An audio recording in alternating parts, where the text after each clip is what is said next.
proves your ill intent.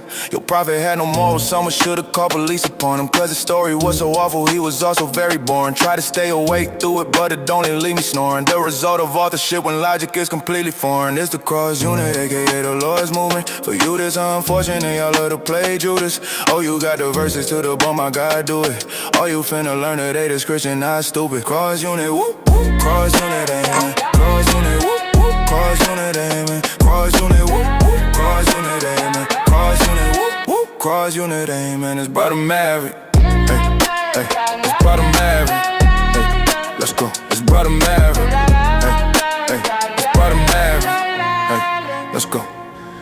What's going on, ladies and gentlemen? Welcome back to the Cross Unit. I am your host, Brother Maverick. Starting off today's stream strong, man. Happy Saturday to everybody. I've been actually in a couple of streams today. Been running around. I wasn't like on the panels because I couldn't be. I was driving around and doing all kinds of other stuff. I was with Duran for a while. I was with Bear this morning. Some good stuff, man. And as usual, guys, and much to nobody's surprise, Dawa is not getting any better. It's actually getting worse. It sounds a lot worse. The stuff that these people are posting is desperate at best. And yeah, it's crazy. Starting off today already with two brothers in Christ, Bought by Blood and J49er. I was there earlier, brother. I heard about the great news in your home. Congratulations on the newest addition to your family, Brother John. Yeah, appreciate it. Yes, yeah, he'll be 3 weeks on Monday. So. Oh, excellent, man. Yeah, congratulations. I heard the baby earlier on a live. Yeah. So that at least you got that part right. You got him introduced to TikTok. Yeah, and let me tell you oh, there's an echo. That's on Jay's side, I think. Oh, okay. Let me see. Yeah. The embryology was inconsistent with the Quran. Yeah. As most things are, right? Brother Yusuf? Hi there. How are you guys? I'm good, brother. How are you? Are you Muslim? So I just want to know, you have written it, Christianity is logical. Okay, brother, hold on, slow down. Are you a Muslim? Yes, I am. Okay, now, this is Brother Yusuf, guys, who says that, I'm sorry, your stance is what? That our version of Christianity is illogical? No. You have written it like Christianity is logical. Islam is not. Yes. All right. So what is the logic when you guys have the Trinity and a lot of confusion? A lot of people cannot even explain that. What kind of logic is it? Well, the fact of the matter is, I think you have that backwards. It's that Muslims cannot understand it, and and I hear Christians explaining it every single day. The problem is, just because you don't have the ability to comprehend it doesn't mean that people don't have the ability to explain it. Is it only Muslim or is it Jewish or other as well? Yusuf, when I'm speaking, do me a favor and don't speak in the middle of my sentence, okay? That irritates me very quickly. All right, just like you're a man and you want people to actually let you finish a sentence, I expect the same respect on my stream. Now, say what you were going to say. So, is it only Muslim who don't understand, or is it Jewish or other religion and other people as well? Am I speaking to a Jew right now, or am I speaking to a Muslim? No, when it comes to logic, I mean, you tell Muslims don't understand, but I'm asking, is it only Muslims don't understand, or is it everybody else doesn't understand? Well, I'm speaking to a Muslim right now. There are plenty of people, even agnostic and atheists, who understand the Trinity. Just because they don't agree with it doesn't mean they don't understand it. Okay, so you can understand a concept and you can reject it, right? But that doesn't mean you don't understand it. Muslims reject it simply because your prophet said you have to. But you're not rejecting it on any fundamental basis besides that. So, but intellectually, if you study the scripture or something, you have a right to reject it, eh? No, because if you read the scripture with any sort of intellect, the Bible has spoken about a multi-personal God since as early as the book of Genesis. So if you reject it, you're able to do so, but you would be doing so absent any intellectual reason. All right. So let's say if I reject your logic on three gods or, three in one, and believing in the top God, like what you have, the Father. So what is that harm? Like if I believe in the God of because it makes God irrational, brother. I'm going to stop you right there because it makes God irrational, right? Because the thing about it is that God from the very beginning proved that he is a relational God and is not dependent on creation for any of his attributes to still be true. Because the persons of the Godhead have a relationship with one another, they can exist in eternity outside of time, despite the fact that there's no creation, and still be an all-loving God. The super, what you guys call pure monotheistic God of Islam makes absolutely no sense, because he depends on instantiated creatures in order for many of his attributes to be true.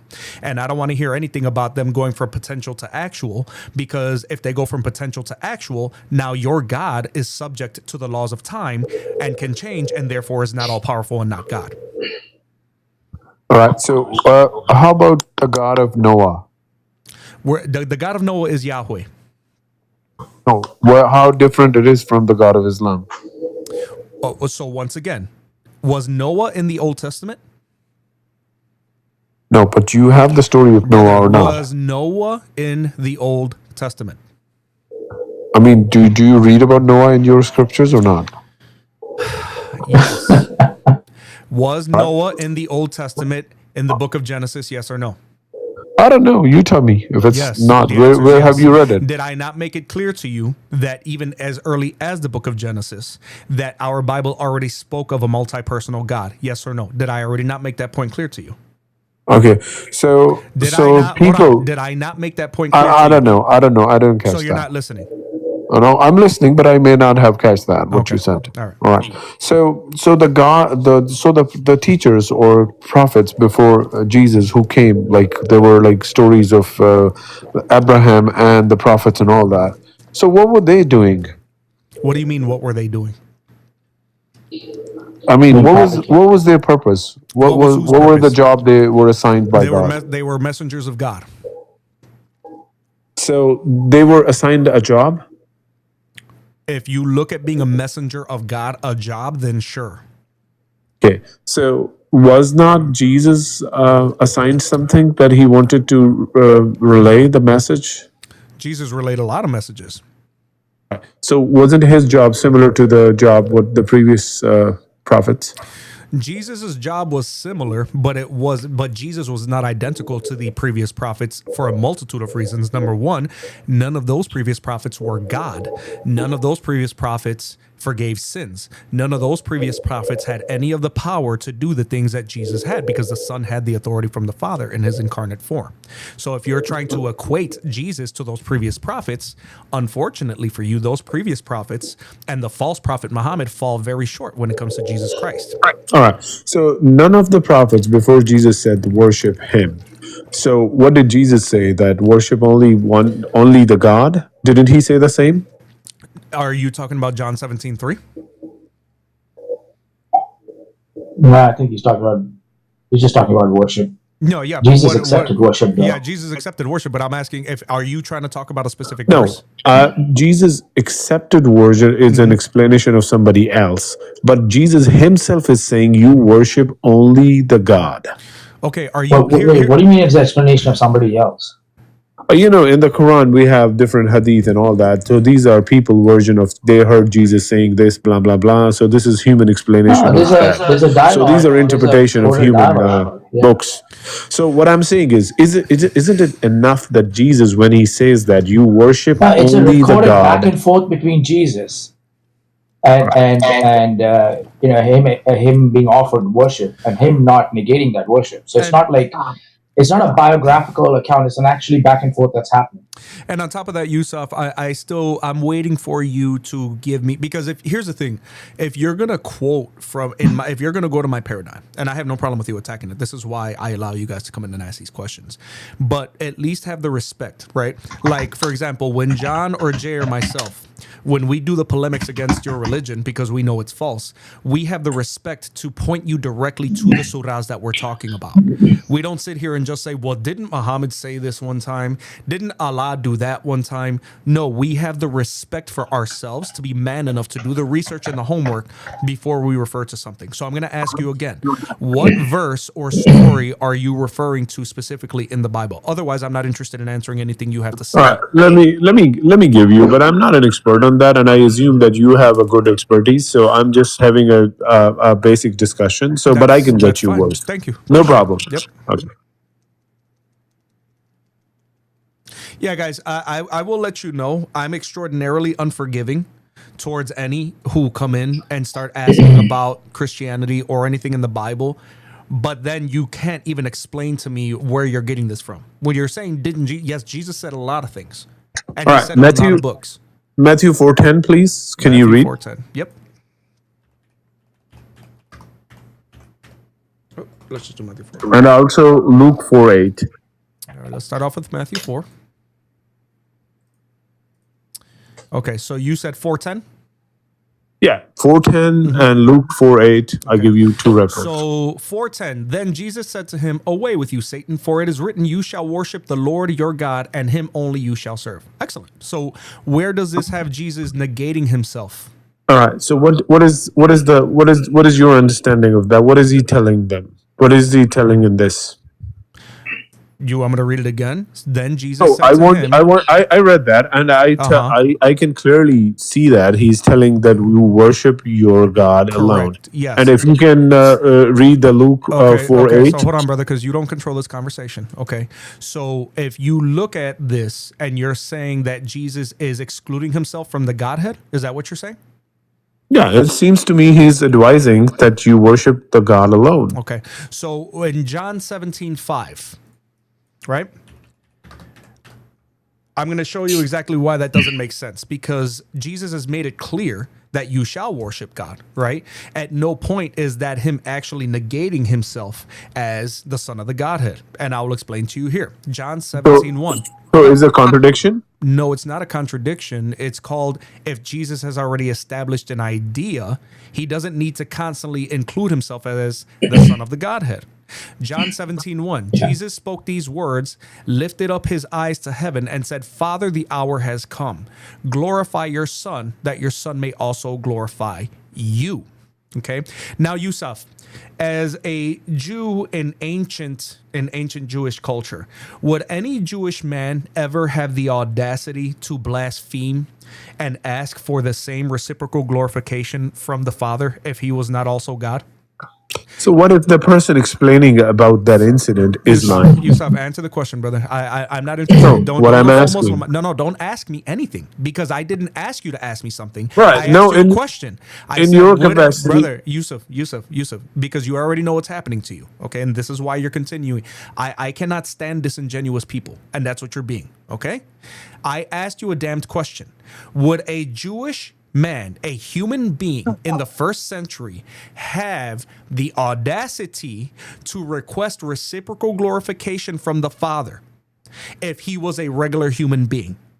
Because no messenger from God, no other messenger from God, whether it be Abraham or anyone else, ever did this. Musa never did this. Noah never did this. So now, could a regular human being, a Jew in the first century, ask God to glorify him in the same way that God is glorified? Yes or no? No, you're right on that. Thank you. Okay. So now verse 2. As you have given him authority over all flesh, that he should give eternal life to as many as you have given him. Who is the only one with the authority to give life? I mean, are you asking me that Jesus had the authority to give life? Okay, again, I'll read it to you. Check it out. As you have given him authority over all flesh. Who is Jesus speaking to here? God. And who has the authority here? I mean, obviously the authority God had that, and he's asking for the authority. Who has the authority here? You have given him authority over all flesh, that he should give eternal life to as many as you have given him. Who is saying also has the equal authority as the Father here? Who? I mean, authority. The word authority means someone has authority, brother. And someone is taking that authority from someone. Correct. That's what I get that. Why does he have authority from the Father? Because he is God in the what?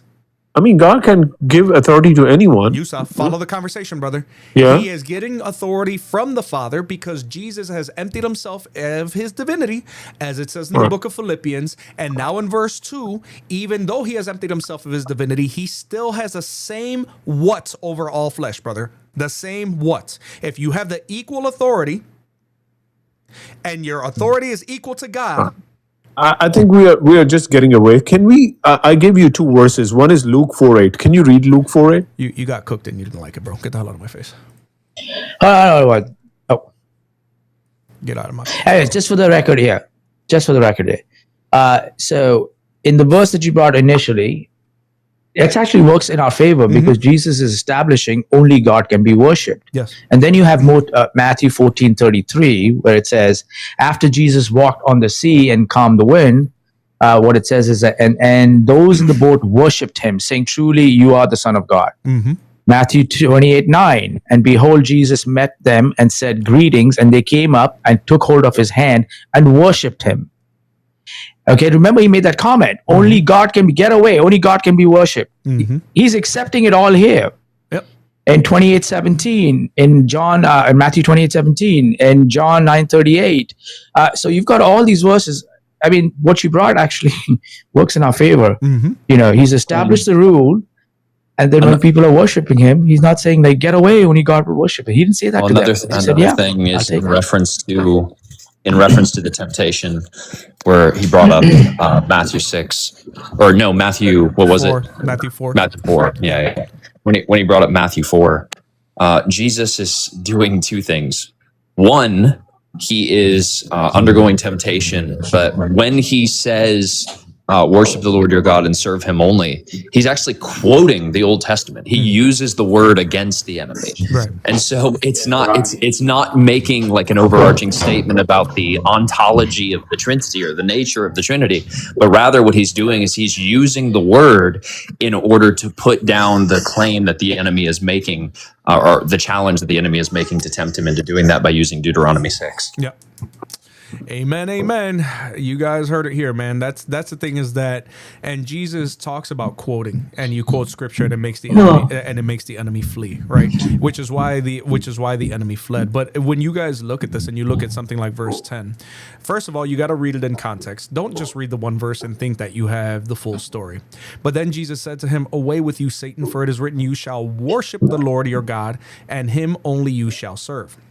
Now, Jesus had already established himself as the Son of God, right? And so this is what they try to do, right? And if you guys notice, every single time I tried to lead him through something, he didn't like where it was going, so he tried to gish gallop, right? And he tried to shift positions by asking another question or going back to another book because he knew what was going to happen, and that's unfortunately what we come to expect with talking. Ramit, if you think I'm scared, go ahead and request up.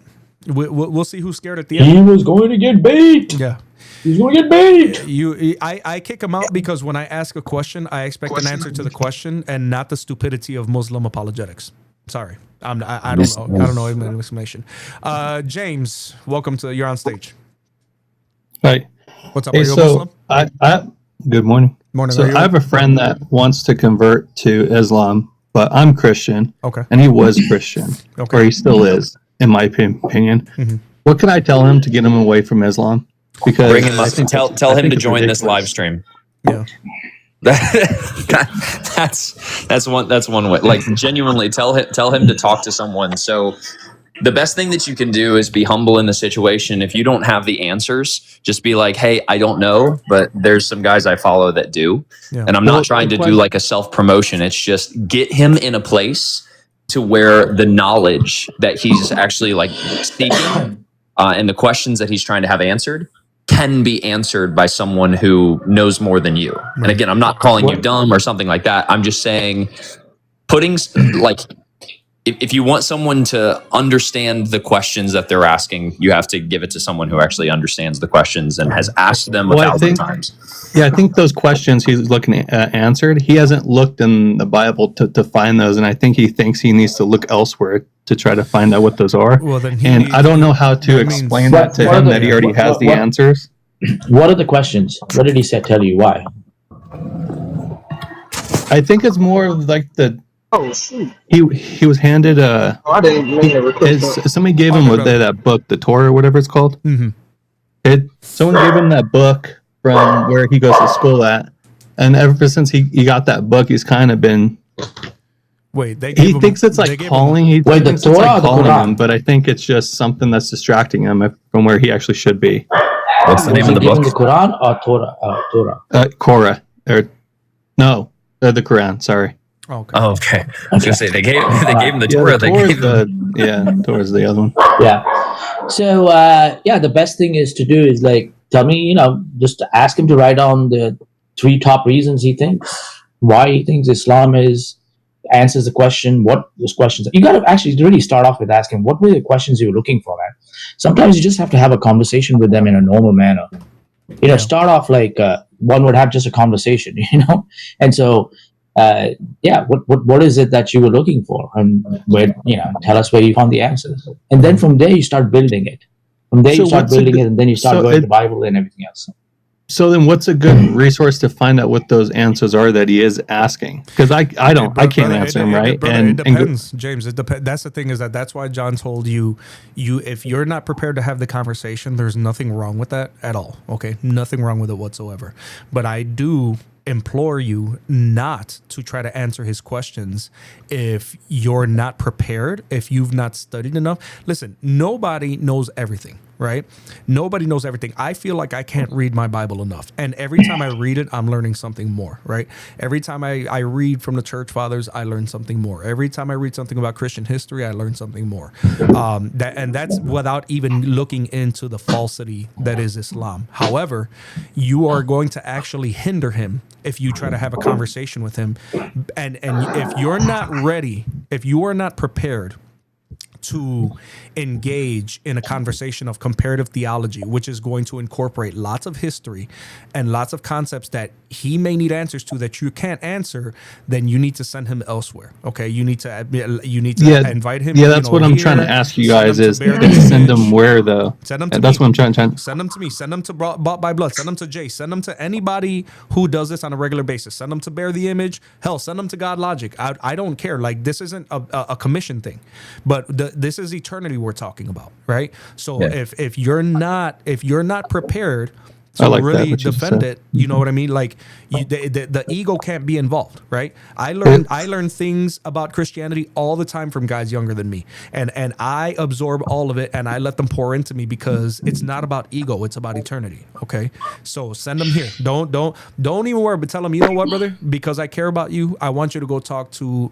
Brother John. I want you to go talk to Brother Maverick. I want you to go talk to Brother Bear, because they are ready to have these conversations. Because I rest assured, if it's Islam that's enticing him, I promise after talking to one of us, it won't seem as enticing anymore. Okay, we will turn that sugar into crap real quick. All right, but don't please do not speak to someone if you're not prepared to have that conversation. All right. So I'd do this also, right? You seem like you're very concerned about your friend, and it depends on how much he's willing to come and speak to us. I think God Logic is really a good start because he does really well with people who are going deep in theology, and he speaks the way he speaks, even a lay person language. In other words, it can understand it. I just love how easy it is when he says things for people to understand. Okay, he's on enough of times that you don't have to wonder when any of us are on, and if we are doing something else. Yeah. For your own benefit, if you want to do that, you should not be afraid to ask questions and ask him, what are the top 3 things? Can you tell me? He says, I care about you. Right. And to be honest, I'm going to find these sources. I think it's for a girl, to be honest. I think he met this girl online, and she's Islamic. There it is. I think he's trying to learn it for her. That's what I truly believe in. I don't want him to get pulled into something that he thinks is right when I know it's wrong, and it's over a girl. Right? So it's so crazy that I was about to ask you that question, because when it is about women, it's typically they've hooked up with a Muslim man, and when it is a man, they're trying to date a Muslim woman, and that's what happens many a times. And I've actually heard this scenarios multiple times with Logic, people coming up and asking him, and he's really broken it down for them. So he's not thinking. Number one, if it's for a woman, that means he's far away from God. He's letting the proverbial skirt determine his salvation. Right.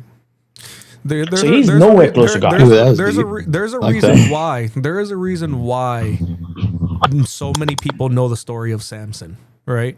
Because you would be. I mean, entire kingdoms have fallen as a result of this very same thing, right? At the end of the day, man, if you're not thinking with the head on your shoulders, you're already wrong.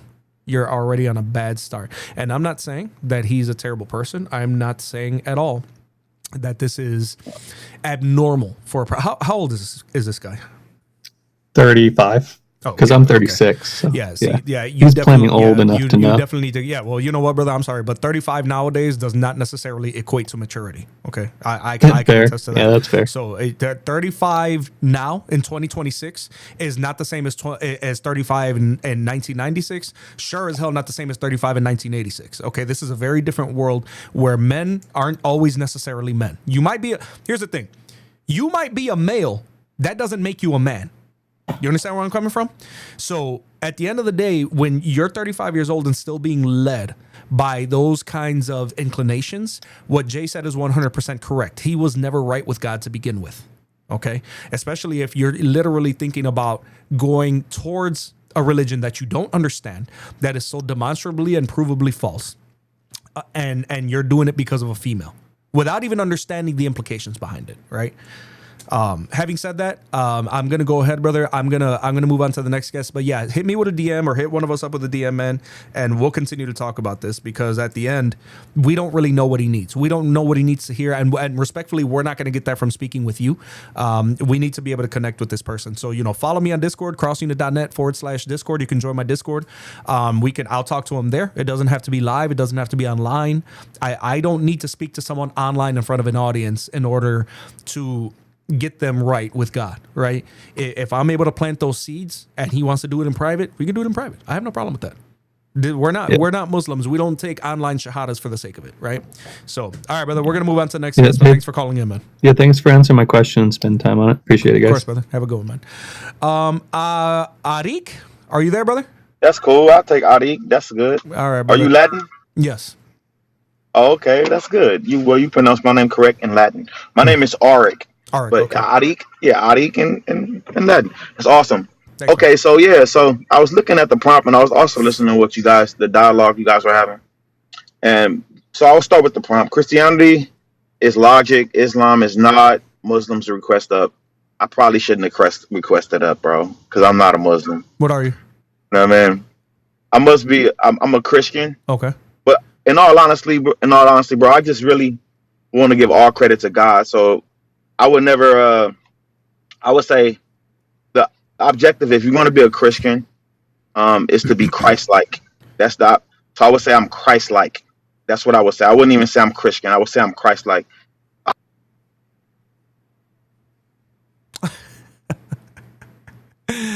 Let me ask you if you don't mind. Let me ask you a quick question for this. That wasn't me. Do you think the Crusaders was? Jay? He's not here. He's gone. He's not obviously. I'm downstairs in my kitchen. The thing is, I have moderators operating in the background, and he was removed. I saw who removed him, but if there was a reason why that person was removed, then I know there's a reason behind it. Usually, what ends up happening is, especially my counterparts who go live earlier, they deal with certain people, and then they're sitting in the bleachers and they're listening. And then they will hear someone that they've spoken to, that they've dealt with, and if this person is heretical or trolling, they'll just remove them. So I listen. I trust my mods. I don't. I got a question for you guys on the panel on this. What's up? Piggybacking off what he said. Do you guys think that the Crusaders were Christ-like? No, not at all. No. No, I'm just joking. Yeah, I mean, no. Whoa, wait. You think the Crusaders were not Christ-like? I think they were Christ-like. No, I was messing with you, Jay. Okay. I've heard you had this Okay, I didn't know. Because sometimes they come up and tell us this, be Christ-like, suddenly become Gandhi or something, I don't know why anything else. I was like, wait a minute, were the Crusaders Christ-like? I've heard you ask this question before. That's how I was like, yeah, I'm gonna mess with them in this one.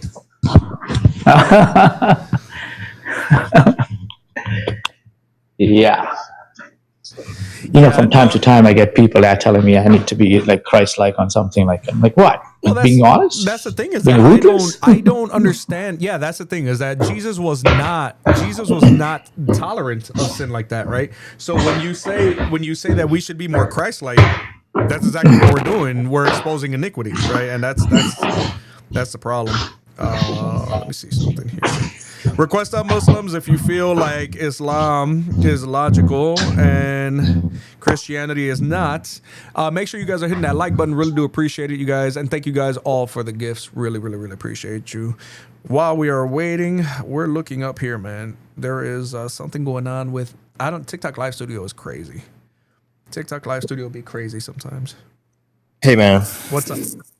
What's up, man? Yeah, so I think the best argument, for this would be that, or I did first want to ask you, when it comes to Jesus, was he fully knowledgeable on earth? Was he fully all-knowing? In his incarnate form, you mean? Yes, when he was, yes, as a man. Yeah. Okay, so I think my In best his, argument... in his divine nature, I mean, yeah. In his incarnate nature, he was willingly limited, as it says in the book of Philippians. So he wasn't fully all-knowing. He was all-knowing in his divine nature. I want to be careful about this. Yeah. Yeah. In virtue of his human nature, he wasn't fully all-knowing. Mm-hmm. Because here's what's happening. Because I don't know if you're going to come with the agnostic heresy, the Catholic one, right, which is a new thing going around with Dean response. Mm-hmm. So that's why I said, in virtue of his human nature, he wasn't all-knowing. Right. Right. What happens is the divine nature at times gives the information to the human nature. It controls what the human nature will do. So at some point he could get knowledge that is given, but not everything. It decides what the divine nature is going to pass on to the human nature first. Right. So that's why it's not the. I don't know if that's where you're going. If you're going to the agnostic heresy. The agnostic heresy is that. It's like, don't say he doesn't know at all in his human nature, because there are times when the divine nature allows and gives the authority and everything else to the human nature to know something. Yeah. So what's your follow-up so question? In virtue of his human nature. So why are you asking the question, brother? I'm sorry, sir. What's your name? I'm sorry, guys. I'm doing two things at once. Sir Wally, so why are you asking the question? Are you trying to go to Mark, the book of Mark, or what is it that you're... Why are you asking the question?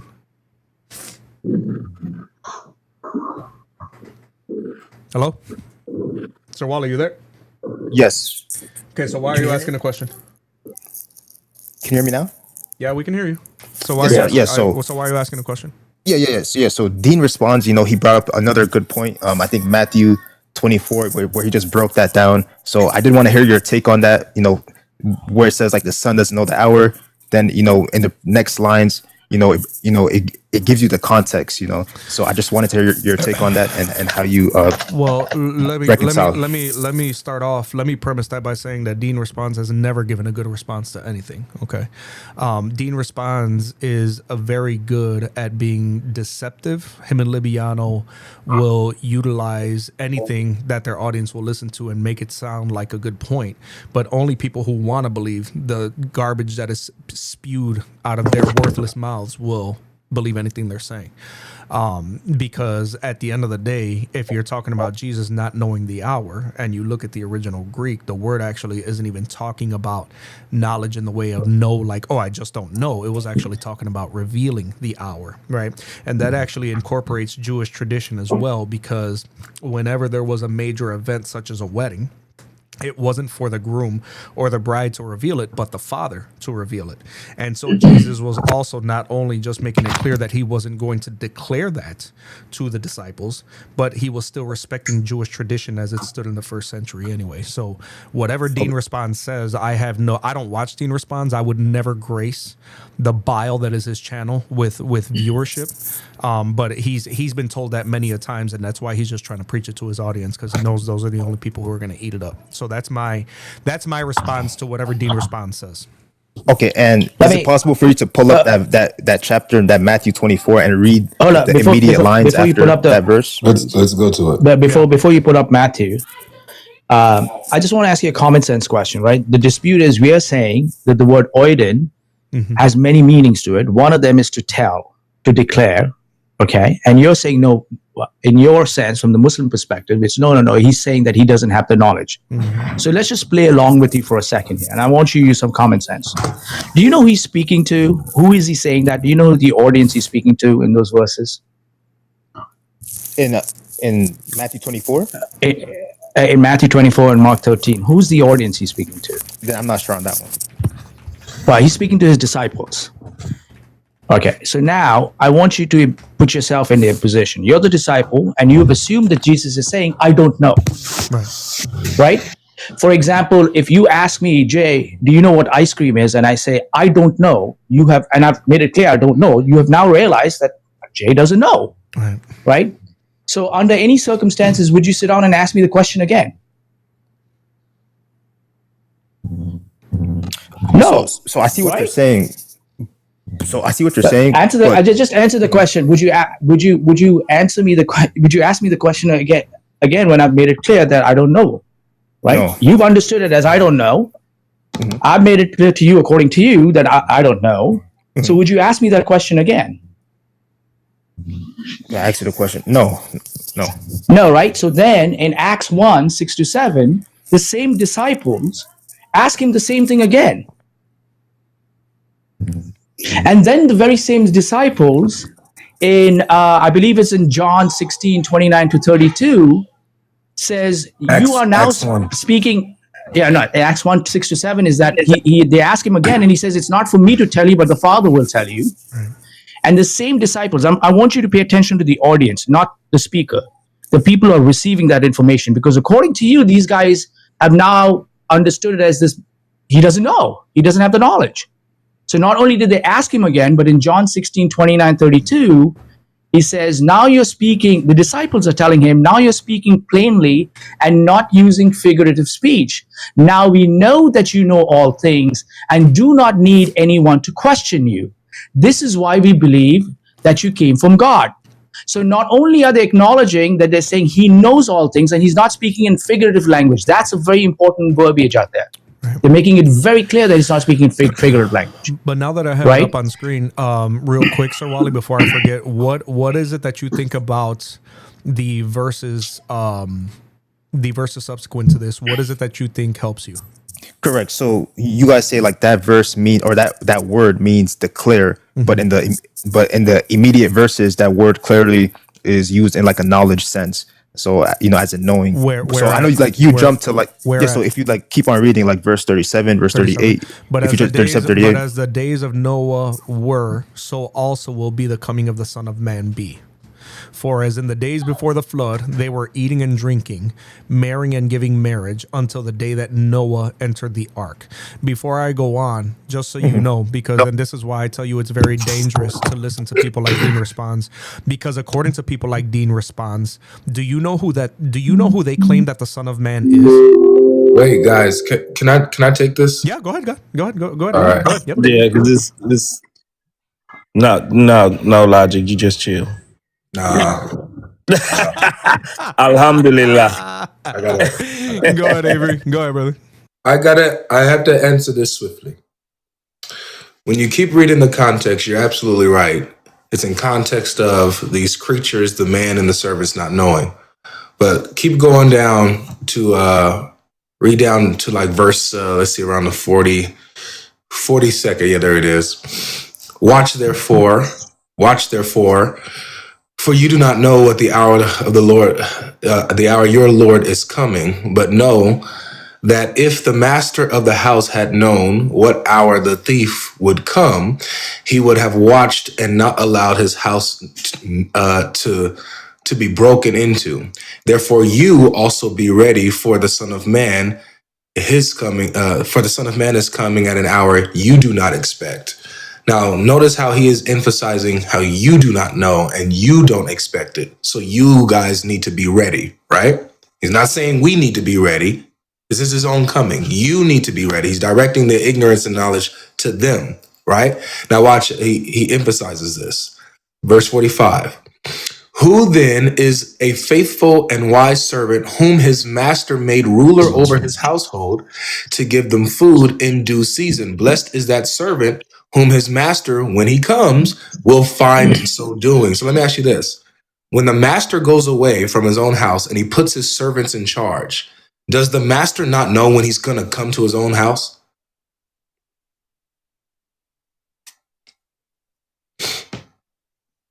Sir Wally, that question's to you, brother. Okay.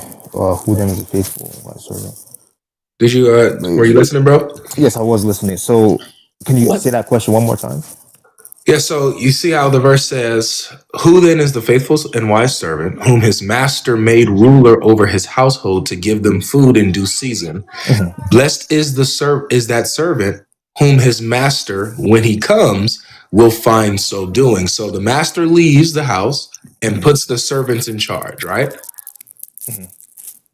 So when the master leaves his own house, does the master not know when he's going to return to his own house?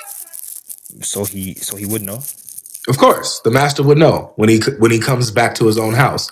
Now, with this analogy, because Jesus is giving this parable, who would be the master that's going away from the house and then returning? If we're plugging in characters. I mean, are you saying it's the son or God? Yeah, so the master is the one who goes away from the house, who leaves the house and puts the servants in charge. Let's just keep reading. Maybe it'll get clear. Okay. It says, "Blessed is that servant whom his master, when he comes, will find so doing. Assuredly, I say to you that he will make him ruler over all his goods. But if that evil servant says in his heart, my master is delaying his coming, and begins to beat his fellow servants and eat and drink with the drunkards, the master of that servant will come on a day when he, the servant, is not looking for him, and at an hour that he is not aware." Who's not aware? Not the master, but the servants are not aware, right? Correct. Okay. So when we're plugging in these characters now, in light of what Jesus is talking about, this is talking about his coming.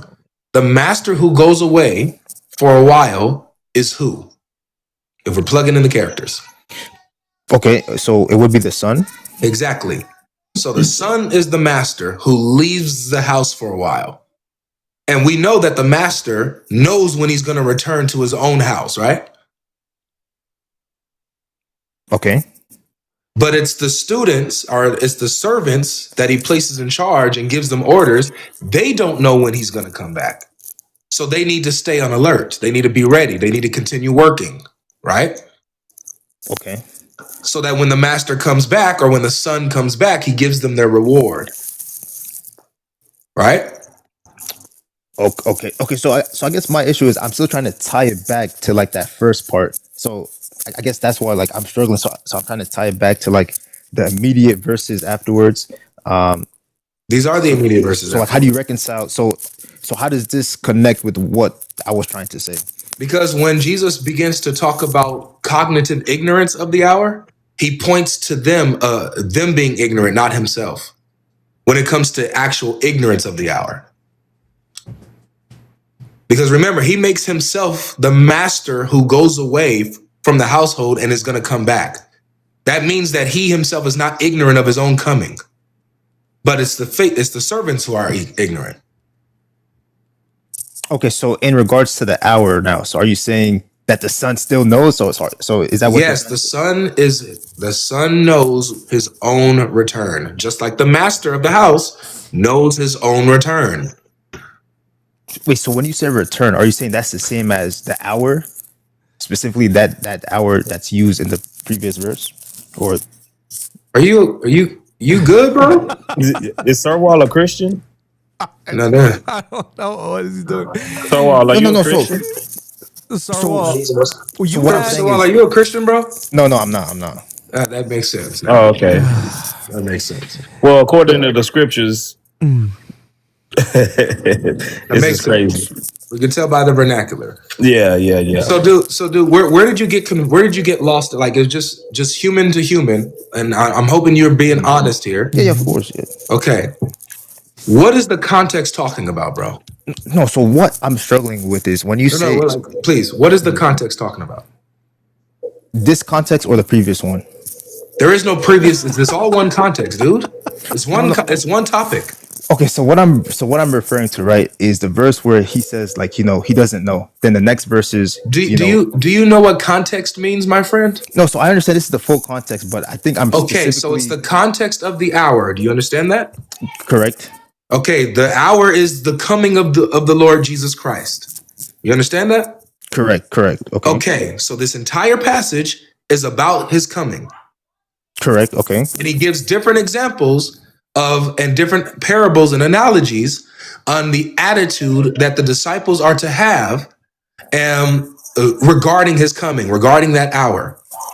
Okay? Correct. Okay. In one of the analogies that he gives in regarding his return, his hour, the hour of his coming, he gives an analogy of him being the master who left his house for a while and leaving his servants in charge until he comes back. And how they're supposed to be faithful to the house. They're supposed to be working faithfully, not doing wrong, not wasting their time, because they don't know when their master is going to return.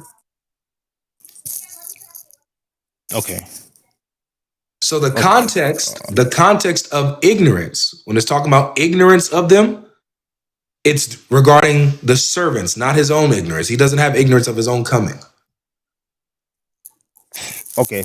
Yeah, so I will just have to look into this. I'm just still confused, like where it says like nor the sun. So I'll definitely, look into this and I'll, try to come back. But Hey, Sir Wall, before you leave, bro, real quick, I'm sorry, I just want to ask. He's a full Muslim. Yeah, Sir Wall, I wanted to ask, and that's exactly why. And thank you, Avery, because obviously that was masterfully done, as I knew it would be. But that exactly what Avery just walked you through is exactly why I asked you, what about those subsequent verses do you think helps you? And what was Dean's argument that you thought was so riveting that you were going to bring it here? Because nothing in those verses actually helps you or him. That's why I was asking you. You asked me what's my response to his. I don't know what he said. So what I wanted to know is what was his insinuation about the subsequent verses? Because it clearly I doesn't can help tell him you. either. What's up? I can tell you. What's up? Their response is that, so notice the following verses talks about the ignorance of the people, like how it's going to come like a flood. The people will be partying and drinking, and then suddenly the flood of Noah came. So they were ignorant of the flood coming. They were ignorant of these things coming, and it came suddenly. So their response is it can't just simply be declarative. That no, it's not for anybody to declare, because the next verses talks about their ignorance of the flood, the suddenness of these things coming. Okay. So Jesus is talking about actual cognitive ignorance when he says no man knows the angels or the Son, but the Father only. Right. Unfortunately for them, they're leaving out the part where Jesus is actually in those next few verses. He's emphasizing their ignorance of it, Got you. not his own. Okay, that makes sense. Because he then uses an analogy where he's the master who leaves his own household, where a master of his own house knows when he's going to come back to his own home. And he obviously didn't want to address it. That's why he left before you were finished talking. Thank you so much. He left. Yeah, he's a Muslim. Yeah. Word, I'm sorry, bro. What were you going to say? No, I was just gonna ask him because Jesus is the judge. He's going to be the judge on Judgment Day. Even in this Quran, he's going to be the judge, right? Yeah. If you're going to judge, if you're a judge, in your profession, and you have a docket or somebody's going up, do the judge not know when he's supposed to be in court? Yes. Absolutely. The judge knows when he's supposed to be in court. So Jesus have to know when he's going to go to judge. Yep. Now, whenever the judge is about to enter the court, the bailiff will announce him coming. All rise, here come the honorable, what's the name? So he's just not going to announce it. You know what I'm saying? Because that's not his role. Yeah. But he's going to know by necessity when he's supposed to judge. It's funny that you bring that up too, because we had yesterday supposedly on the show, and it was an out of sequence stream. We had a Muslim come up who said that he was an attorney, and we were actually talking about the identification of Gabriel in the cave through Wadaka, who actually misidentified him anyway. And this man, as an attorney, stated that he had no problem with the way that he was identified. He had no problem with the fact that Muhammad had to run all the way home and talk to Khadijah, and Khadijah went all the way to Wadaka, and Wadaka said that it was a Namas who came to Musa. On top of the fact that the Namas who came to Musa was not Gabriel anyway, right? He said, as an attorney, he would have no problem with that identification.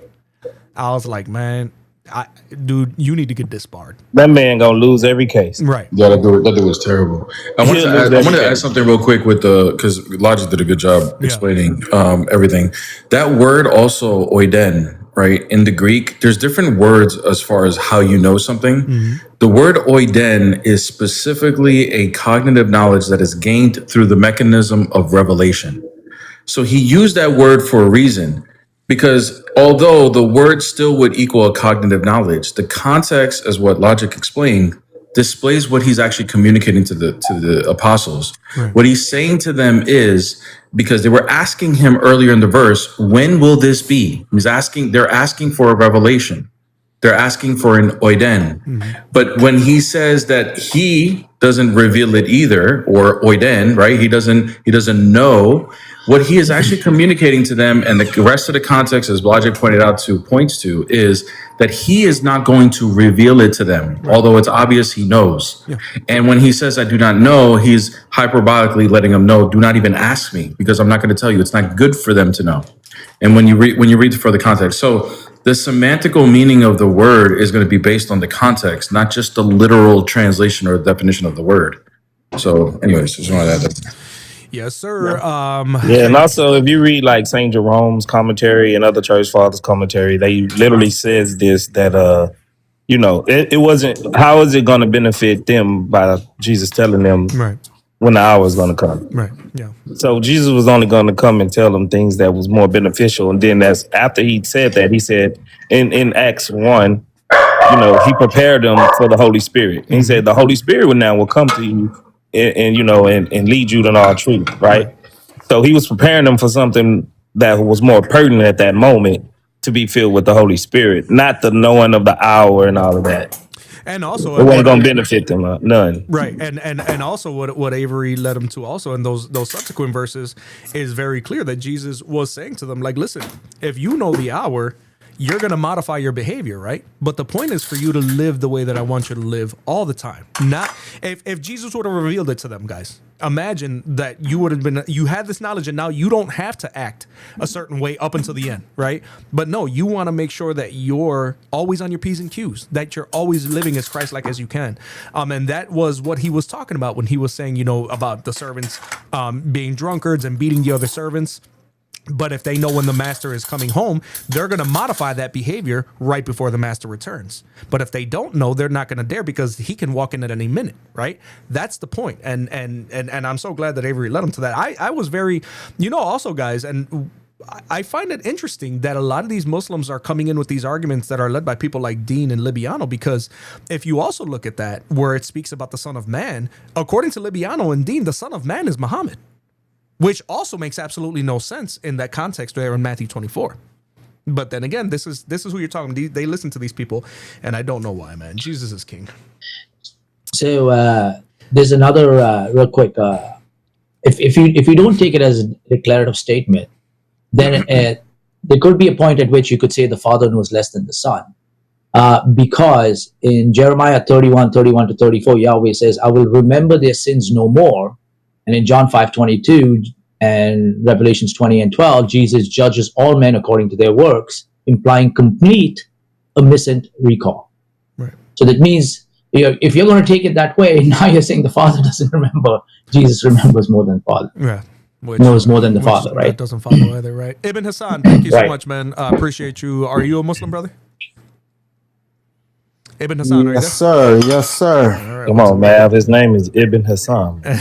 Hey, bro, I have had people come in here with some wild names, man, and then they're like, no, I'm Christian. I'm like, oh, okay, my bad, bro. I'm sorry. What's up, man? Christianity is logical. Islam is not, man. What do you say? I mean, one could say the same thing about Christianity, bro. Okay. Can you expound? Well, who account in what book can I find where Jesus was crucified and people rose from the dead? And why was it just one person writing on something that magnificent? Well, multiple saints rose from the dead and walked through the town. Why only one author wrote about that? You're conflating two things. Are you talking about the crucifixion, or are you talking about people walking through the town?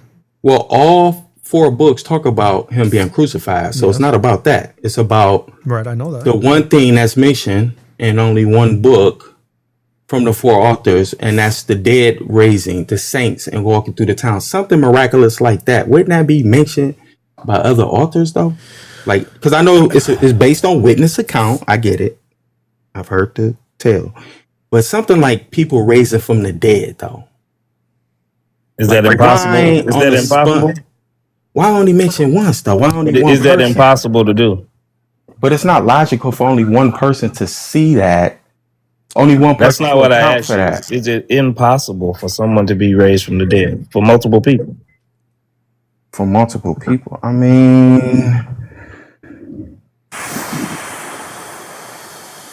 in that circumstances, I mean, I don't believe it. I don't believe it. I'm not asking you if you believe it. I'm asking you, is it logically possible? Logically, I don't think so. I mean, okay. So you just cooked your whole religion because according to your own religion, y'all all are going to be raised back from the dead, resurrected. Yep. So if that's on the not day of logically possible, then judgment, why are on you the day of even a Muslim? judgment, when the horns blow, bro, come on. But here's the Be other side fair of it. with the logic. So I could say the same thing. Wait, He one is being sec. fair So with it. yeah, so really quick, when you say only one person recorded it, that alludes to some sort of expectation where you're saying more people should have recorded it, right? I mean, everyone. Wait, all four agreed that he was crucified, right? Wait. So that Just let makes me- a strong Wait, argument, you're making a case. You're but only saying one that person says something that big Ibn happened. Hassan, you gotta let him talk, bro. I got you, Ibn. I'm not talking about the crucifixion right now. I'm just asking a very specific question. Okay. Right? You are saying that because Matthew records it and this event, this X event is so big, you're trying to make the argument that it's the case that it should have been recorded by other people, right? Correct. Okay. Why should we expect that expectation? Especially within a time period when it was largely the case that the majority of people could not read or write. And we do have a record of it from someone who could read and write, which would be directly Matthew. That was in Matthew's book with when the saints rose. Yes. It was Matthew. Oh, okay. I don't know why I was thinking it was Mark. I mean, none of them can read and write. All the way up to Prophet Muhammad, peace be upon him. I can't say No. Listen. I mean, a lot of it. We Jesus can already didn't write it down. Everything was memorized. You're not understanding what I'm saying. Okay. The reason we're talking about this is because we have a record in which, guess what? Someone wrote it down, right? Okay. Give him a second. Okay. So if it's the case that we have a record of where someone wrote it down, okay. All right. Why are you expecting just more people to write it down? What is the inference you're making is the question. I mean, something. So you had two books. That's the point. So two of the books mention Jesus saying he thirsty and then putting wine on a sponge and giving it to him. So you got two people witnessing that. Bro, please right? just make the inference. So the small things, this is the point. So the small things, multiple people are vouching that this is happening. You got two people vouching for the wine. I think you got three of the books saying him quoting Psalms. But so why? Everything why else. Hold on. Is there an expectation? Brother. Let me finish what I'm saying, brother. So when it comes to something this important, like this is in your world, this is the Son of God passing away, right? This is huge, right? So of course, multiple people are saying the same thing, right? This happened. And then I think how many people say the world shook? I think that's also in Matthew. The world. Only one person say the world shook. Now, earthquake. No one else noticed the earthquake. No one said, "Oh, by the way, the world shook." I mean, everyone science. You're just going on like a tangent. Well, science just verified that it was an earthquake during that exact same time period, so that don't have nothing to do with that. But Ibn Hassan, if is this a problem that only one person only had one witness, or accounted these things? Is that a problem? I mean, yes. It's, okay, so now you just cooked your whole religion. You just cooked your whole religion because nobody. Hold on, bro. Because no one witnessed Muhammad's revelation in the cave. Nobody. Only him. He's the only one that came out and said, I had a revelation. Nobody was there. But it's fine that you can take Muhammad's word for it. But when it comes to anybody else's word, you got to have multiple attestations for this event. So, but why are you going off of what Muhammad said and he's only one witness? Because I mean, it happened in real time. Now, this story of Jesus Christ is written. No, that's not your. How many that wasn't years your criteria. after? Ibn Islam, that wasn't your criteria. Your criteria is about how many witnesses it was there and how many people recorded it. So if you're going to have that same, just weigh the same standard. If you're going to have that standard for the Bible and for that account in Matthew, then hold it to your same standard that you have for your own prophet. Well, before I even made my statement, the first thing I said was, you can say the same thing about Christianity. You saying it's not logical. Whataboutism is not clearing up. Whataboutism is not clearing up the problem. I said, but look, you can. A Muslim can sit back and say the same thing about you. That's a whataboutism, bro. We're trying to verify. You're trying to use verification of eyewitness testimony to verify whether this event happened or not. And you say it's a problem that only one person have witnessed it. So are you going to say it's a problem that only Muhammad witnessed Jibril in the cave? No, it's not the same thing. It's not the Why same it's not? We only got one witness to it. Himself. It's not the same thing. Of course, because Muslim double came standard, afterwards. Bro. No, you that's how y'all do. All y'all have is double standards. You compare apples to oranges. Hey, I told you, word. That's gonna be the new hit single. Haram for you, halal for me. That's fine. Hey, I got it. Hey, you heard my point. I got a song for that already. You heard my point. There you go. You heard my point, though. Hey, Hassan, you know. So your original standard was, well, not more than one person wrote it down. Only one person wrote it down. Now, in the book of Matthew, it does make it clear that this wasn't only one person who witnessed this event that you're claiming only one person witnessed, right? But then you said, I think you kind of realized that you stumbled and you said, well, only one person wrote about it. Again, like both my counterparts just told you, that literally debunks your entire religion, because you have a religion where, unlike in the Bible, where it makes it clear that there were witnesses to these events, right? And even when Word told you that scientists literally verified that there was an earthquake at the time of the events of the crucifixion, and NASA literally corroborated that there was a lunar eclipse at the time of the crucifixion, and that was already recorded. Wait a minute. Hold on, brother, hold on. So when they gave you scientific data like that corroborates what it said in our book, you sat there and you said,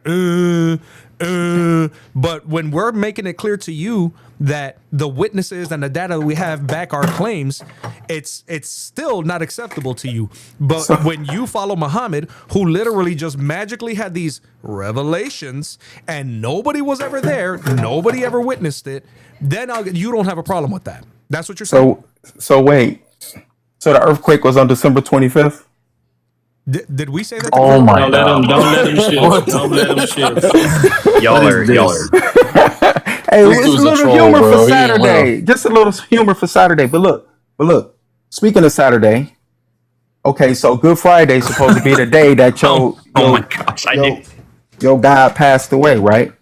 It's a big confusion on Good Friday. Okay, so if you're going to move on, what we're talking about. Don't let him run. If you're going to move on to another point, are you don't let him run. Don't hold him to I'm not running. I'm not running. We don't know. If you're going to move on to another point, you have to concede that your other point failed. No, I'm not. No, we're still on the same point. Okay. Now y'all talking about No, we're not. We are, brother. Listen. Wait, are we talking? Are we talking about the dead bodies coming out of the tombs, or are we talking about the crucifixion? We're still talking about we're talking about the day. The what? We're on that day. Okay. Now y'all just told me an earthquake happened on that day. Hold on. The day Jesus was crucified. Y'all told me historical fact. But when you talk to different Christians, y'all don't even know what day he passed on, what day he got nailed to the cross. Because Good Friday moves. It was a high Friday. The Muslim shuffle. It was not going to work here. Even the sun. You can't tell me it's not going to work here, bro. It's not going to work here, bro. It's not going to work here, bro. You don't know what day Good Friday is. So do you concede that amount of witnesses do not make a matter true or not? Right. We're going to hold you to the fire right here. You're not just to go nowhere till you concede or whatever. No, I'm not conceding. The point is, all right. So it's does the amount of witnesses matter on whether something is true or not? It's questionable. It all comes down to so your whole faith. religion is questionable. it comes down to your faith. Your You whole can't religion prove is it. questionable. Allahu Alam. It is You questionable. can't prove it. You have You can't prove it either. You you're can't prove. Christian. You I'm can't not sitting prove here. that anything I, that Muhammad actually had a I got. revelation by your standard because it was only one witness, right?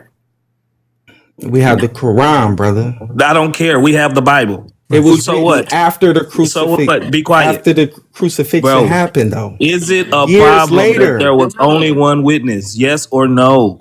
Yeah, that's hurts the logic. Okay, Yes, so dub something that concession. It's a big. problem with So Islam in something the that cave. big, a earthquake, and all like Something okay. this So big that hold bring on. a whole nother Okay, religion that okay. 2 billion Hold on, brother. Muslims follow. All right, then let me address you on this. Hey, So you want to bring up the prophet, peace be upon him, in the cave that had a No, I'm just private holding you to Hold your on, listen, standard. I'm listen. holding you to your standard. Hold on, brother. Listen. You want to bring up the prophet, peace be upon him, having a private conversation by himself in a cave, and you want to compare that to the earth shaking and saints rising from the grave and walking amongst thousands of people. Make it make sense. Right. Bro, you're shifting the topic. You're shifting Same you're topic. shifting the goalposts. Your Your problem listeners from the very beginning. Hold on, Ibn Hassan. Your problem from the very beginning was there was only one witness that witnessed this and wrote about it and had an account for it. That's what we're going at. So if Exactly. that is your criteria, then you're going to have to hold that same criteria to the cave But you're gonna experience have of to come up. Muhammad. But you're gonna have to use a different example and from my religion Bro, that your states that it religion was. started based on that. Your Your whole religion's religion fundamental is starting is from that incident. And that's the biggest incident for your religion. If that is fake, then the entire religion is fake. Right. That's the single event that it started from. But I got a What Quran. the hell are you talking about? dude? but I got a Quran. So So what if what? you got a Quran? Right. What does that got I to got do a with it, then? Quran. What does that have to do Thank with God, anything? because All it right, came man. and confirmed You your can keep him Jesus. up, man. I'm done with that. Bro. There's no comparison, bro. The Evan, earth shake and your saints contention, walked. when your contention with Matthew 27 in the later verses in 52 and 53, did you actually read it? You know, it's been a while since I read it, so I Did can't the, really. did the verses state that there was only one witness to these events? Well, again, I said No, in my argument brother, that. Hold on, wait a minute, yes or brother. no question. Do I already the said, verses I already state- answered that question when I told you that I know that these books are based on witness accounts. Thank you. These guys wasn't there because we don't really know the authors of these Yes, books, we do. right? The book of Matthew wrote Matthew. We're not going to play that game today. Okay. Well, so ask a Christian, you get different answer depending on what Christian you talk to. No, you don't. Not if you're talking to a Really, Christian who's actually brother? done his Come on, history. man. I mean, if you're getting a different Come answer from on, a different bro. Christian, that's somebody who doesn't know history. That's fine. I couldn't care less about that. You're talking to me now. You're telling All me right, that you all don't know right. who wrote it. And I'm telling you I Show know who me, wrote it. show me historically that is written by Matthew. No, himself. because I'm asking you a question and you refuse. Show to me who answer wrote it. All right. Paul letters are the oldest manuscripts. They was written first. Paul letters was written first. He's on like a paper, bro. bot, dude. Bro is on a tangent, bro. You cannot stay. Right. I asked you a simple question. Does the book of Matthew, chapter 27, I don't get, listen, honestly, brother, I'm going to be honest with you. I don't give a damn if you believe that Matthew wrote Matthew. I don't care. It's inconsequential to what I'm asking you regardless. My question to you is because you brought up the verses, so I would expect that you would have some sort of memory as to what the verses say, not just about the saints resurrecting and walking, but does the book state that Matthew was the only witness to these events? Because that's what you originally said. You said only one person saw it and only one person wrote about it. No, it's in one book. Yeah, it's only one person wrote about it. And That's in the what I book of said. Matthew 27, 52, 53, and 54, does Okay, read it ever make the inclination that there was only one witness to this? Read it for the audience. Educate us all, brother. Go The ahead. tombs were also opened, and many bodies of the saints who had fallen asleep were raised, and coming out of the tombs after his resurrection, they went into the holy city and appeared to many. To many. So I'm going to ask you again. Does that make the insinuation that only one person witnessed this event? No, not at all. That's what I was saying. But Like that was your thousands original of people seen them. That's not my original position. Play the tape, bro. No, a thousand people seen them, and only one author It's wrote only about mentioned it. in one book. Only one person saw it. That's what you said. Only one. No, I said only one person wrote about Only it. one person We wrote ran about the tape, bro. Okay, so then how many people wrote about these supposed revelations in the Quran? That's what make the Quran beautiful, baby. You got quiet on It's me only now. one author. It's only one author, baby. It's only one author, baby. That's what make the Quran beautiful. Do you see how quickly your double standard falls on its face? You had an issue with one specific event that Matthew wrote about. You lied and misrepresented it and stated that it was pretty much only one person who wrote about it. Therefore, it was only one person who could have known about it and one person who could have witnessed it. But when it's your false prophet we're talking about, when it's your false prophet we're talking about, all of a sudden there's no issue with that, right? It's only in one book, brother. I stand on what I said. I'm going to see. I'm going to. How do you know it? Hold on, Jay. I'm going to approach you now from a common sense standpoint, okay? Because you have no issue with these, right? Let's see if you have an issue with this, right? Who identified the angel Gabriel in the cave of Hira? You're saying when he brother, it's a simple question. Don't get stupid on me now. Who identified be like Christ, bro. In the cave of Hira? Don't be stupid now. Christ Is Christ gonna recognize you? Christ was extremely intolerant towards deceit and deceit. Don't say Lord. So now I am going to ask you the question again. Who identified Gabriel as Gabriel in the cave of Hira? Go ahead, unmute your mic. Who identified Gabriel? I want to see how honest you're going to be. Who identified Gabriel? His wife, uncle. He never. His wife's uncle. Thank you. According to the biography hold on, of the brother. prophet, peace be upon him. I know Sahih al-Bukhari and Sahih Muslim, both narrated by Aisha, mother of all believers, blah, blah, blah, blah, blah, blah, blah, blah. That's the biography. His autobiography. Brother, his autobiography. Do you know what an autobiography is? That's a person writing about themselves. Muhammad was illiterate. How are you going to write an autobiography? You know what I mean? Why you and your feelings hard? Ooh, man. Okay. You upset. So yeah, I'm real upset. So who identified Gabriel as Gabriel? I told you. Wadaka, right? Yeah. According to Aisha, who did Wadaka state approached Muhammad in the cave? Who did he say it was? I'm not gonna innovate. I appreciate your honesty. He stated that it was the Namis who came to Musa. My brother, can you show me in history where the Namis who came to Musa was Gabriel? Can you show me that? Anywhere in history, biblical or otherwise. Show me where the Namis who came to Musa. They went to Wadaka because he was an elderly man who apparently was a Christian and, according to history, used to translate the Gospels into Arabic. So they went to him because they thought he would have the knowledge. And according to history, he obviously didn't have that much knowledge, because anyone with knowledge of the Torah and or the Gospels would understand that Gabriel did not interact with Musa. Musa interacted directly with Yahweh, my friend. So now, where did Muslims start correlating the Namis who came to Musa with Gabriel? Well, it was recorded later that Gabriel introduced himself to Muhammad once he came to him again. Where? It's in the hadiths. Really? The hadiths? Yeah. Where? Gabriel introduced himself later when he came to him to bring him revelation. Even if the demon decided to introduce himself as Gabriel, let's just say that were true, a demon has no issue going along with a deception, my friend. They started asking who it was, and he was told it was the Namis who came to Musa. I asked you a question. Don't pretend like you didn't hear it. Well, I answered it. Did they get the idea that the Namis who came to Musa was Gabriel? I'm only going to ask you that one more time. Where did they get that? Who get that? The uncle? I told you that the uncle told him that. Right. The uncle's not a prophet, bro. What do you want from the uncle? He's not a prophet. He don't have revelation. Okay. So at what point did people identify the Namis who came to Musa as Gabriel? Can you show me in history where anyone believes that the Namis who came to Musa was Jibril? Can you show me that? The Quran does not tell us that Jibril came to Moses. I would have to look to confirm, but I don't remember the Quran saying that. Not only does the Quran not say it, but the uncle don't have authority. Then why did they go to him? If he didn't have authority, because he was a God-fearing man. Okay, so he had some authority, enough for Khadijah to be worried about Muhammad and take her husband all the way to Wadaka because they trusted his knowledge and his authority, because he was a man who was trusted to translate the Gospels into Arabic. So obviously he had some authority and knowledge, or but he wasn't a prophet. prophet. He wasn't a prophet. Never did I say he was a prophet. So he can make mistakes. So are you now what's the telling me? problem? So now, thank So you he was for admitting. mistaken So about he was the mistaken. angel. Thank you. About the angel, yeah, right. Look, You just cooked yourself, brother. So he was mistaken about Jabril, right? Bro. Okay, circlicious.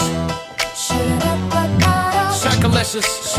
Boy, you came in here and literally destroyed the entire foundation of your entire religion and made it clear that obviously Wadaka made a mistake, because the only way that they would have gone to Wadaka was saying, hey, this guy is a Christian. He knows the scriptures. He translated the scriptures. Let's go to him.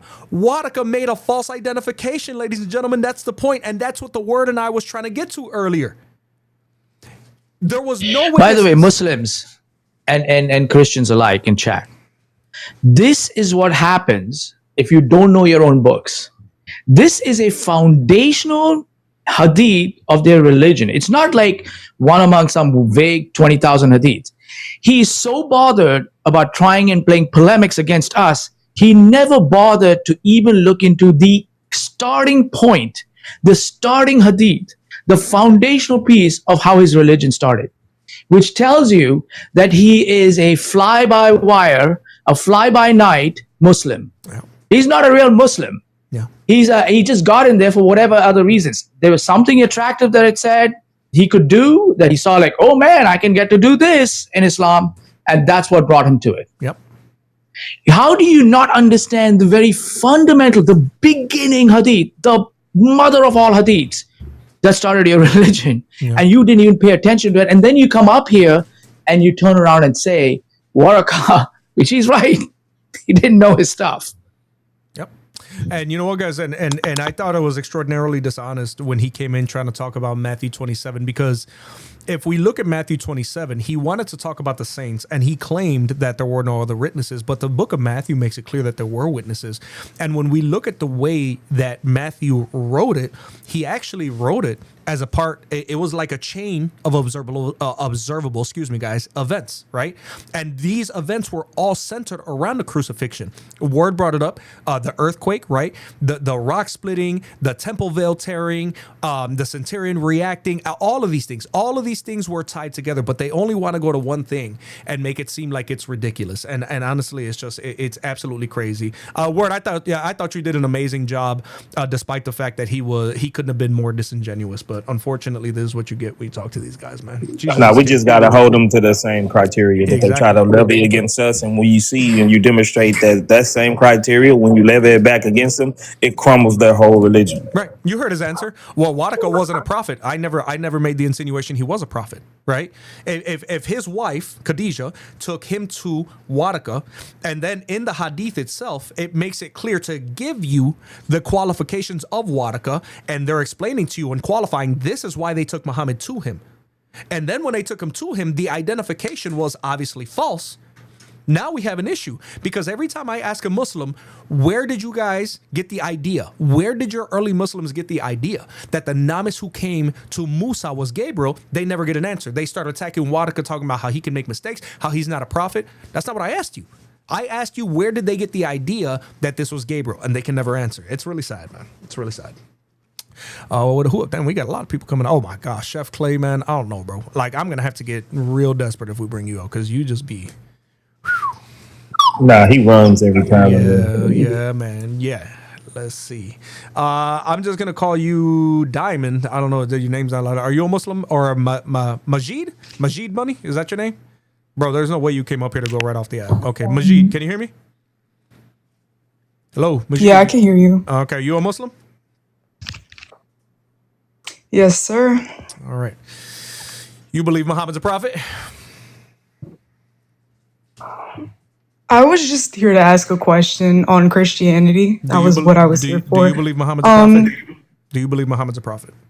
Yes. Okay. Yes. All right. What is your question about Christianity? Okay. In the Bible, does it state that Jesus had died? You're talking about in his incarnate form during the crucifixion? In his incarnate form, that's what you said? Is that an idea that you came up with? No, that's a little thing called the hypostatic union. Maybe you've heard of it. It's existed for over 1,000 some odd years. So help me if this argument doesn't die. I'm gonna lose my mind. I know. Okay, so Jesus died, but then later in the Bible it's stated that God cannot die. Wow. So you're saying that Jesus. Christians, hold on. Do Christians hold to the position that Jesus died in his incarnate form, and his flesh died? Because do you hear Christians ever saying that the divine person of Jesus Christ died, or do we say that his flesh died? His flesh died. Okay. So what is your point? But that's not what it said in the Bible. It said that Jesus died, and you pray to Jesus, don't you? We pray. Yes, Jesus is the Son of the Godhead. You Yes. okay? Jesus is the Son of God. Yes. And God is Jesus. Yes. Hey, did he resurrect in the same Bible as you're going with? Did it say he resurrected? Jay, let me. I know what's going on here. I got it. Watch, because they're not. Watch. Go ahead. So, what's your next question? You see the thing is, you know the thing about it is here, Mujid. I'm sorry, I forgot your name. Is that on this channel and in many other Christian channels, have you noticing, we're doing something called DOTS, DOTS. It's called disarming you of the script, right? And the thing is, you heard this idiotic argument probably on Cora the Time's channel or Libiano's channel, and you guys thought you could run with it, right? What you didn't expect was that our theology is too strong to actually circumvent to such an idiotic line of questioning. Because there's nothing about anything you're asking that's even remotely problematic for Christianity. As a matter of fact, in the book of Philippians, it makes it clear that Jesus emptied himself of his divinity because he came to serve in the role of the suffering servant. Right, because he reincarnated himself into human form. Okay, do you know the difference between incarnation and reincarnation? Right, when you die and then you become alive again. Okay. That's reincarnation. Right. And then so Jesus, when he first was born, was incarnate. First of all, he didn't actually reincarnate, he was resurrected. To reincarnate would be to come back as a different person. So let's be careful with your definitions here. Jesus I apologize. resurrected, he didn't reincarnate. He wasn't a completely different human being. No, I apologize. I'm sorry. I'm not trying to argue. I just want to I'm still at the point of my life where I'm trying to figure out what religion I want to go to. You don't say. And it's just like a couple questions I had, and I'm not, I don't think so. I'm going to be honest with you. I don't think so. I'm going to tell you straight out as a person, I'm not, and again, not trying to be mean. I don't know if you're a male or a female. It's hard for me to tell. But as a brother or a sister who is created in God's image, I think you're lying. I think that you thought you were better at running this argument than you were. And you came in and asked questions and didn't think that I was going to be, you were hoping to get a clip and probably to show it to the Dawas that you admire so much, and it didn't work. That's what I think you're in here for. I don't really admire anyone. I just had a question. Because it just doesn't make sense. I mean, you're coming up with an idea that that's what they said, but does it state it in the Bible? I don't think so. Last time I checked the Bible, it never said anything about him dying in his human flesh and then his divine nature still being alive. That was never stated. Jesus, it was just an idea that you guys came up with. No, it's we not. We know what death clearly. is. Yeah. Like, so what do you think death is? What does it mean to die? Not be alive, not breathe. Well, yeah, but what is the process? Your soul goes to heaven. Okay, your soul goes to heaven. Would you agree that death is the ceasing of all biological function? Yeah. Okay. Yeah. So in Matthew 16:21, right, John? I'm sorry, John. So no, you're saying that we came up with this idea, right? Mm-hmm. Cool. Here, I'm gonna bring something up on screen, and if you don't read it out loud and you start getting disingenuous on me, I'm gonna move on. That understood? Because like I said, you're not here to be genuine. All right. So let's go down here because you said we made this up. You said we came up with this and it doesn't make sense, right? Cool. I want you to read what I highlight right here. From the time that Jesus began to show his disciples, So we made this up, right? Yeah, your God prays to another God, bro. I'm not gonna lie. And there's the manifest. Come on, she manifested. There's the manifest. Hey, I'm a dude. Chill out. And then you do me a favor, call back after you hit puberty, okay? Appreciate you. Have a good one. A dude. Wait, no, that threw me more than anything. Yeah. Dude is a lady. I just don't. Taking them estrogen. You need to get you some testosterone pills or something. Right. Either that, or like I said, call back after you. I know some of you kids are on spring break, but stop it. You guys are embarrassing yourselves more than your actual Dawa guys do. It's sad, and I didn't even think that was possible. Right. But Joe, I listen. I've been watching. So I'm not hopeful, guys, because every time I go live, I have assuredly watched any number of videos from Bear, from Avery, from Word. I watch even if I don't say anything, I'm watching and I'm listening. The argumentation is not getting better, guys. It's getting worse. Well, I just want to encourage Maverick really quick. Any Muslim that is even thinking about coming up here and running the God died argument on this panel, you don't know this panel. Gluttons for punishment, man. Gluttons for punishment. I'll set it up like dominoes, man. I'll start you off with Jay and finish you off with Bear all the way. So look, from Jay to John to Word to God Logic to Bear the Image. If you guys think, I mean, you wouldn't even be able to do it with one of us. You guys thought that looking at who's on here, you're going to run that argument. It's no wonder you guys hide your faces, man. Right? How do you say your name, man? Yeah, my name is Riot. Right? All right. Are you a Muslim? Yeah. Yeah. All right, brother. Christianity is logical. Islam is not. What say you, my brother? All right, perfect. So, are you a Trinitarian? Yes. All right, Bro, so you have do you a lot of background noise. A lot of background noise, man. A lot of background noise. Yeah. We're in the back seat of the jet. Is it better? Yeah, much better. Thank you. All right. Yes, I'm so a Trinitarian. I have a question. Yeah, do you believe everybody in the Trinity is like 100% equal? Well, we don't use numbers, but we do know that the Father, Son, and the Holy Spirit are all part of the same divine essence. Yes, they are the Godhead. So why don't you use numbers? Because they are in eternity. Here, let me break it down. What for do you mean This they're is the way we look at it. The eternity means there's no beginning, there's no end, right? And with the Trinity, as it stands, is so just because there's no beginning or no end. He's trying to explain it to you. Right. Oh, The way that Trinitarians believe in it, right, or at least proper Trinitarians, the Son is begotten from the Father, and the Spirit proceeds from the Father. Very simple. What is begotten? You just said there's no beginning or no end, but you just said the Son was begotten. How does that make sense? Begotten in eternity does not mean that they had a beginning. It just means that that's how it is. Avery actually explained this brilliantly the other day. What do you mean by begotten? Right, brother. If you interrupt me one more time, I'm going to move on to the next guest because there's a lot of them. Okay. I know that you, again, maybe you didn't hear, but here I disarm you of the script, brother. Okay. You're not going to just ask a bunch of idiotic questions in a row thinking you're going to get a clip. You will never get a clip out of me. I'm uncookable. How is it idiotic? So I'm just That's not very nice. I'm going to make it clear to you. If you have a star that is existing in eternity, right? And you know that stars emit light, right? If that star is emitting light and it is emitting light in eternity, that means that the same way that the Son is begotten from the Father and the same way that light emits from that star is the same way that the Son is begotten from the Father in eternity. No beginning, no end. It has always been that way.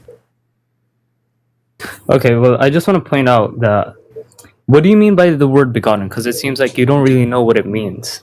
That's why you're using it incorrectly. Okay, so what do you? So can you tell me what it means then? No. Since I'm using it incorrectly, you tell me what it means and show us how Trinitarians are using it. Well, I asked you first, so I think you should answer me first. I don't care if you ask me first. You're making an assertion, right? You made the assertion that I'm using it incorrectly. So go ahead and tell us what it means and how every other Trinitarian is using it wrong. Go ahead. Well, I want everybody to notice that I asked him first, but he isn't answering. No, you don't address my audience, brother. You don't have that. Now you're not letting me. You don't have that privilege in here. Okay, you answer the question or we move on. You're not in control here. I'm not wearing a hijab, brother. All right? Understand me? I'm not wearing a hijab. So hijab? Where did that come from, So show me how I'm using it incorrectly. Go ahead. That's understanding of Islam. All right, fine. So when you say begotten, that means like it could mean in some like senses that the Son came from the Father, which contradicts when you said that it has no beginning or no end. If it does not have a beginning, that means it can be begotten. Make that make sense. Not if it happened outside of eternity, time and space. There was no time for it to even. It was in eternity. Right. It's an eternal begotten. He made an example with the star, but I'm I have trouble seeing how these Bro, two it things are wasn't a one comparative. no You have it to make a wasn't a one to comparative one case. Tell me comparison. how you can make a Right, comparative right, case between these right, two. bro. Calm down. It Right. wasn't a one to one comparison, bro. How are you telling me to calm down? I'm just saying. Because I was speaking and then Right. you talked over it. Oh, sorry, I didn't know that. Yeah.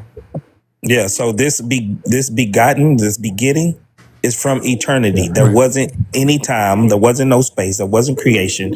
So there's nothing that you can even equate to this begetting as far as a measure of change in any way. Was there Because any time is just a measure of change. Correct. But I just have one question. Was there any time in this eternity you're talking about? Was there what? Say what? Any time, like No, this is before time. It's eternal. I find it interesting that you're accusing us of utilizing the word begotten improperly when you can't even comprehend the fact that there is no time in eternity. What is time, brother? What is the meaning of time? the continuum of reality, you could say. The time is the measurement of change, my friend. Time is the measurement of change. So if I have like an object and it doesn't change over like a couple of seconds, does that mean there's no time? Well, you just said over a couple of seconds, Well, which then the indicates definition that you there gave is is wrong, time. right? You said over a couple of seconds, which indicates that there is time. Because if But you are there's in no the change, brother, which contradicts the definition. if you are living in a universe where things are instantiated, then you are subject to the laws of time. It What doesn't does matter. instantiated It doesn't mean? matter. Instantiated means in creation, created, brother. It means to be initiated, essentially. Okay? Right. You're not, brother. You're not smarter than me, so Bro. stop trying to pretend like you are. Brother, Okay? brother Maverick. Yeah. Brother Maverick. What's He's up? not giving it. He's not even giving an argument. He's No, just he's not. asking questions. Right, I know. He's just asking questions. Right. So give But me anything that's created, have you ever heard of entropy? It's breaking down. Everything breaks down. So everything is changing. Right. Everything is breaking down. Even your own body is steadily breaking down. Everything has entropy. So if you're in creation, everything is going to experience entropy, and everything is going to continuously change. And the question and the follow-up question you asked made it very clear that you don't even understand the argument, because you said if I have an object that doesn't change over a couple of seconds. Over a couple of seconds. You just said that I'm not making an argument, but now you're saying I don't understand If you it. start talking while I'm talking one more time, I'm going to move on. There's a lot of people who want to talk to us, okay? And I'm pretty sure at least one of them is going to actually be genuine, all right? Your analogy was so poor that you didn't even realize that you said if I have an object that doesn't change over a couple of seconds, already makes it clear that you understand that this object is still being measured by time. Over a couple of seconds or over 100,000 years doesn't matter, because that is still change over time. Okay. So So let's now just what go we're back gonna to do the- is, like Word said, you're not making a point. So I want you to show us Oh, I now am. how the Trinity is illogical. You've asked a lot of questions. You've made it clear that you're not tracking. So I want you to now, I'm gonna disarm you of your script, okay? Show us why it is that the Trinity is illogical, It's since rude that's to what you say. have I a don't really contention have with. a script. Okay. So then show us why the Trinity is illogical. All right, fine. So, well, ultimately, it comes down to the question if there are 100% equal, but you said that you cannot predicate numbers towards a trinity. So, the main question I would have is I didn't tell you to ask me a question. I said make your statement, brother. You see what you're doing? You say you don't have a script, but now you're saying what's your question? Yeah. I'm telling you to explain to my audience that you think you have the privilege of addressing. Explain to them why the Trinity is logically incoherent. Go ahead. I dare you. oh yeah, so Watch this, guys. well, it says in John 14:28, the Father is greater than I, but Yeah, and when How- Jesus is speaking in his incarnate form. Whoa, that's a good verse right there, bro. Yeah. Jesus speaking in his incarnate form. So now what we're gonna do is we're gonna bring up John 14, guys, and we're gonna read it in context. All right. And I want you guys to also notice that what he didn't do, he didn't actually answer my question, nor did he make the statement I asked him to make. He's going to biblical verses, which he does not believe in now. All right. So here is John 14, and we're going to 28. So check this out, guys. Let's read right before it. These things I have spoken to you while being present with you. But the Helper, the Holy Spirit, whom the Father will send in my name, he will teach you all things and bring you remembrance all things that I said to you. Peace I leave with you, my peace I give to you, not as the world gives do I give to you. Let not your heart be troubled, neither let it be afraid. You have heard me say to you, I am going away and coming back to you. If you loved me, you would rejoice because I said, I am going to the Father, for my Father is greater than I.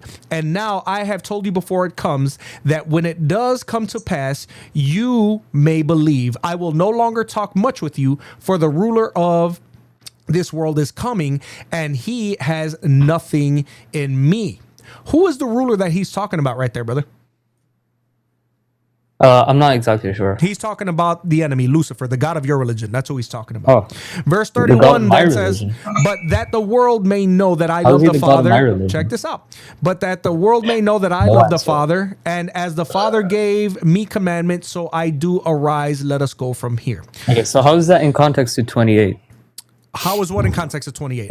So when you read verses before and after a verse, that's called reading it in context. Okay, yeah. So can you explain the context to me? Like, Yeah, we read so the word. you're saying right here, Yeah. you're saying that I am going to my Father, for my Father is greater than I. Who's speaking right here? Jesus. Jesus. Is this before? Is he still in the flesh here? Yeah. Yeah, right. And how many times did Jesus make it clear that he was subservient to the Father in role? Well, he made it multiple times. Exactly. So the Son Okay. is stating that he is subservient to the Father in role. Does that mean that he is less God than the Father is? Wait, what do you mean by subservient? Can you just like tell me what that role, means? brother, in role, in authority. In his incarnate form, he's making it clear that he is subservient to the Father. He said this many times.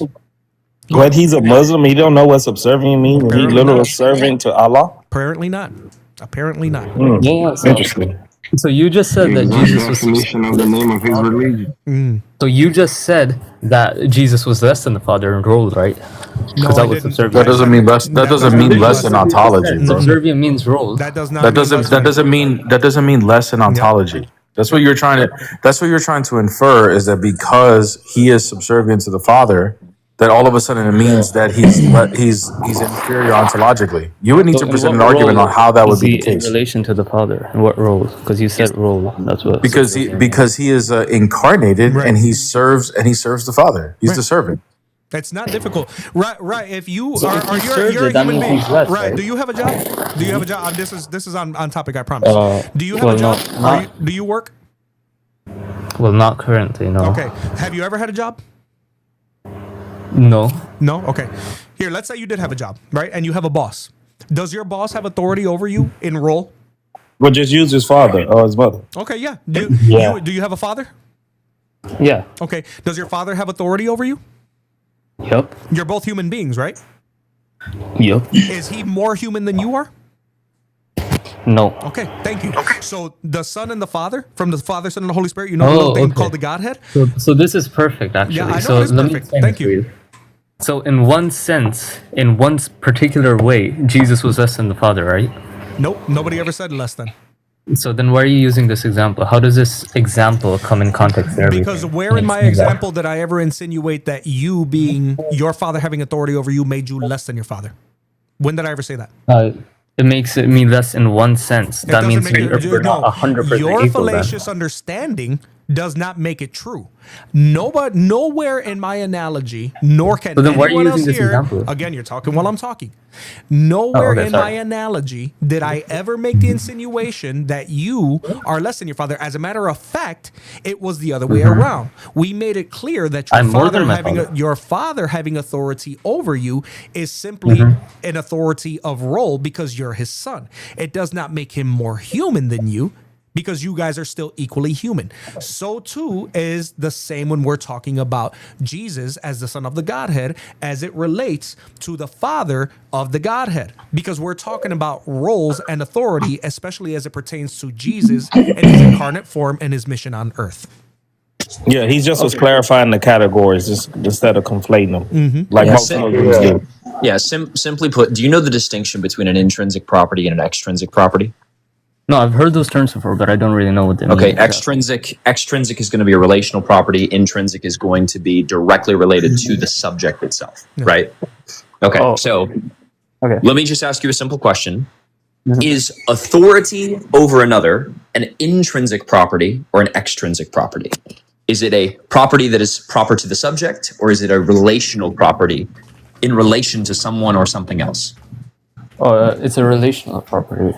Perfect. Now, if it is the case that authority is an extrinsic property, therefore a relational property, does your relationships, like with your father, with your mother, with your boss, with anyone on this panel, does your relationships with another individual impact anything about your nature? Does my relationship with anything impact my nature? Does your nation, so for example, right, an extrinsic property, let me give you an example. Like you have a father, right? As we've already talked about, that father is essential to you, such as that you could not have existed without your father like bringing you into existence, right? Yeah. Okay, great. So that means it's an essential property, such as you could not have existed without it. Now, when we take that essential property and we say that's an extrinsic property, which means it's not having to do with your nature as the subject intrinsically, then guess what we get? If your father were to pass away, does anything change about your nature? Well, no. Right? So your human nature is set because that is indexed to an intrinsic quality of you, the subject. Your father extrinsically does not. So the question I just simply ask, and the others have asked you, I'm just asking it kind of in a different way. When Jesus says the Father is greater than I, and this is in reference to authority, is Jesus using this term in relation to an extrinsic property or an intrinsic property? He's talking about relational. Okay, perfect. So if Jesus is using this as a relational property, then that means your original question about equality, right, when you came up? Yeah. Does that maintain... No, yeah. So when I asked that question... Wait, one sec. Here's the final question. Does that maintain ontological equality, since that is an extrinsic property? Wait, what do you mean by that? I don't really understand what that means. Equality by nature. Equality by nature. No, then he... Wait, you said it's extrinsic, right? Remember, we just went this whole thing. Yeah. You have an extrinsic property of your father. It doesn't change anything about your nature. So when Jesus makes this claim that the Father is greater than I in reference to authority, which is an extrinsic property, then that would mean fill in the blank. I was asking objectively though. So that no. intrinsic and the other one. Wait, but fill in the blank. So objectively, if Jesus is simply saying that the Father is greater than him in reference to role and an extrinsic property of authority, then what does that mean via in virtue of the incarnation? It means that there still can maintain ontological equality or equality by nature intrinsically. That's all. That's all we need for Trinitarianism to be true. Well, that just kind of dismisses my question. The question I asked was in terms of on objective basis. I was talking about in every way possible. So if you're gonna say that in relational, bro, this is all objective, bro. He just told you, and you had conceded that the relationship in which he's referencing that the Father is greater than I, something that's extrinsic, doesn't change what Jesus is and what our claims as Trinitarians as to what he is. Relational wise, they're not equal, which means they're not objectively. Yes, we know relationally. Then I don't know who dropped him. No, I didn't. He left. He left. Oh, okay. Oh, I'm about to say. We know they're not relationally equal, bro. That's why we believe in distinctions, man. Like, come on, man. He left. Yeah, the moment he said that it is an extrinsic property in the verse and therefore a relational property, he has now got to leave the internal critique and now move to an external critique. Yep. There was no way. I think we probably approached that argument with him every possible way. And I think that once it got a little bit too metaphysical for him or philosophical, he didn't. He was trying to keep up. I don't think his ChatGPT was keeping up, guys. And that's usually when they end up leaving. It is unfortunate. I knew he was being disingenuous from the beginning. That's why he started stuttering a lot, guys, when I asked him to just establish his position as Ward and I so adamantly was saying, hey, you're just asking questions. Are you going to tell us what your issue is? And he really couldn't do it. As soon as I asked him to do it, he started asking more questions, right? And then he went to John. I said, show us how the Trinity is logically incoherent. He went to John 14:28, which doesn't help him. It actually hurts. I mean, like you guys are just so bad at this, man. It really is bad. It really is just so bad. Welcome, Delmy. Sorry if I Not got at all, too brother. guarded. No, I see. That's the thing. If I start with somebody and they're not getting it, this is why I love having people join the panel, man. Because everybody has a different style. Everybody has a different way of wording things, and it's like that just goes to show us, ladies and gentlemen, that no matter which apologist this person talks to with whatever style, if you're being disingenuous, it doesn't matter because you're going to clap. He literally left. I promised you guys. I will even show you the VOD. Nobody kicked him. I was actually doing something else. I was fixing something in OBS when I looked over in the middle of the sentence and he was gone because John was cooking him. He couldn't handle it. When I use that, I say the president. I say, the president is greater than I, but he's not more human than I am. Right. In authority and position, sure, but not not in nature. In nature, he's not greater than you. Ethan Kim, what's up, man? Yo. What's up? Are you a Muslim? Yeah. All right, man. So you believe Muhammad's a prophet? No, I want to talk to you about the Trinity. No, I said, do you believe Muhammad's a prophet? Yeah, of course. Okay. What do you want to talk about the Trinity, man? Okay, so how is it not one God but three? Okay, let's just cut through all the stuff this time if we can, Maverick. Go right? Here, let's literally cut through all of it. Yep. So we're saying Christianity is logical, which just simply means you cannot derive a logical contradiction. All right. So if you're saying it is not logical, you're saying you either can derive a logical contradiction or you can derive like some sort of unwanted consequence doxastically, right? Based off our beliefs. Okay. All right. So I just want you to give that logical contradiction. Just so you know, you're talking to Muslims. You gotta like dumb down the vocabulary for them, brother, because they're gonna get lost quick. Listen. Ethan, if you truly are a Muslim, give a logical contradiction. Right, there you go. Show us. Oh, sorry. Go ahead. No, Brother John. Maverick. I was just gonna say. I'm just gonna tell you basically what Brother John is asking you. Show us. Articulate why. Explain. He left. Yeah, actually, I can break it down simpler for John, Muslims, guys. Bro, John, you gotta know when you're in the hood, bro. You gotta talk like they understand. When you're dealing with Muslims, you're in the hood. We're not. You know what I'm saying? We're not in the country club no more. Yeah, you're not in Princeton. You're not in Princeton or Yale. You're more like at Well, here's the thing that I value in some sense. I value in some sense. Oh, give me 1 second. Yeah, go ahead, brother. Yeah, no, I 100%. This kid was not. He was so out of his depth right away. You could just tell he was not ready, man. you got to speak in like you in PV Prairie View or somewhere like that. In other words, what the people are trying to tell you guys, Muslims, is that don't start with this one time in band camp. Come with something true. Felix the Muslim, you're on stage, man. Can you hear me? Hello. This one time in band camp. I'm just kidding. It's all good, brother. What's up? Yeah, I don't think the Trinity is illogical per se. Okay. I think you can derive it from the Bible, possibly. Mm-hmm. That's not my contention. My contention is that the Bible itself has a contradiction, so the holy text is illogical based on the contradiction.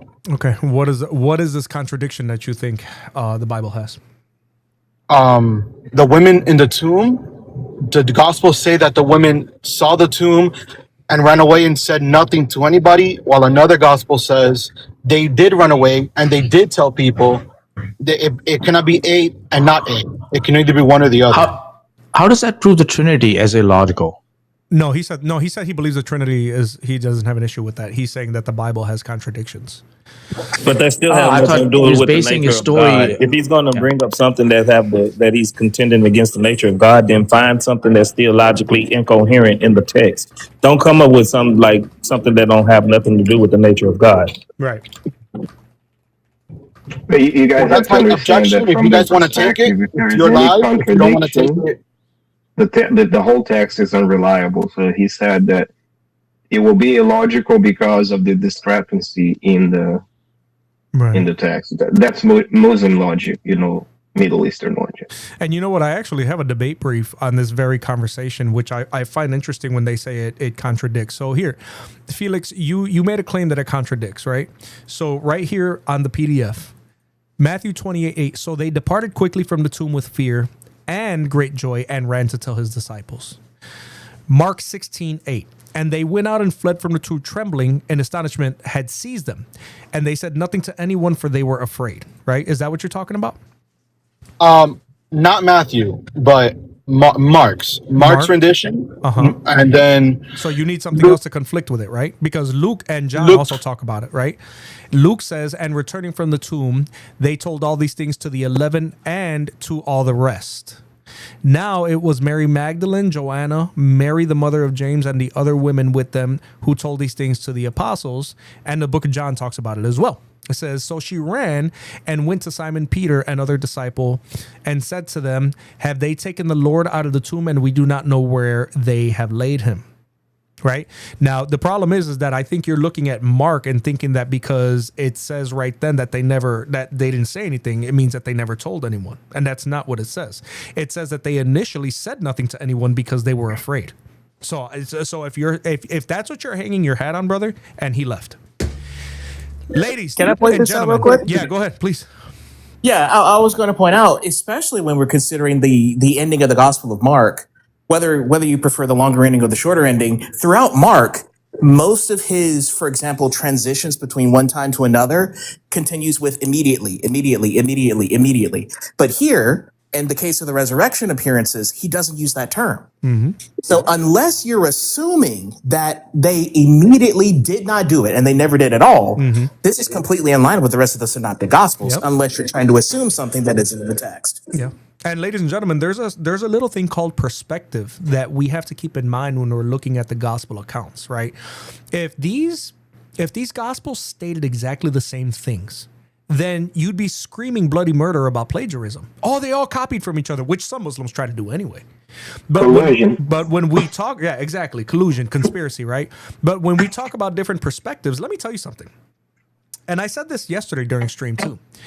If there's an event, especially one that can be considered miraculous, and I interview 4 different people and they give me the same word for word story, I'm going to 100% say that they're on nonsense, that somebody's lying, because no 2 human beings ever tell a story exactly the same way. The fact that it is the way that it is, guys, it actually goes to the credibility, not to mention the embarrassing do you guys understand that for a man in the Middle East in the 1st century to reveal embarrassing details about themselves, especially in a book that was going to be canonized and looked at for God, they didn't even know how long, do you understand that was not even something that was even remotely on their minds, to share an embarrassing detail about it? That's not something that was done in that culture. And yet you sit there and expect us to believe that these are not true, that they're not true accounts. And it doesn't make any sense to me. Looks like we have more guests up here. But you know what? Jesus is king, man. That's what happens. You start quoting scripture and the enemy flees. Imagine that. It's almost like I read that somewhere one time. In a court of law, they will dismiss the witnesses if they say 100% the same thing. They're going to know somebody's lying, because that's not natural human behavior. It's just not. Richard, you're on stage, man. What's up? Wait, I'm not gonna sit here and argue. I just wanted to give you compliments. You're doing what you're doing with a lot of the stuff going on in our world. I appreciate you, and that's all I just wanted to say. Just keep fighting for the truth. These guys make up all these selfish arguments, trying to be comfortable with what they believe in, and trying to debunk the Christianity. Yeah, and it's sickening and it's saddening at the same time. It is. So yeah, just keep doing what you're doing. Stay true to the Word of God, and hope Jesus comes back soon, because these guys need to wake up. Oh yeah. All right, brother. Thank you for that. Appreciate you, man. God bless. Ghosting you. You're on stage, man. How's it going? What's up? Are you How's everyone doing? Good, man. How are you? Absolutely am. Alhamdulillah. Absolutely am. All right, brother. Christianity is logical. Islam is not. What you got? Okay. Logic is imperceivable if we don't believe in what we can't see. Okay. So let's take that as a perspective, because like the Quran puts forth proofs that are illogical. Are you talking about just in a theological sense, or are you talking about just not visually seeing things in general? Physical. In general, because we don't see angels, but we know they exist. Okay. Correct. Okay. So let's say you say that the Quran is illogical, Christianity is logical. All right. So in the Quran, there's a surah called At-Tariq, which is the knocking star. Okay, and it tells you. Allah asked, "How will you know what the knocking star is?" And he says it's the star of piercing brightness. Well, scientists have come to find out that a pulsar, which penetrates the cusp of the gravitational pull of the star itself, makes a knocking sound, and it is a star of piercing brightness, which is a reference from God Himself saying, "Hey, check this out." It's God saying, "Hey, you need to look past prejudices. You need to look past the veil which our life is, because we all die. Eventually we die. So this life is a veil from death. And it's a test for everybody. And to think that it's not a test is ignorant. And to say that our good deeds are manifested around... Ghosting. Respectfully, brother, you're pontificating and it's irritating me. Okay, I didn't ask you to show to give us dogma. Respectfully, I don't give a damn about Muslim dogma. The prompt is very clear. All right. Now, if you're talking about Quran verse 86, that's actually laughably false. So I'm going to go over it with you. That's 86, 1 through 3. Okay. And it says, by the sky and the night visitor, and what will make you know what the night visitor is, it is the piercing star. So this knocking that you're talking about isn't even in there. All right. The Arabic word. What does At-Tariq mean? It means the knocking star. Ghosting. Be quiet long enough for me to explain why what you said is false. And then you okay. Goodbye. Have a great day, bro. Have a good one. If you're too ignorant to listen to what I'm telling you, I'm too ignorant to listen to stupidity, because I'm trying to explain to my audience why what you said is you demonstrably think a man false. is your... Okay. So now you can get the hell out of my face. Have a good one. All right. Now, guys, the Arabic word that he's talking about, al-tariq, which literally means the night visitor, right? Or the one who knocks, right? The next phrase describes it as al-najam al-taqib, which is usually translated the piercing star or the bright star, right? So now what we have are these Muslim foolish people who claim that this refers to pulsars, because pulsars emit this rhythmic radio pulse that could be described as like a knocking sound, right? The problems with that, and good thing for me, I'm actually a physics major, and I love astrophysics. When we're looking at this claim, guys, classical Islamic scholars, right, never interpreted this verse as a pulsar, right?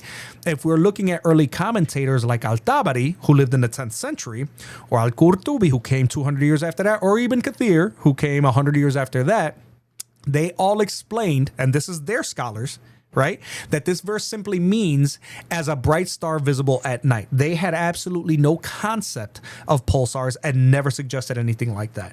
So to sit there and try to make the insinuation otherwise is laughable. And he didn't want that explanation, which is why, he ended up getting kicked, because they start manifesting right away. Perfect dawah. Okay.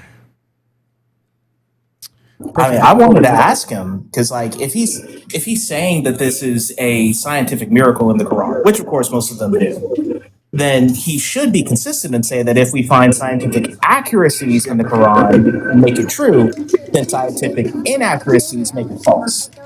And especially if we're talking about stars, just go to 67 verse 5, where it says that stars are missiles that can shoot at demons. Correct. Well, they don't want to talk about that because it's so laughably false. Okay, Mr. Astrophysicist, I got a question for you. What's up? All right. Is it not true that pulsars, they emit electromagnetic radiation? They don't make any audible noise, knocking sounds. No, yeah, they don't. They do emit radiation. What he's talking about is the sound that it seems like it makes when measured by certain instrumentation, right? And they say that it makes like a knocking sound, but it's not actually a knocking sound. It just sounds like, when you listen to a pulsar, this is how it sounds. Doom, doom, doom. It's just literally the same sound that anything else that's emitting that type of radiation would emit. So it doesn't help him at all. So you're absolutely correct. Yes. Yeah. I'll be here on Mondays, Wednesdays, and Fridays for any astrophysics conversations, please. Perfect. Perfect Dawa, you are on stage. What's up, man? Yeah, hello, hi. This goes to the back of another vehicle with a hitch on it. Christianity is logical. Islam is not, brother. What you got? Yeah, how are you? I'm good, brother. How are you? I'm fine, thank you. Just wanted to say that last night I was talking to you and then I was kicked out because your friend didn't like my answer.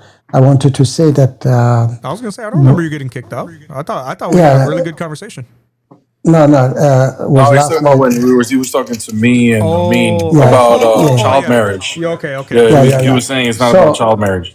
Yeah. I'm going to say it like this: that when Muslims, some extremist Muslim, when hang on, perfect. Hang on, real quick before we go on, because I don't even know what we're talking about. Is your intention to continue the conversation you were having with Amin and Bear?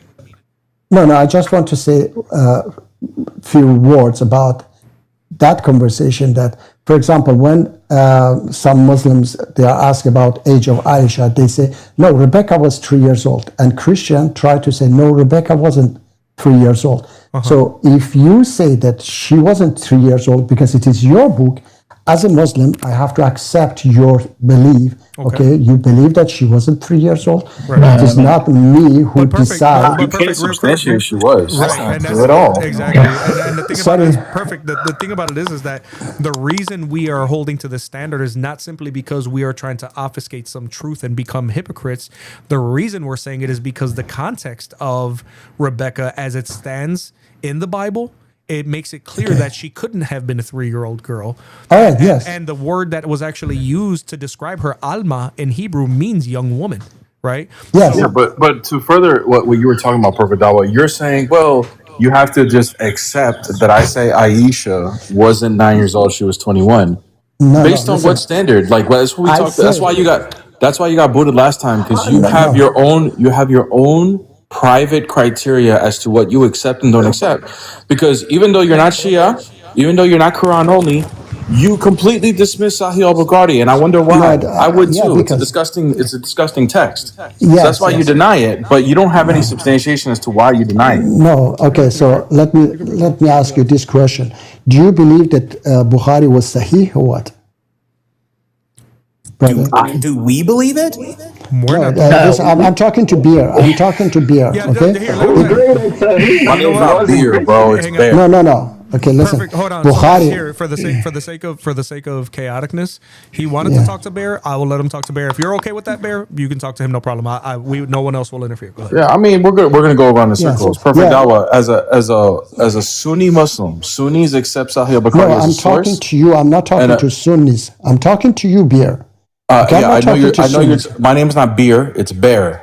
Bear. Sorry, Bear. Okay. Unless you give him a cigar, then it becomes beer. Yes. Okay. Yeah. I mean, I'll have a beer, but I'm not Beer. Okay. Yes, Bear. It's a German saying, Bear. Yes, Bear. I'm not talking to a Sunni. I'm talking to you. Okay. Do you? Are you a Sunni? That Bukhari. I say I'm talking to you. It's irrelevant. It's irrelevant as to whether I believe you are a Sunni. Okay, no, listen. According to Sunnis accept Bukhari as a source. Yes. And I told you, I believe Bukhari is trash. Okay, I know that. So what is the criteria for you to throw out Bukhari? And the rest of the Sunnis don't. They accept it as authoritative. Yeah, because they are ignorant as well. Okay, I can tell you why. Because Bukhari says Prophet Muhammad split the moon, which is a lie. Prophet Muhammad didn't have any miracle according to Quran. Quran doesn't say a single word that Prophet Muhammad split the moon or had any miracle. Yeah. And Bukhari says Prophet Muhammad split the moon. So Bukhari is a liar. Okay? Yeah. Well, hold on. Good. So you think he's a liar? Yeah. Now, according to Islamic belief, is Bukhari the majority of Sunnis? Do they accept Bukhari as a reliable, as an authoritative source? Yes, they accept it, and I don't care. So they accept the moon splitting. Yes. You don't. No, I don't. Because and the reason why you don't is why? Because Quran doesn't say. Quran says in many verses, "Oh Muhammad, they ask you for sign. Tell them the sign is only with Allah." Okay. If Allah wanted to show, and He says that previous prophet we gave sign to them, but people rejected. So why you think that if we give it to you, they would accept? So Quran reject his request for signs in many, many verses, not only one. In many verses, even says that if you want to give them a miracle, go and make a ladder to the sky or dig Okay, I got you, a Prophet deep Dollar. hole. So does this mean that the majority of Sunni Islam are in error? They are ignorant. Yes, I say that they are ignorant. Are they in error? I didn't ask ignorant. Yes, they are in error. Yes. Okay, so if the majority of Sunni Islam is in error, right? Yes. Then what you are admitting is that you don't have any grounding. Exactly, brother. He is a Sunni, but you, my friend, everybody else has got it wrong, but you have it right. I'm not alone. Listen, we are millions. Okay, we are Oh millions. no, I'm not saying you. I'm sure there are other people that trash Bukhari as well, but they're called Shiites. But what I'm saying is, they are you not as a Shias. Sunni, There, you as there a Sunni, are. Okay, I'm not a Sunni. I say that, brother. I'm not that in that sect. Okay, even Shias follow Sunnah of the Prophet. Okay, they say we follow Sunnah of I the know that, Prophet. brother. Yeah, Sunni but Sunnis, Prophet. Yes, Sunnis are specific, are an actual, yes. It's an a actual, sect. yes, Yeah, it's an it's a actual sect. sect So that I'm follows the split, and one of them being Bukhari, No, right? I'm not a sect. So I'm not following any sects, and I told you, brother. Okay. Okay. But I just curious to see how you get your grounding in your faith. Like you do I believe get in it from you do Quran. believe in the 5 daily prayers, right? Yes, yes. Where do you get these prayers from? Yeah, this was passed by generation. I didn't get it from Bukhari. I didn't get it from any Where'd you get it from? scholars. It comes from parents, generation to generation. Okay. Yeah, We have but to where did you pray get it 5 from? times. Where'd you hear it from? It's from the Prophet directly. Okay. Yeah, okay, And I it is in understand the that. But Quran. how did you meet the prophet? No, I didn't meet it, but it Okay, is in how the did you get Quran it? as well. It is in the Quran as well. How that did you have get to it? pray these times. I say it is Wait, in the 5 Quran. daily prayers are in the Quran? Yes, the Can, five. can you show me where it says the 5 daily prayers? Okay, I have to bring it for you, but it is in different verses. Okay. Yeah, from what I understand, the 5 daily prayers are you're going to get the concepts from the Quran, but it's not directly in the Quran. Are you saying that they're directly in the Quran and I'm wrong? Okay, not everything I say. Allah subhanahu wa ta'ala says in the Quran that, "Oh Muhammad, we give you the Quran, you may explain it for the people." Okay. Oh, okay. So you yes, get the explanation from the Prophet. Okay, all right, yes. So before Bukhari, okay, before Bukhari or Muslim or whatever, people were praying 5 times. They didn't start to pray 5 times after How do you know? Bukhari. How do you know that's what the Prophet told him to do?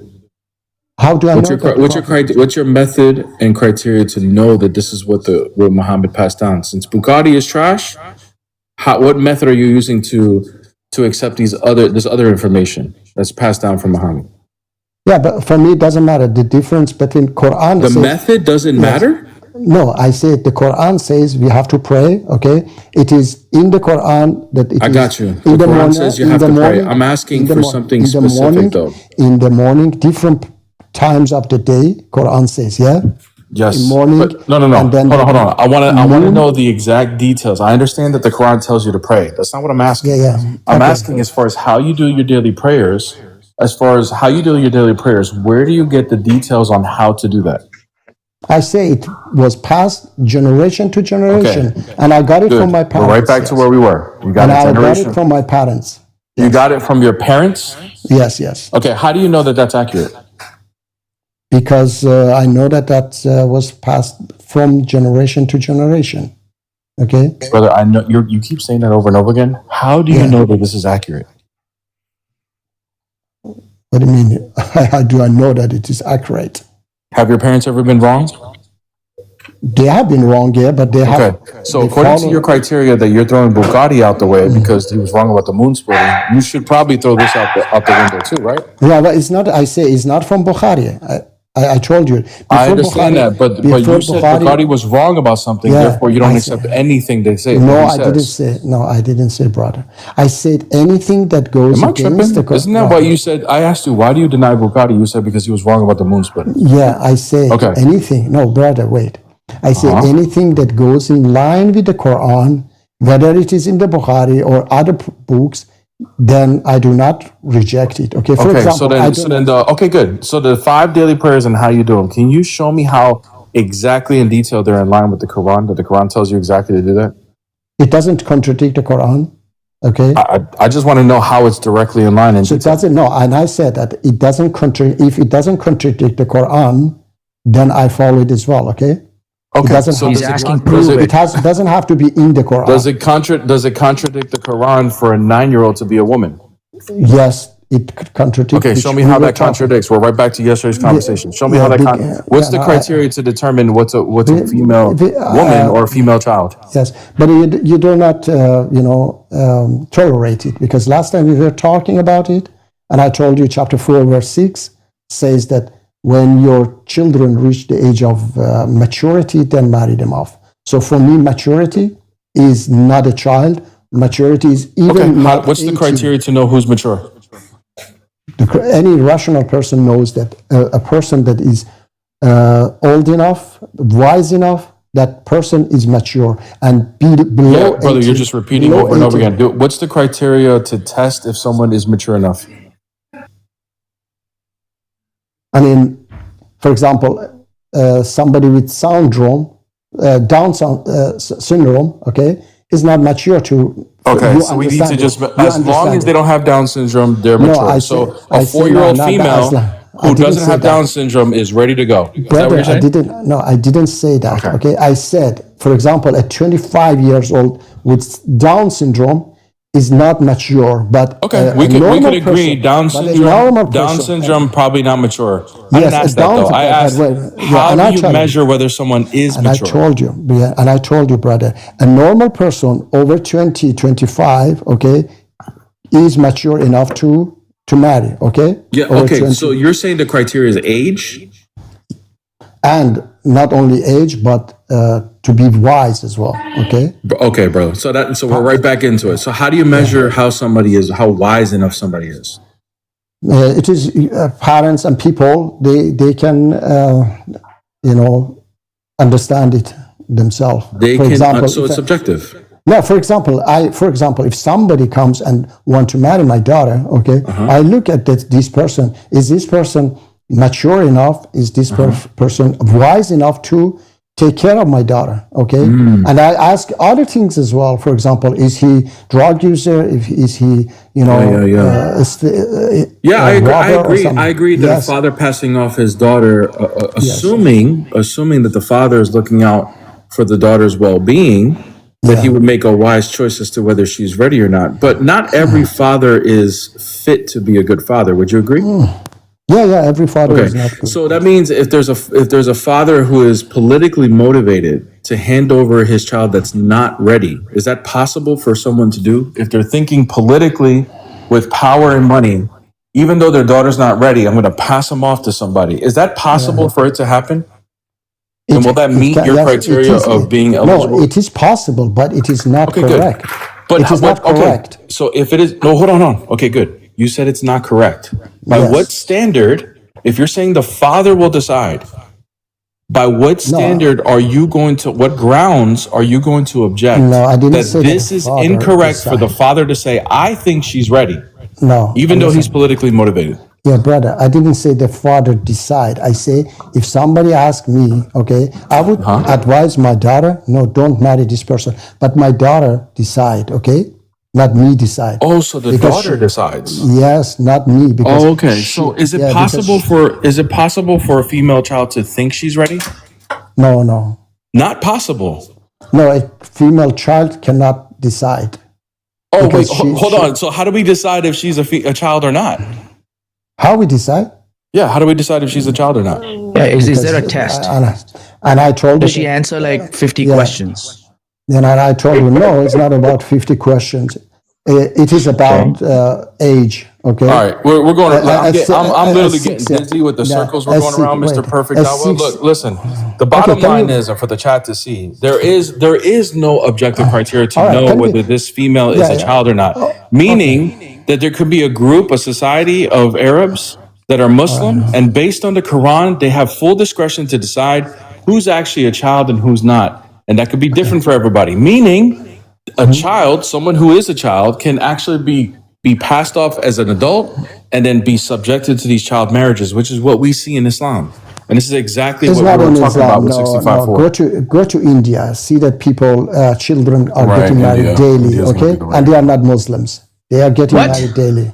Yeah, in No, no. India. So Jay, you go take. ahead. Hold Talk on, to hold me, on, brother. hold on. Oh yeah. So let me ask you Yeah, something. so it is not about Islam. Okay. So is it a good thing they're doing in India? No, of course I say it is wrong. Okay, if those It's wrong. Muslims, yeah, if those So Muslims do are that they as well, putting it's a wrong. do they give a test to the children as to Listen, figure can out we how mature listen? they I are? told you. Wait, brother. Can we go to that? What is written there? What the logical? Because I explained for you. Okay, and you do not You said accept. You are like wait. You're like a police okay. How do you asking me. measure maturity? Asking me want to condemn me. Okay, want to condemn me to follow the Quran for those How do you beautiful measure commands. maturity?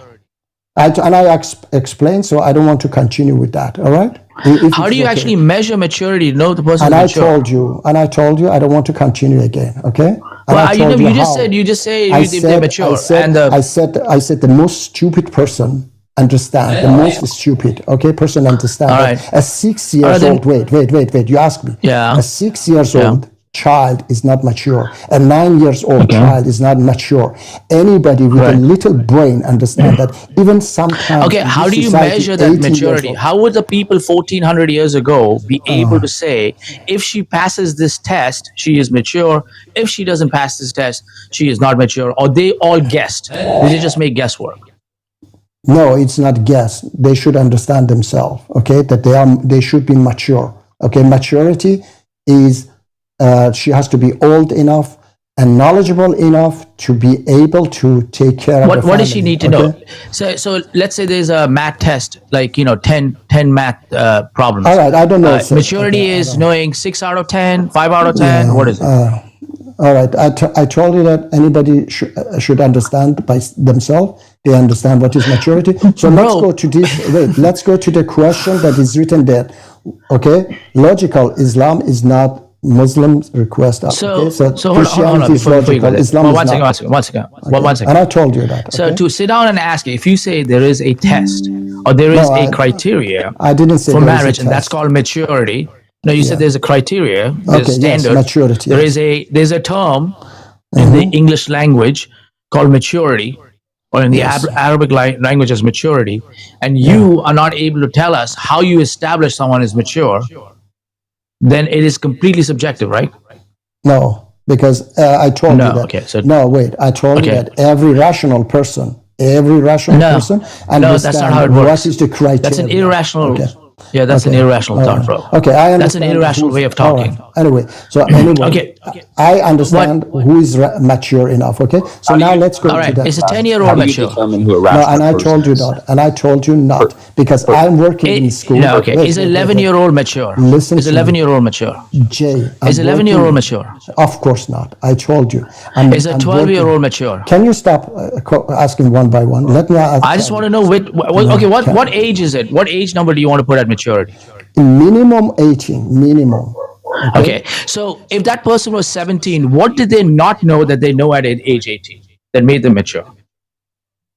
What they do not know? Yeah, Because you it's said true. minimum 18. So if that same person at the age of 17, what was it they did not know that they hit the age of 18 and they knew that made them mature? No, even I say even 18. Okay, might not be mature. We have to test. Them, Okay, pick a number. Okay, have move to the test them. goalpost. Pick a number. What do you want to say? 21? For some people, no. For some people, it's 18. For some people, 20. For some people, All right, great. 25. So Yes. tell me for the people who are, there's some people who are for the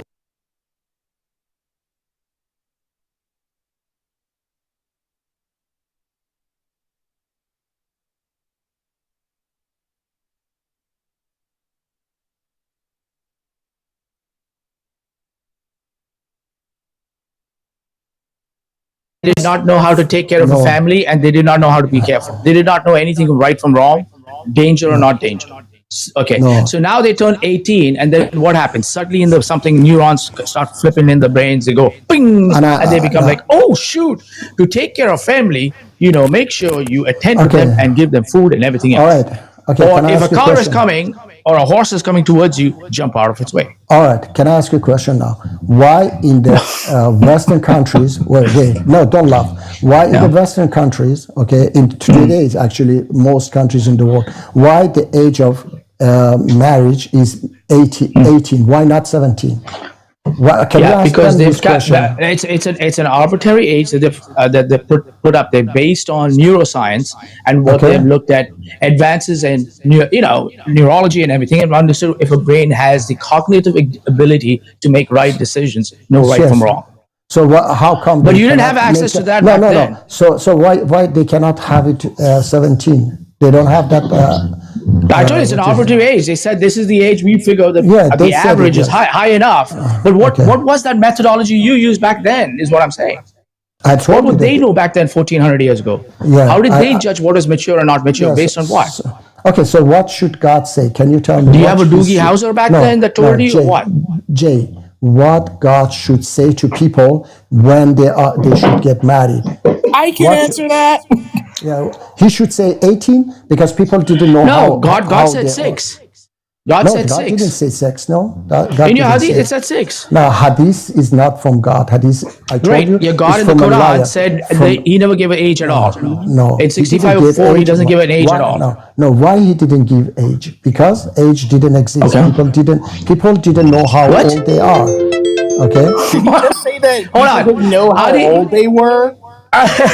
He just said that. Listen, they can't wait to come up here and tell us that Jay, the biggest people- dodo birds of any race is the Muslim Ummah, dude. They Yeah, don't know how to people- do any age, but then Muhammad was a great trader. How Yeah, just Jay, perfect dawa. How many years? So we Jay. knew how old Muhammad How was, many but we don't know years- how old Isa Why is. you are so Good Lord. hostile? Wait, perfect dawa. How many Come on, years did I say, how many wait. years did it take I have for the seen. Quran? Wait. Wait, just really No, quick. I just want I to tell know. you, wait. Please. How many years did it take for the No, Quran to be revealed? I have to say something. I have to say this, please. Okay. The Quran is a scientific miracle that doesn't know how to count. They didn't know math. Jay, stop. Okay, let me talk. I say, as a child in a village, I was asking some people, "How old are you?" They didn't know. In 20th century, they said I was born. So I heard you say that. How many years did it take for the Quran Okay, to be revealed? so wait. So wait. Hold I on, say perfect, so. perfect, When I perfect, say hold on, when I perfect, say people, yes, yes. perfect. I need you to slow down, Yes. brother, because right now, respectfully, you and I have always had respectful discourse, but right Yes. now, what you're doing is we hear what you're saying, but John is trying to ask you a question, and the reason I'm stopping you is because everything you're saying, you've already said, and you've said several times. So what I want to do is I want to reset for a second. Bought by Blood is going to ask you a question, and I want you to engage with that and only that. Okay, go ahead, John. Yeah. Okay. How many years did it take for the Quran to be revealed? It says 13. 23 years. Yeah. 23 years. Okay. Yes, How yes. did they determine that 23 years had passed? How they determine? They counted. Yes. Okay. So why is it the case that they could count how many years it took for the Quran to be revealed over 23 years, but were not able to count their own age? Okay. So you think that people knew how old they are? No. Answer my question. I say, listen. Why is it the what case they can determine how many years it took Okay. for the Quran to be revealed over 23 years, Okay. but were, by the same metric, unable to determine their own age? I say people back then knew approximately how old they might be. They didn't count. Okay. That's not what I'm Majority of asking. people. That's And not I what- told you, yes, and I told you this. Okay. Back then, people didn't know not my how old they are exactly. You're just repeating your claim. Exactly. That's not answering your question. Understand? You're repeating your claim. You're not answering your Okay. question. Yeah, this is what you need to tell him, perfect. And I Dava. told Answer him you, this and I way. told you, and Tell I told him you, I have met it people was who made didn't to know appear how so. old they are. Okay, and I told you Perfect, that Dava. people. I met people. Perfect. How did Tell they him it was know? made to Okay, appear can so, we- dude. All right. Yeah, Can you put? if they knew that the Quran was revealed over a period of 23 years and they did this by counting, and we understand what a year is, and then we just count 23 of those cycles that make up a year, why would they be unable to do this And I told regarding you their that. birth? some people knew, some people were counting, but not everybody. Okay, not everybody. I told you, I met people myself in 20th century. They didn't know how old they are. Okay, so back then also majority of people, not everybody, majority of people didn't count. They didn't know how to count, so they didn't know how old they are. That's why Quran doesn't say a certain age. Okay, that's why Quran says maturity. Can we go to something else? Perfect. May I ask you real quick before we get off it? If you want to go to something else, no problem. Yes, please. Do you disregard the hadith because you know? And I'm. This is a genuine question. Do you disregard the hadith because you know that if you take it into account, then you have to face head on the fact that Aisha was still, for example, playing with dolls and saying things like she used to play with dolls and that the Prophet used to sit in their presence when she would play dolls with her friends. Do you dismiss them simply because of that? Or is there some other more grandiose reason why you simply just hand wave the hadith away? Okay, because I told you, because the person was a liar. Okay, I do not trust that person, especially when it goes against the Quran. It contradicts the Quran, as I told you, for example, about the moon splitting and many other. For example, Quran says we protect the Quran, okay, but Hadith says a verse of Quran has been eaten by a goat, okay, and they don't find it in the book as well. The verse of stoning, okay. So that's why I say that these people were a bunch of devils. They were a bunch of liars. They wanted to corrupt the Quran, but they couldn't. Unfortunately, they corrupted. Wait. Who are the people you're talking about? Are you talking about the Sahaba? No, I'm not talking about the Sahaba. I'm talking about Bukhari. Wait, these hadiths are based on a chain of narrators. So everybody in the chain of narrators is lying. And they go back to the Sahaba and Muhammad. That means you're starting with, according to you, that everybody in that chain is lying. No, I said Bukhari was a liar himself. Bukhari only compiled it. Bukhari never sat down. He just compiled it. He just took it from everybody and put it together. He was working with the... Perfect. Unfortunately, brother, you've been voted off. Shall we go to something else? You've been voted off the island, brother. Why? Because... brother. I'm sorry, perfect, but I have an audience that counts on me to make sure that they're watching a conversation they want to watch. I even had panelists typing one in the chat. So, yeah, that's unfortunately, brother. Bear was very transparent about why he didn't wish to talk to you that badly. Everything that he said came true. You spoke to John. It was the same thing. You wanted to get off of it, but unfortunately, this is a democracy here, and they voted one, brother. So I'm really sorry. I don't. Bear, did he ever tell you where he's getting the claim that Aisha was 21 years old? I don't know if Bear is still near his phone.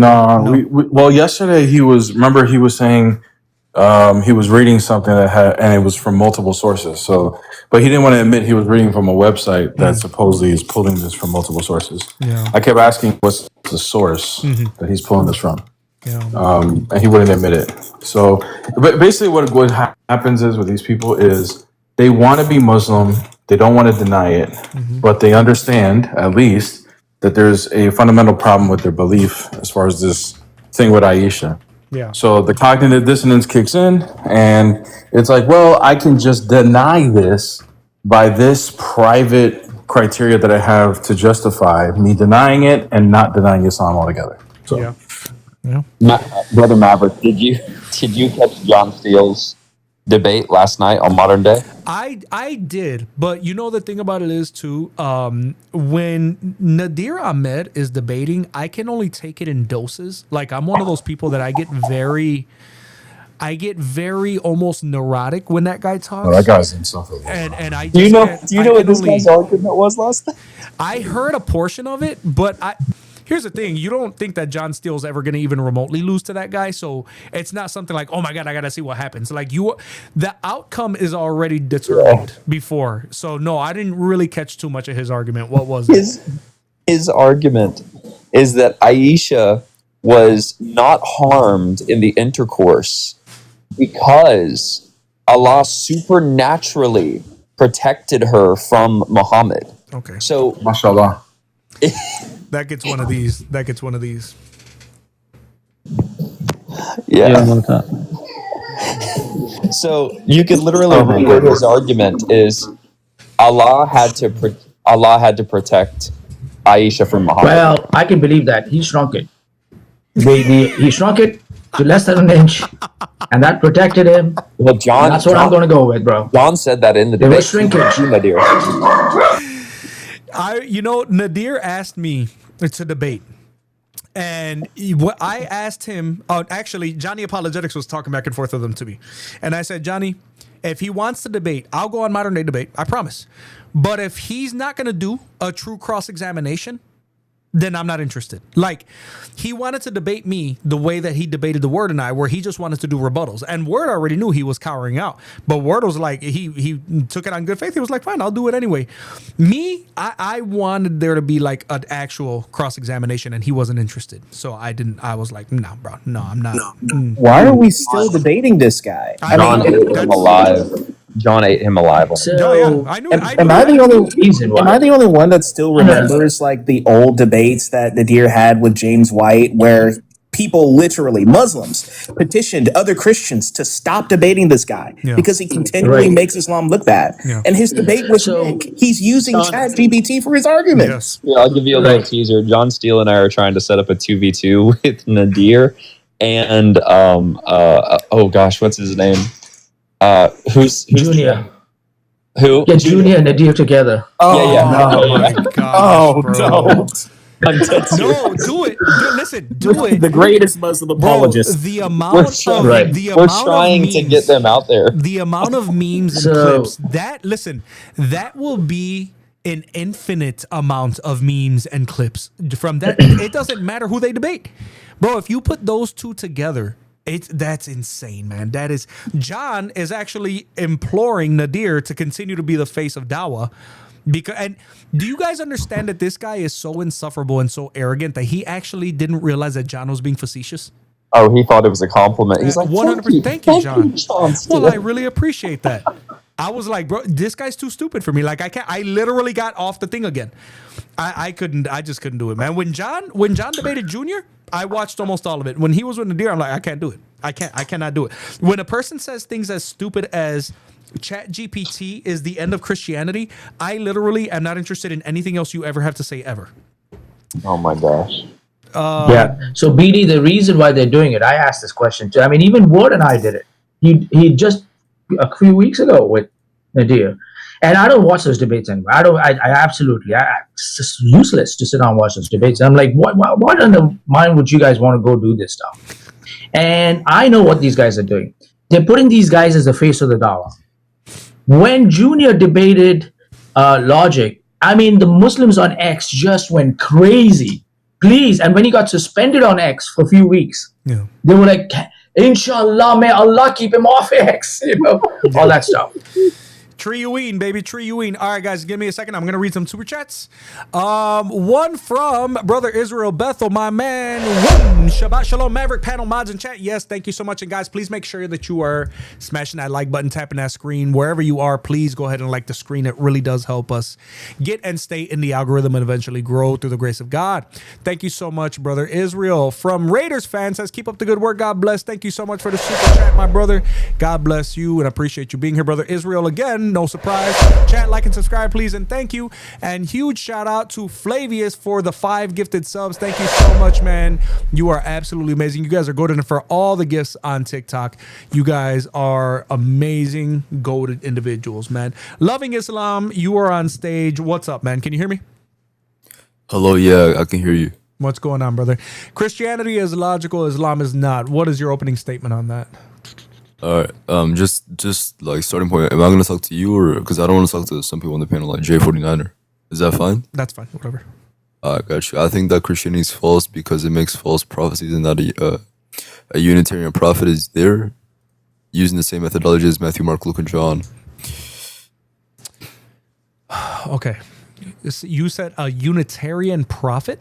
Yes, the Arabian prophet that stems from Ishmael is going to be applied using the methodology of Matthew, Mark, and Luke. And how so? Yeah, because Matthew uses this external from the context typological prophecy fulfillment that we see in Matthew 2:17 verse 18 when he says The thing in Jeremiah, when Rachel was weeping, and he applies it to Herod, and this is not applicable. This is found in Jeremiah 31, Jeremiah 40, verse 1, and this is not applicable to Christ. Okay. Wait. So typology is going to be used to prove something to be true here. Like you're using that method. It's not typological. It's a prophecy that Matthew said. Okay. You can't. Yeah. You can't prove So when the prophecy, you said Matthew, Mark, and Luke. Yep. Matthew 2:17 verse 18. Matthew 27. What about John? What about John? Well, I don't care about John. I'm just using Why? this as early text. There is some in John, by the way. John 13 verse 18. Why does that matter? Oh, so you agree John does it too? John does it too, but I'm saying I want to stick to like I'm not going 4 gospels at a time. I'm doing one at a brother, time. we're not interested in what you're interested in because you don't want to do it because you know it's. So are we gonna do Matthew or John? Well, the thing is, we're testing your method. I don't know if we agree with your method. Why do you arbitrarily just dismiss John? No, I didn't dismiss John. I'm saying. Okay, so Matthew, John Mark, can be and included John. with your method too. Yeah. Okay, so when John uses the Hebrew Bible in order to show that it was the Messiah that was supposed to die and he was pierced for our transgressions, you believe that too? That's fine, but the thing is, that's going to be a problem because you believe these books are in conformity. Meaning, if Matthew has the error, therefore John has the error because they come from the same source. That's the issue. No, I'm just talking about in the method as far as typology for something It's not to a be true. typology in Matthew, Mark, and Luke. Oh, hold on. No. I'm talking about in John as Okay, far as I could- prophecy. Sorry, not typology, prophecies. Okay, When I he can takes grant- when he takes Zechariah 12 to be a prophecy of the Messiah dying, you take that to be true? Yeah, I think that the author of John believed that it was applicable to Christ. That's fine. I believe. But I that mean, John so according to your method, we can accept that as true? yeah, you guys can. That's no. That's No, no what about you? What about you? What the hell does? No, I can't. But Why? For you're. That's fine. I don't care. No, why then? Why can't you use your own method to accept that as true? I don't get your question. I don't understand what you're trying to say. Bro, I'm is the trying to method say- you're using objective or is this just subjective? Look, this is what I'm trying to say. You don't know what my argument is. I'm saying in Matthew 2:17 verse 18, he applies it to Jeremiah 31 verse 15. Uh-huh. And the voice that was heard in Ramah and the lamentation Yeah. and bitter weeping, it's not applicable to Christ because it's literally a Babylonian exile that happened in 586 when they were captured and gathered at Ramah and deported to Babylon. Okay. Matthew says it's about Jesus when it's not. And Do you he's know the what? same Do you know what midrash is? Let me Midrash, who's talking? Bye. Yeah. Do you know what midrash is? Let me just finish. Do you know what it is, bro? No, brother, Yes, you're but can I- not let me just finish the you're not sentence. gonna ramble here. We're gonna make sure that you know what you're talking about because you're misrepresenting a lot. So answer the question. Bro, the midrash is a commentary, bro, of the Hebrew Bible. Right. That's fine. Okay. Have you so- looked at the midrash? Right. No, not really. Okay. Okay. How do you know you're interpreting this right? You can go ahead, John, but Yeah. Just what's your argument against Matthew just using these verses and other verses that is consistent with Jewish midrash, which is just going to be theological commentary, Yeah, I'll tell you. He says, then was fulfilled, it was spoken by the prophet Jeremiah. which is consistent with. Wait, that's consistent with midrash. Yeah, it was spoken by the prophet Jeremiah, not of Christ. It's literally a Babylonian exile that happened in 586. That's consistent with midrash. Wait, the typology or the prophecy? You know what? Do me a favor. Can you explain what he's saying when he's saying that's consistent with midrash? What is he Yeah, saying? he's saying the earliest relative commentary that we have in the text is consistent with Matthew and consistent with the midrash. So he's justified in believing it. But I'm saying that doesn't matter. I'm saying Matthew's Well, we application don't is care. that. We don't care if you think it matters. We're asking you to justify Well, why. actually, it doesn't matter. actually. All right, go ahead.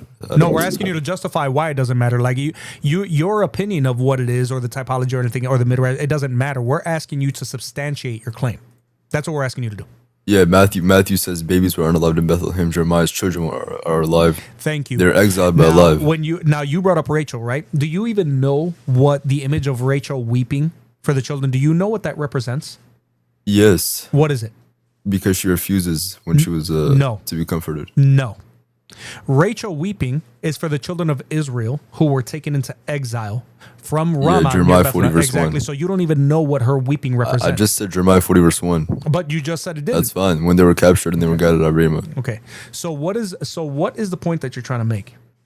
The point I'm Go trying ahead, to John. make is You can take back over, John. I just want to be Yeah. clear because it doesn't. I don't think he really knows what he's talking about. Basically, brother, what I'm trying to say is that Matthew and Mark and Luke, all the Gospels, they have a methodology. When they see something that's applicable to the Messiah, they apply it external from the context. Matthew 27, verse 9 to 10, he says, thus was fulfilled in Jeremiah. He doesn't even quote Jeremiah, he quotes Zechariah. He quotes Zechariah 11, verse 12 to 17. It's not even Jeremiah. That's error. Therefore, Christianity is false. And he does So it wait, many, many, whoa, many, that's many a times. heck of a non sequitur. Yeah. That's a wild non sequitur. Where do you get Matthew's using a typological fulfillment. Jay, I don't right? really He's want to not talk saying to you, bro. that I don't want Jeremiah to talk to you. only meant one event, correct? I don't want to talk to you. Because you know you're going to get cooked. Right. I don't understand What's how happening things- here, guys? All right. Then okay, then be quiet. I'm going to tell the rest of the chat. Here's where he's making a mistake. Okay. Matthew often uses Old Testament in what do you call patterns, fulfillment. Okay. Yep. And so he sees, for example, Israel's early history as a pattern. All right. And then he reaches these deep conclusions in Christ. So he's not claiming Jeremiah only meant one event. Mm-hmm. So Matthew's point is not like Jeremiah only predicted this massacre he's talking about. His point is what Jeremiah pictured in Israel's early sorrow is happening again here in a more intense way. So the geography and symbolism also fits in there. I think what Brother Maverick talked about. What is that? What is Rachel associated with? That's a good point out there. So, and usually their objection cuts off the quotation too early. By the way, Jeremiah 31. They'll stop at the weeping right after the lament because God says after that, restrain your voice from weeping. They shall come back. And later in the same chapter, shh, you were not talking to me. You remember that? Hush. And later in the same chapter comes the promise of the new covenant. So the original context is lament followed by restoration. And baked. Yep. And if your assertion and you know what I find even funnier, you as a Muslim, is that if your assertion is that any of this is false or that Christianity is false, then that also makes your book false because every one. Yeah, my Quran confirms Matthew. Now what? Yeah, of course it confirms it. Therefore, I'm just going to say Muhammad is Isaiah 21. So do me a favor and let me finish. Let me talk after No, brother, because I was literally talking and you don't talk over me here. Okay, I don't give a damn how smart you think you are. All right, because in the 7th century.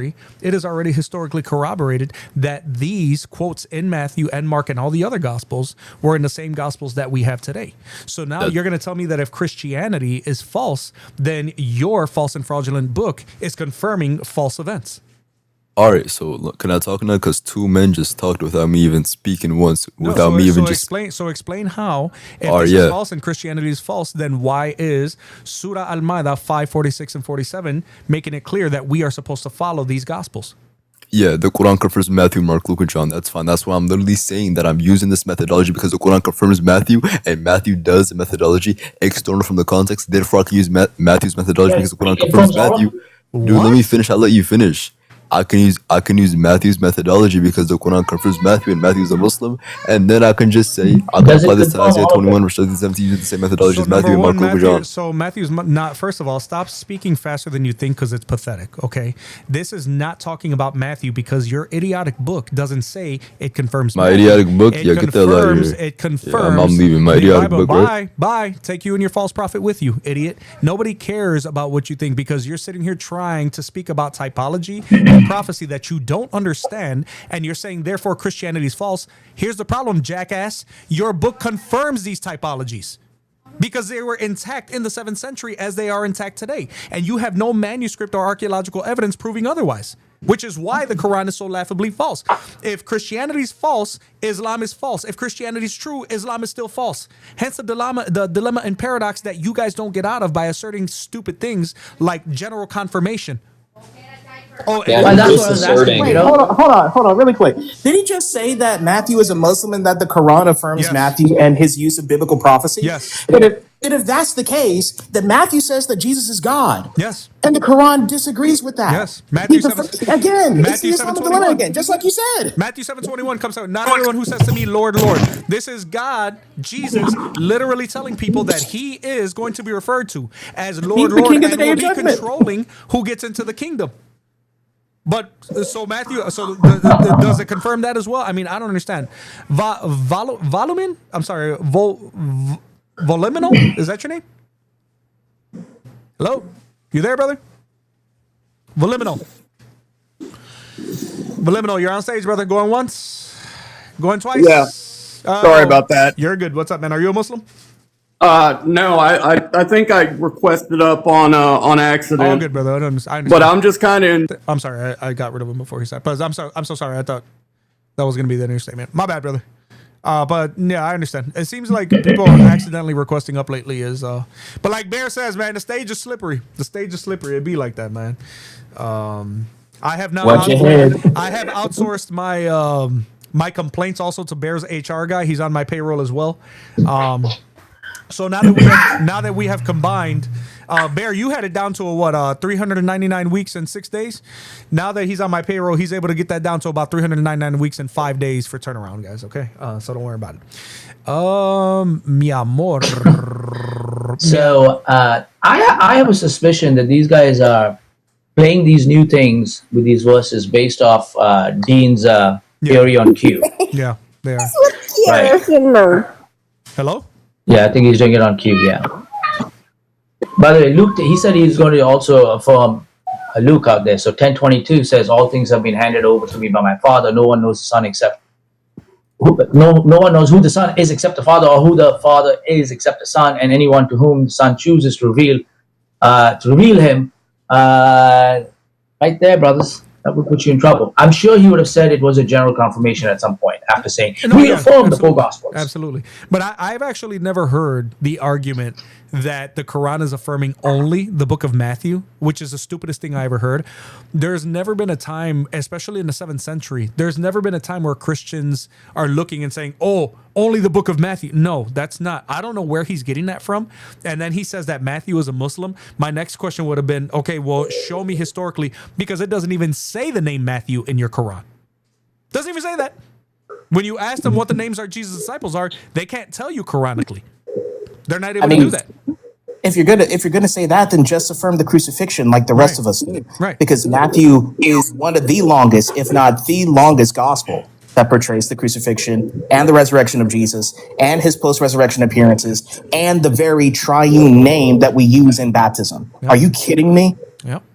And mind you, earlier, he doesn't even, and this is how often these guys contradict one another, because a couple of guests ago, we had another one talking about the book of Matthew, how it was anonymous, and how he was the only one who witnessed these people who supposedly, the prophets who walked around resurrected, and was the only one who saw it. So on the one hand, you have a Muslim who thinks that Matthew's not credible and is not even the author of Matthew, and on the other hand, you're saying that Matthew was a Muslim, and that Quran 5:46 and 47 are referring directly to the book of Matthew only.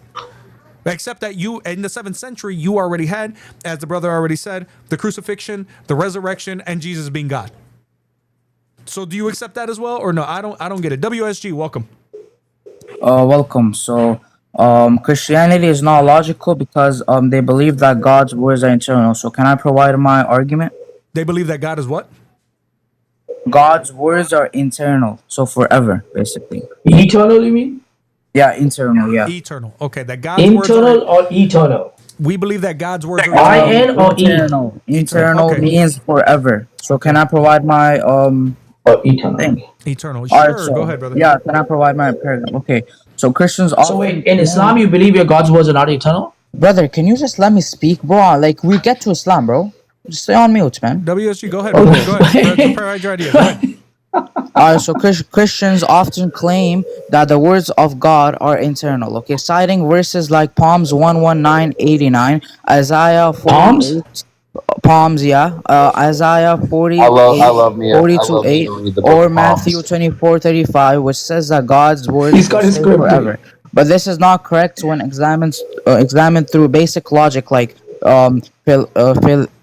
philosophical reasoning and theological understanding. To be eternal, something must have no beginning. Oh my gosh, you're reading something right now. I said theological. He is just going on and on and on. Yeah. It's in my. Listen. It's in my slide. I can open my camera. We understand, yeah. I've been working on this for a week. I've been working on this for a week. Now, reading something doesn't mean you understand it, brother. You said I do understand it. to go. Whatever I understood, I wrote it in a paragraph. Okay, so here so now this is what we're gonna do. All right, if you are working on this, and that means that you should know the material, right? So what I'm not gonna do is I'm not gonna have you reading and pontificating to my audience. What I am gonna have you do is now I'm gonna have you defend your ideas, because you put this together, so you should be able to defend the material, right? Now you said that you wanted to go to the book of Psalms, right?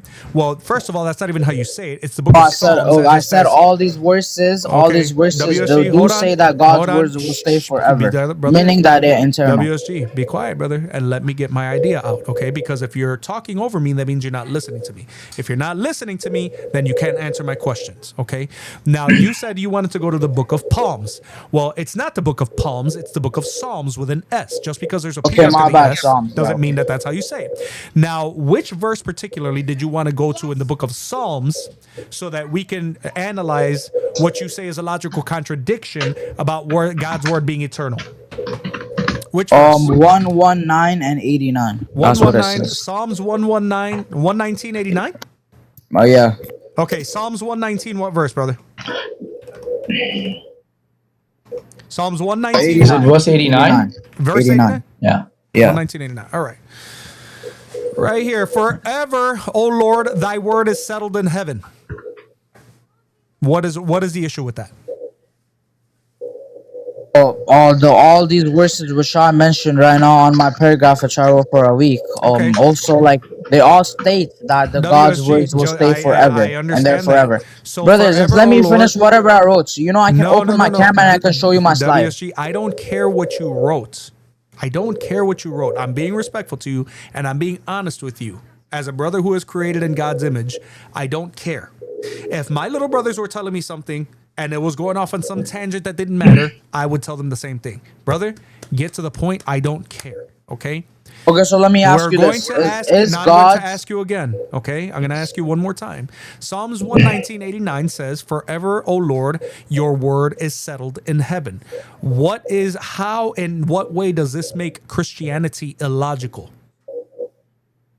Unmute yourself. It says forever also. Okay, go to wait, let me see. Isaiah 40. WSG, does it say forever? Does it start with forever, that sentence? For the forever is the definition of the word eternal. So eternal means something which doesn't have a beginning or end and stays forever. Correct. So that's forever, O Lord. Now watch this, WSG. Watch how quickly I'm going to destroy all the work you did this week.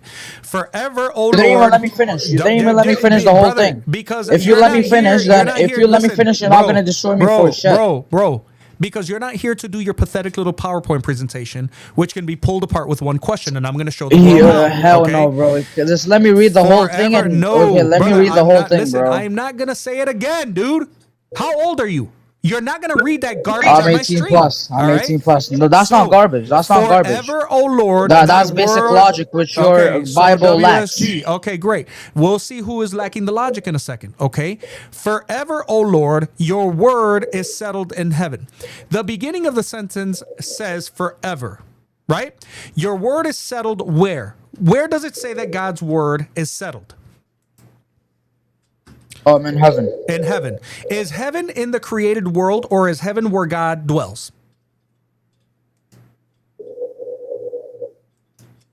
Hello? Wait. Go to a better verse. Isaiah 40:8. Go to that one. No. Or Matthew 24:35. No. Hey, he's been working on it for a week, guys. Come on. Listen. All these verses still point to wait. Let me ask you the simple question. Let me ask you the simple. Stop it. Is God's word eternal or not? According to Christian. I'm about to boot you. You brought up Psalm 119:89. And you're saying that it's illogical because it says that forever, O Lord, your word is settled in heaven. Heaven, where God is, which is outside of time, exists in eternity, and therefore by definition is forever, because there is no time in eternity, and God's word is forever because God is forever, because God is eternal. Please, that's where the logic doesn't make sense, because actually God have an attribute. God have an attribute which is named the attribute of speech, which is a godly attribute. That can be internal, yes. But whatever the words which God is saying from that attribute cannot be internal. Because anything which is internal cannot be. Does speech include sound? Does speech include sound? Yes, it does. But whatever is spoken through that ability, whatever is spoken through that ability of speech is not internal. That's the thing which I'm talking about. And whatever is spoken is named word of God, which is not internal. That doesn't make sense, basic logic or theological. WSG, your entire argument. Let me. I'm going to steel man you. Okay, this is your argument. God's word cannot be eternal because anything that is spoken is not eternal. And so if God's word is spoken, it is not eternal. Just let me read the whole thing Is and that you your understand argument? it properly. Let me Is read that the your whole argument? thing. Brother, I have like more than 7 points in my paragraph. You want me to Brother, read I the whole need thing real you to quick? lock in and just Let me. answer my I'm question. locked in, bro. I literally have my paragraph on my slides. I literally in front of it. Can I read all of it? I'm asking you a very clear Listen, question. the Christianity Are you points saying is simply overall yes or doesn't no? matter what any word says. Their points WSG. is that you guys WSG. still believe the words of God are internal, right? Is that correct or not? WSG. Oh my days, bro. Is Can you the let me? word? Can you let me just say the whole thing Listen. real quick, bro? No, you're And going then to you answer can. my question. You're going to answer my question. You're not even gonna let me speak. Let me talk, bro. Let me You're just speak the going whole to thing, bro. answer my question. All right, go ahead. And after this, can I speak? After this, can I speak? Yeah, if you answer my question. Okay, after this, I can read the whole paragraph. Okay, I got it. If you answer my question, I'm not saying you're going to read the whole paragraph. It's not my lie. No. Let's make a deal. So I will answer your question, and you let me W, read the whole are you paragraph. under the assumption that you can make deals that I've already made clear I'm not to you? reading to you. I'm not reading to your dumbass. All right. Oh, go here. ahead. Here, you're in here, charge. here. Bye. Now, who's the dumbass? The one who's sitting in the bleachers. Your dumbass sits here and saying that God's word cannot exist forever, but you ignored the other part of the verse where it says thy word is settled in heaven. And your dumbass is the one that is making it apparent that you believe that when it says, oh Lord, thy word, it means that he's literally making vocal sounds that are protruding out of his mouth, and that can't be forever because in your limited Mohammedan mind, it means that God is physically speaking in a limited fashion that you and I speak. Excellent. He's arguing against his own tradition. He's arguing against his own tradition. Literally, Muslims believe that the Quran exists eternally in heaven in an eternal tablet. Thank you. Yep. If he's going to say that no word can be eternal and the Quran literally means recitation, then that means he's destroyed his own religion. Congratulations, you just left Islam. Exactly. And do yourself another favor, bro. If that's really you in that profile picture, the pit bull look ain't for you, bro. You ain't cute. You ain't slick. Like, just go do a blank picture or something, man. You're not as smooth as you think you are. SA, you're welcome to the stage, man. Hello. What's up? Are you a Muslim? Yeah, sorry. Just let me connect my headphones. Hold on. All right. He got plenty of foot. Check. I hear a weak defense, I hear a logical gap. I see you Okay, dodging can I be heard questions, now? falling right into the trap. You talking circles on me, but you're running out of breath. I pull the metal out, it's a philosophical death.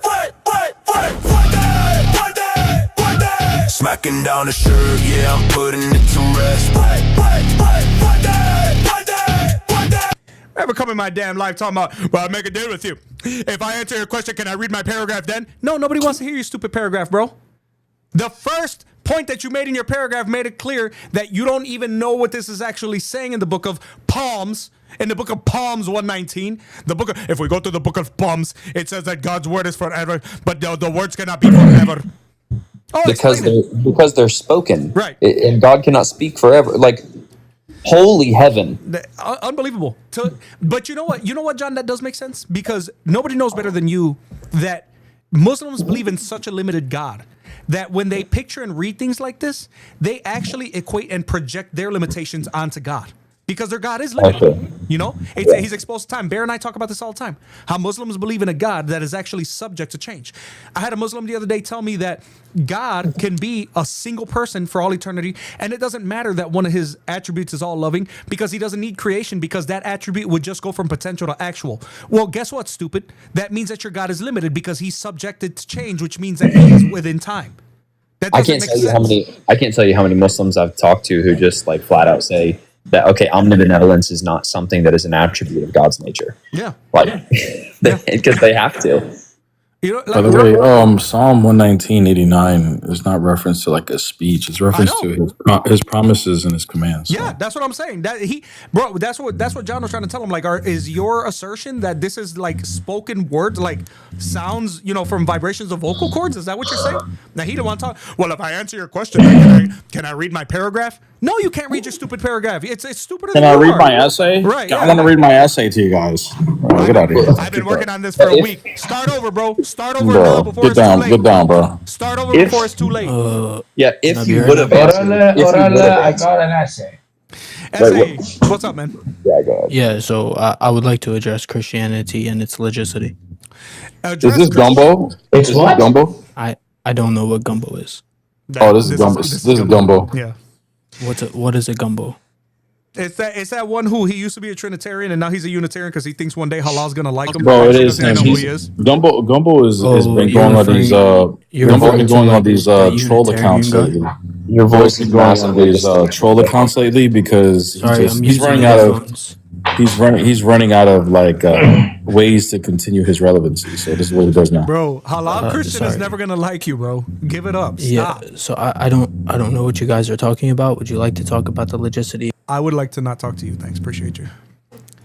Well, you know what? Bear is like 10 for 10 when it comes to predicting who people are. Such a Hey, by the way, watch. I guarantee you, he's gonna curse us Can't out even in let me comments. speak He's the gonna whole insult us in thing. the I'll comments. fucking Watch. destroy the shit out of you, bitch ass, get chopped outta ass. here. bitch. Hey, it's okay. You're chopped as fuck, gang. You're understand. chopped. On I God, you're understand. chopped. On God, you're. I understand. Listen, I know it's tough being a homosexual Muslim. I get it. I understand. But there's places you can go, man. There's places you can go, bro. There's places you can go for that. The desert, for example, is a great date night. Yeah. If you draw circles in it, especially, The and put some descendants, friends in there and some friends outside the circle. the descendants of the Al Zut are still running around there, guys. They're still running around. And because we know that you completely tolerate the things that your prophet did, go ahead, man. Go ahead. I mean, he did it. So it can't be sin for you if he did it, right? Go ahead and get zooted, man. Get zooted. Yeah. Brother, we've got a song for you too for this. Yeah. You know? It is a good song. And let me oh, I got a different song. Hold on. Bear, Hold on, folks. did you see the picture that your HR guy?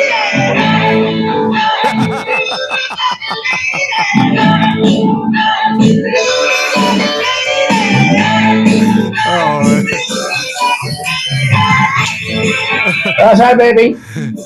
Very dedicated songs for you too.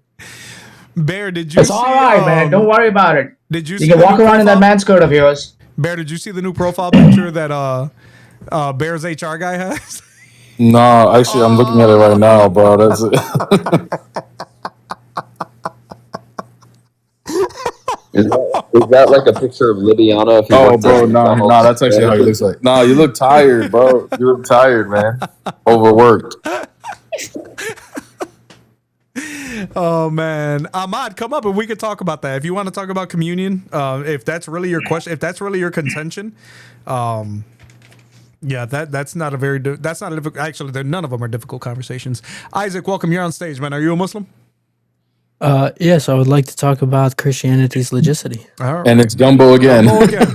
Here we go. Here goes the cowardly cucks gonna drop. I told you I was right about it. It was gumbo Do last you time. want to? I don't know what a gumbo is. Do you want to talk about Christian Talking about legitimacy? cuts, dude. Bro, This guy is hoping you that want an to talk about- overseas chick will sit down and suddenly get to welcome him because he just, so loves her. Yeah. You know what's funny about that? When people in the comment section say stuff like, I'd have a better conversation with a wall, but you're the pathetic one who's in my stream right now. I'll never understand you Muslims who think that you make comments like that and there's no irony behind your stupidity. You're literally talking. I swear, if this is Gumbo again. He's not a Muslim. No, Gumbo, I know he's not. I'm talking to the guy in the chat. Yeah. Yeah, sure. That's what it is. That's what it is, Ahmad. You're here to laugh at me. Sure. Yeah, that's what it is. No, last time Gumbo showed up on a profile pic or a username that was actually Muslim. It doesn't surprise me. And his reasoning behind it was like, well, you guys think I'm Muslim anyway, so. You might as well be with the stupid arguments he uses. Listen, Gumbo, I just want to make it clear to you, bro. Halal Christian is never going to like you. She doesn't even know who you are. Becoming a Unitarian, because she's a Unitarian, is probably one of the most pathetic things I've ever seen in my life, bro. Like, seriously. She doesn't know who you are. She doesn't care about you. We care more about you than she does. That's why at least we try to have these conversations with you. I just don't understand. Yeah, that's pathetic, dude. Changing your theology for a female? Mucho no bueno. Very incelish. Mucho no bueno. Gumbo I saw in Kafira Live getting cooked. Bro, Gumbo gets cooked everywhere. That's literally why that's his name. Yeah, you have to be. You can't be good gumbo if you ain't cooked. All right, let me get to some super chats here because they are coming in while we see if anybody else wants to come in. Where Christianity is logical and Islam is not. I haven't gotten a good argument today, man. From Brother Flavius, thank you for the super chat, man. Says, no wonder Muslims use liberals for their agenda. Brother, that's going to be a whole stream on and of itself. And yes, I do 100% agree with you. Brother Israel Bethel says, chat, please like and subscribe. Absolutely, guys. Right now, we are at, I didn't even check. Let me check how many likes we're at, guys, because I got to refresh the stream here. Guys, 75 likes. We're at almost 100. If we're at 150 some odd viewers, 130 some odd viewers, we should be at easily over 100 likes. Guys, please spam that like button, tap the screen and spam that like button. Otherwise, the algorithm is just going to say, nope, it's not worth recommending. And I'm not even joking when I say that. Another super chat from Brother Israel says, fuerte, fuerte, fuerte, chat, spam it. Amen, brother. And also from Anver Smith, says, where's the fuerte dance, Brother Maverick? This dude is that. Yeah, I know, bro. Thank you so much for the super chat, brother. God bless you. I appreciate you. Yeah, these guys are getting it today, man. These guys are getting it. You came in here reading, and we knew you were reading, but then you admitted it and said, let me read my paragraph. Bro, if it took you a week to come up with that paragraph, you better, bro, first of all, we already know that Islam is the dollar store religion. If that school passes you, they deserve everything that comes out of there. I'm telling you right now, that is the most pathetic thing I ever heard in my life. Let me read it. Bro, you didn't even know how to pronounce it. What are we doing? What are we doing? Let's see who's requesting up her. Oh no, that was an accidental. That was a Christian. Request up if you disagree, guys. Request up. Dollar Tree. Yeah, the Dollar. I mean, Chacho, that's not even the Dollar Tree. That's what the, you know what? That's the flea market. It's not even dollar. At least you can get good stuff at the. You guys are at the Garra right now, bro. You're at the flea market. You guys are at the white elephant buying your religion. I think this is the first time I've been on a panel with Bear. Bear, wanted to say I love your stuff real quick. The funny thing is, the day that my child was born, I was in the hospital, and there was a guy who also had just had his child born. Yeah, I know who you're talking about. He told me about it. Yeah, he ran into me in the hallway. He's like, "Hey, are you little John?" And he brought you up. He was like, "Yeah, I was just on the phone with Bear the Image." I'm like, "Yeah, I know Bear. We've never really talked, but yeah, I thought that was kind of." Yeah, I appreciate it, bro. Yeah, no, yeah, he told me about that too. I thought that was like that's a crazy coincidence, but yeah, man, no, I think that I didn't know this was our first time on a panel together. Honestly, I've been on the panel with so many people, so you know, I just kind of assumed we already did.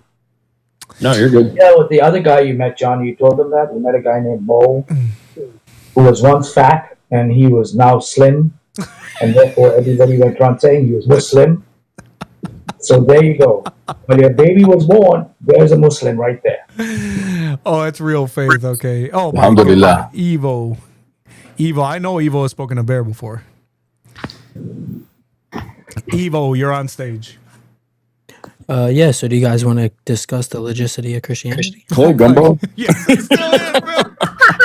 This is just strange, bro. It's just weird behavior, I think it's strange that you're such a pussy. You know, this is how you think that halal will get into his will accept him.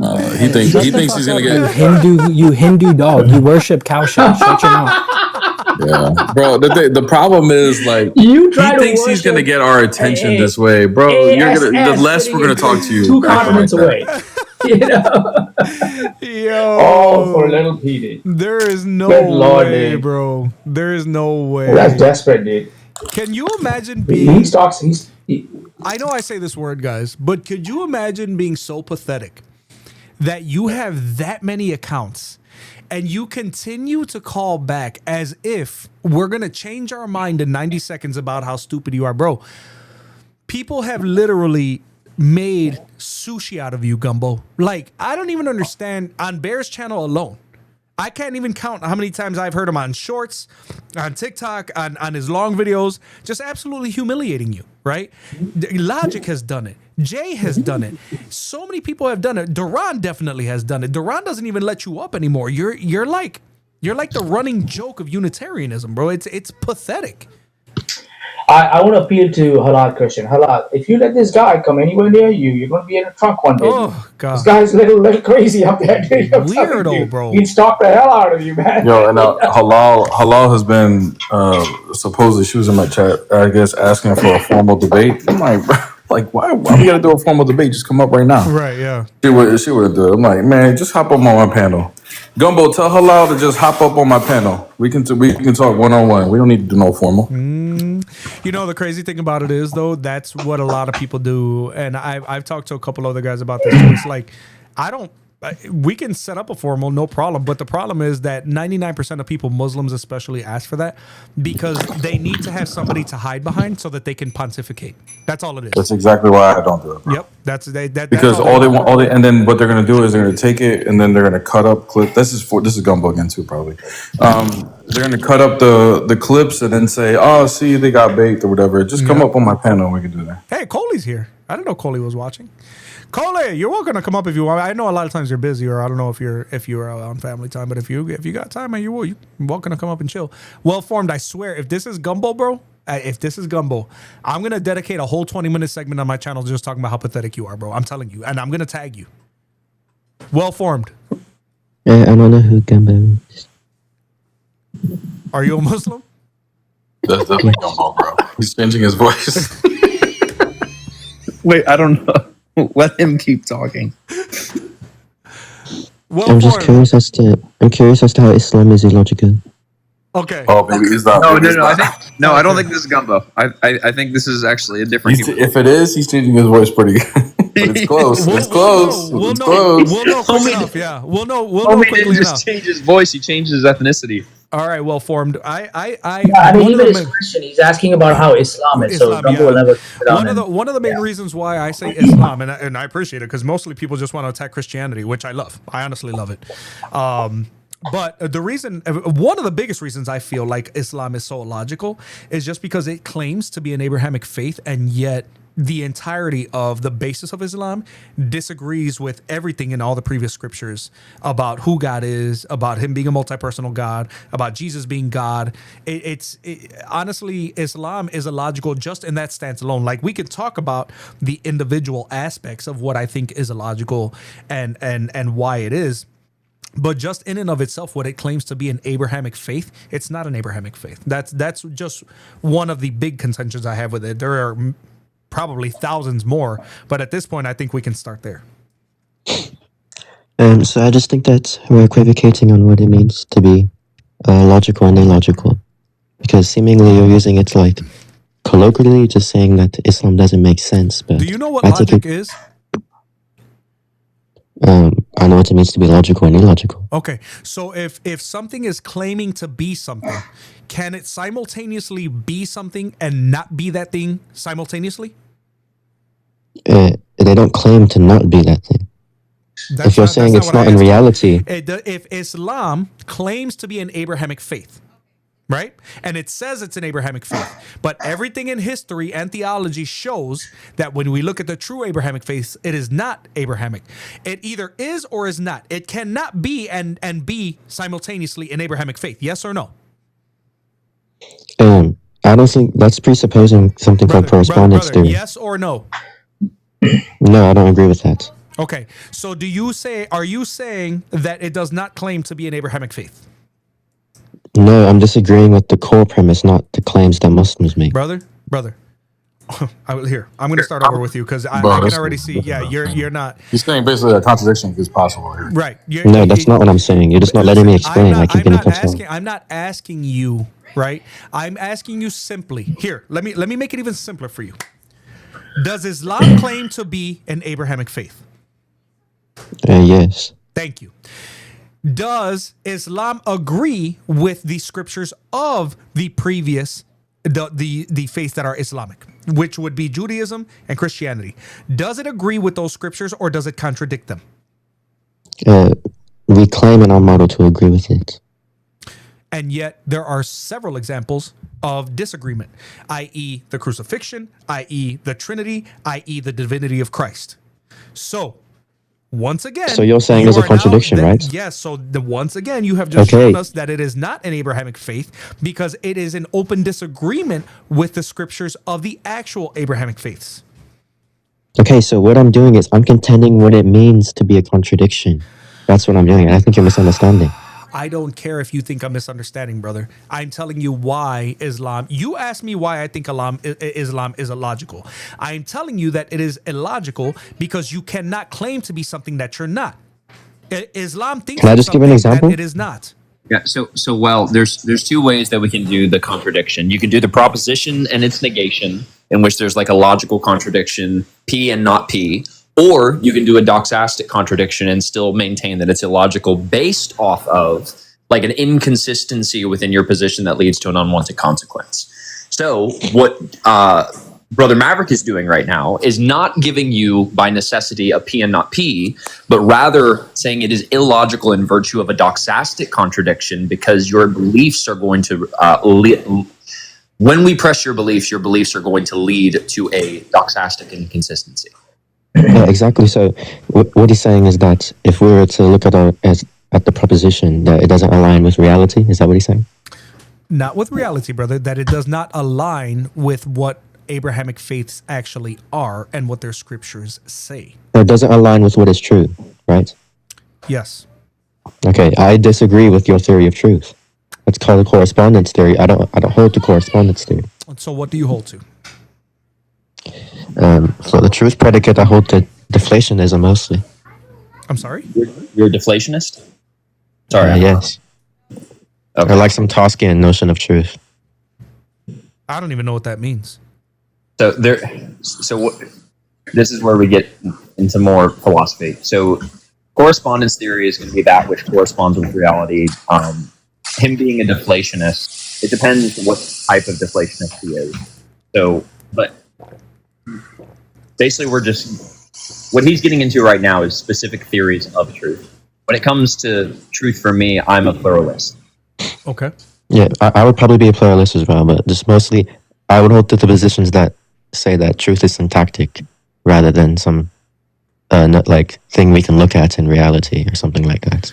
Well, unfortunately for you, brother, when we're talking about what we're speaking of, we have a little thing called scripture and history, right? This is how we are measuring the truth that we're talking about. So if we're talking about paradigms and we're speaking of what they actually state as far as what their beliefs are rooted in, you can either dismiss or accept reality. But at the end of the day, you are a Muslim, correct? Yes. Okay. And again, you agreed that Islam claims to be an Abrahamic faith. Do you agree that Islam is an Abrahamic faith?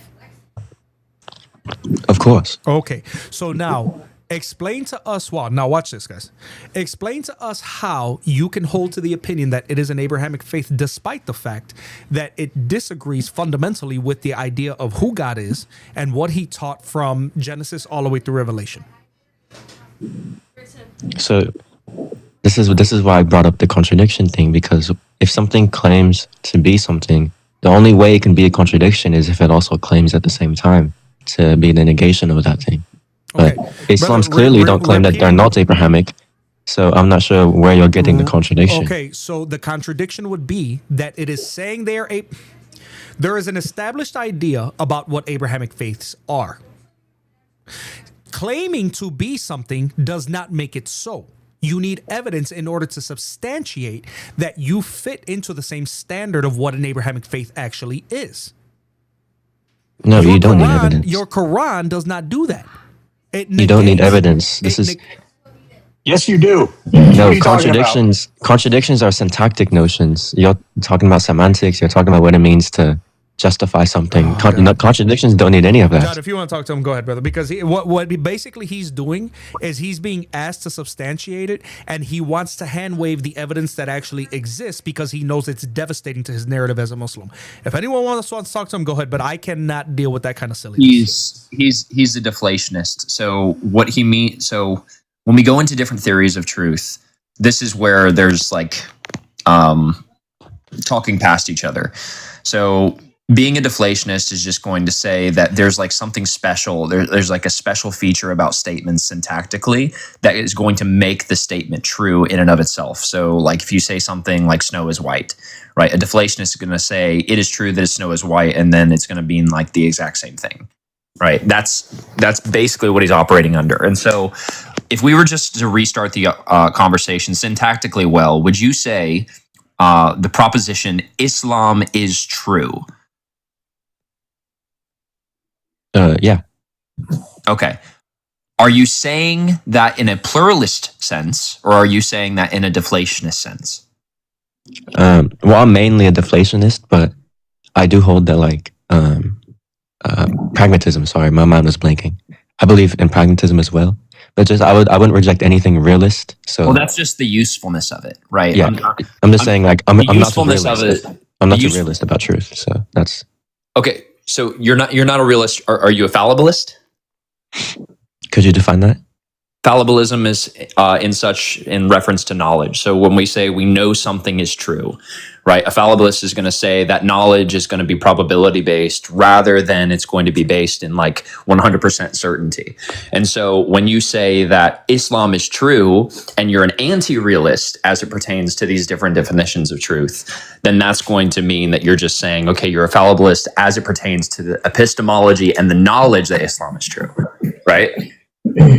Yeah, I'm just saying like there's a syntactic property truth. And Okay, that, but yeah. Well, there's the syntactic property, but I'm saying specifically, do you believe the statement Islam is true? Do you believe that like even though you're an anti-realist to truth, do you believe that statement Islam is true is something that corresponds with reality to where we can talk about this from a pluralist notion, because then we can actually talk about the evidence. no, I don't think it corresponds to reality. I don't think any proposition does. Okay, so I reject correspondence wholeheartedly. Like, I don't you think completely reject. Oh, okay. So when you said you were a pluralist, I thought you were taking into account also talking about like correspondence. So no, sorry.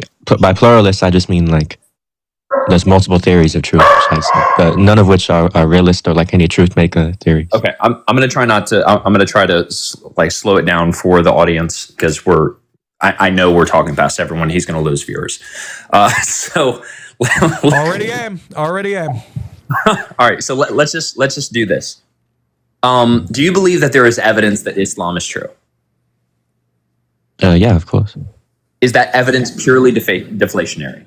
Or do you think that it's like, okay, you're going to say that there's some actual justification that Islam is true?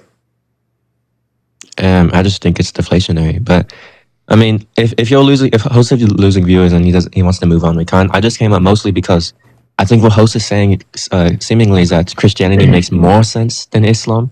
But you're saying something is logical compared to something is not logical, which may bring people who. The only reason I answered the question that which you originally posed, which was you wanted to talk about why Islam was illogical. That's why the conversation ended up where it was. To be completely honest with you, I'm glad John is here because I otherwise would not. I've never spoken to someone who holds to your views. From what I've heard, am I keeping up? Yeah, absolutely. I'm going to be completely honest with you. I think it's just a way for you to dismiss any argument that you don't agree with. I'm going to be completely honest with you. Because the moment that you said, I don't know if you saw the chat, the moment that you said that you don't need evidence, but it's almost like you're operating in a reality outside of yourself. Right, outside of the one that everyone else holds to. And I get it. Obviously, this is not that uncommon because John is very familiar with it.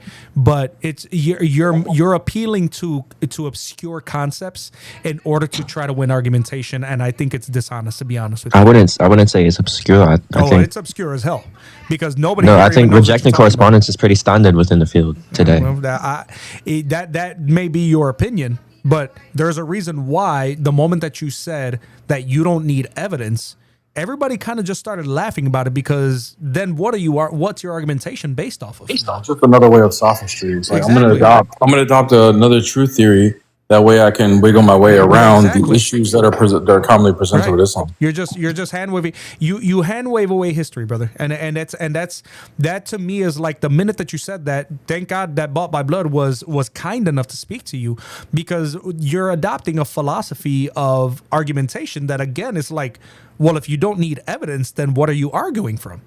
Well, I don't understand. This is like Legos, guys. Right? We have Judaism, we have Christianity, we have Islam, and Islam claims to be the top of it. Well, here's the problem. The foundation, the Legos don't match. Let me make it very simple for everybody. The Legos don't match, guys. If you're stacking something, let's take my fuete tool. This is all I got right now, right? And let's say it's a Lego, and then you have the Judaism, and then we know that the Old Testament was pointing towards the New Testament through prophecy, and then came Jesus Christ, and here's this, and it fits perfectly, right? But then you try to come and put something on top of it that doesn't fit because the Legos don't match up. That would be Islam. Because Islam does not match up with what was taught for thousands of years in the actual Abrahamic faiths. Am I being unclear? Do you guys understand me on everywhere? On YouTube, and X, and Twitch, and TikTok? Does everyone understand where does everyone in the cross unit feel me? Like, is that, you know what I mean? No, It's not. that makes sense. And I think, and correct me if I'm wrong, John, I mean, he probably knows more than I do, but as far as corresponding theory, like, you still have to justify how it corresponds to reality. You know what I mean? You're still going to use these methods. Am I right or wrong? Or are they just... Yeah. No, he said he said he rejects correspondence whole-heartedly. Okay. I thought you said he did. He accepted it. No. He said he rejects The first time I heard this. This is the issue with deflationary theory of truth, is there's no difference between truth and justification. Right, justification is going to be evidence. Evidence is going to be, and that's why I pressed him on fallibilism. It's like, okay, so for example, just to give a brief synopsis. So fallibilism is just going to say, okay, we cannot know anything for 100% certain because there's always the logical possibility or metaphysical possibility that we're incorrect in what we believe. Right. It goes all the way down to like hard solipsism. Right. And so fallibilism is just going to say, if we can reach a threshold of justification to hold a belief as true, then we can syntactically say, okay, proposition Christianity is true is consistent, right? But we're not saying it is impossible for Christianity to be false. Yeah. That's the fallibilist position. Yeah, so basically what you're saying is, like, because we're not all-knowing beings, we're going to use reason to put together some reasons together as to why we believe something is true based on probability. Yeah. Pretty much. If you're a fallibilist, you're going to say, okay, all knowledge is probabilistic in some way or some sense. But the issue I have with deflationary theory of truth is going to say, okay, there's really no distinction between truth and justification, and so it's really hard to have a conversation evidentially about justification, especially if he said he's a fallibilist, and it seemed like he agreed with me that he is a type of fallibilist there, which means that's actually kind of contradictory, because then you're saying, okay, for you to be a fallibilist epistemically, then guess what? You're saying that there's a probability of your belief being true when you say Islam is true. And if you say there's a probability, you have to arrive at that probability via justification or evidence. I'm not going to lie. I actually missed Gumbo after that conversation. Gumbo, where you at, bro? I know you got a few more accounts. What do we do? There was a comment that came through that said from Iron. Do you want me to leave? I'm sorry. No, not at all. Not at all. Hell no, not at all. No, John. I'm not talking about you. I'm talking about him. Nothing. Not at all, dude. I was glad you were here. Here's the thing, guys. Everybody here knows me well enough, I'm sure by now, to know if I don't know what you're talking about, as you guys just saw, I'm not going to pretend. As you guys saw, I was like, dude, I don't know what the hell you're talking about. I don't even know what type of argument. Thank God John was here, because at least now you guys have a better understanding of what this was. If this was just Brother Maverick sitting here, you guys wouldn't gotten that would not have been an illuminating conversation. I'm not even uploading that recording because nobody's going to watch that. That not from you, John, but from him. Just the way that he answered and the way it was the moment you say we don't need evidence. Okay. All right, bro. Well, we're just going to go ahead and throw things in here and hold the sticks. Iron Reptile says, with enough glue and duct tape, it will fit. Yeah. Well, you know what? What's funny about that Iron Reptile is Islam does have glue and duct tape. They call it hadith and tafsir. Unfortunately, it just made it worse. You know what I mean? You have 600,000 hadith. Most of them contradict other hadith. Most of them contradict the Quran. The Quran contradicts the hadith. The tafsir contradict the hadith. The tafsir contradict the Quran. I mean, on and on, bro. On and on. So absolutely 100%. There was a Muslim on the chat on TikTok too who made a comment about imagine reading a book and having different meanings for the same text. You have got to be kidding me. You as a Muslim to make that comment is beyond laughable, bro. The fact that you guys all have different explanations for the same verses is absolutely laughable to me. Brother Coley, what's up, man? So real quick, Bear. What's up, Coley? Hey, Coley, how's it going? Well, Hey, Bear, you should remember but the first time I came across deflationary model was on the argument of the love Trinity love argument. They came up with this saying they reject act and potency metaphysics. He's just saying they came up and said, I don't believe in things go from potential to actual. yeah. And for them, it's like change just means different properties at different times. So their model is change is just like X has a property A at time 1 and then has property B at time 2.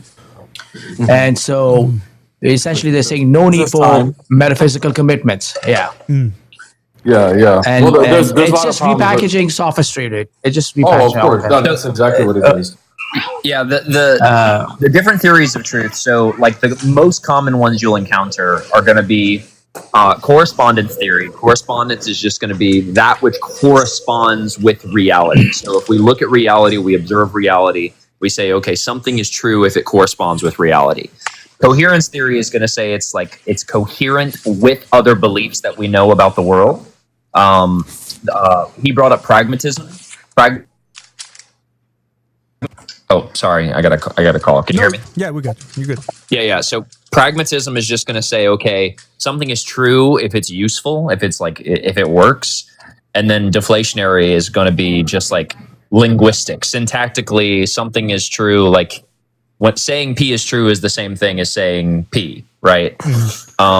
Those are the primary ones, or you can have like a really weird one that's like called trivialism, where it's just like every proposition is true. So those theories of truth, I do believe, like, okay, this is probably, when you heard me say I'm a pluralist, pluralism is going to say, okay, we don't just take a single theory of truth out of those choices, coherence, pragmatism, or anything like that, but we say, okay, as it applies to certain categories, we can apply these consistently in different ways.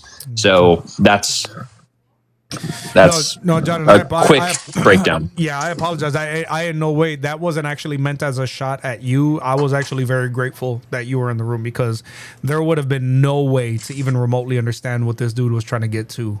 And essentially I let him know what I think. But yeah, no, I was very happy that you were here, because man, there's in an extreme layman term, it just says that I'm going to redefine change as being harmless. Yes. So your argument about contingency or anything else, all of that collapses. Yeah. That's it. He's just redefining it up. But the action actually still happens. Like you said, there's evidence to show it. So you can keep refining the terms and, rejecting terms and all that stuff. It doesn't. Yeah, I've had some at of the end of the day, guys not use like. I had some of the Dawa guys, Jay, come at the love argument kind of in that way, where they basically say that change doesn't exist, therefore it's not a problem. Just to kind of sum it up. And the problem that still presents is that if change doesn't exist, then that means everything's eternal. Then that means nothing changes ever, and we're just living in some sort of delusion. And if that's the case, then that brings a whole bunch of other problems with their beliefs. So. Real quick, guys, thank you, Teresa Young on YouTube Shorts. I forgot to bring up that chat, but thank you for those who I know you guys are chatting. I got to get used to bringing that chat up. Teresa Young, thank you for sending the floating heart for 10 jewels, and then another sending the high five sticker on YouTube Shorts Live. Thank you so much, and God bless you. I appreciate that. Brother Pumpkin, are you a Muslim, brother? I'm not, but I believe Christianity fails. Is that right? What are you? Are you an atheist? No, I believe in God. I'm against atheism mostly. I don't want anyone to become an atheist over this. So you're agnostic? Nope, I believe in God. I'm 100% certain of my theism. All right. And why does Christianity fail?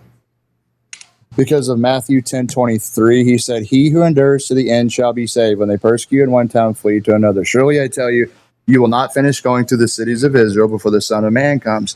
The Son of Man came the first time when he was born as a baby. So this is talking about his second coming. And if I ask you and I go, "Did the Son of Man come?" and you say no, well, Christianity dismissed. Jesus just said he would return the first time in the first century. And then if you say, yes, Christianity dismissed because Christianity doesn't teach that the Son of Man has come the second time. I yield the mic. Go ahead, Bear, because I hear you chomping at the bit. Oh, I didn't even hear. I just heard Matthew 10, right? Mm-hmm. What did you bring up in Matthew 10? No, hold on. He's not chopping. He didn't even know the verse. It's Matthew 10:23. I wasn't listening. That's why. Would you like to repeat it? Were you listening, host? Was anyone? Yeah, but I know Bear loves addressing and debunking nonsense like this. That's why I said what I said. What can you read the verse that you read? It says 10:23. You can't do it, host yourself. You're not capable of doing it yourself. Or no? So what? You don't want to talk to me?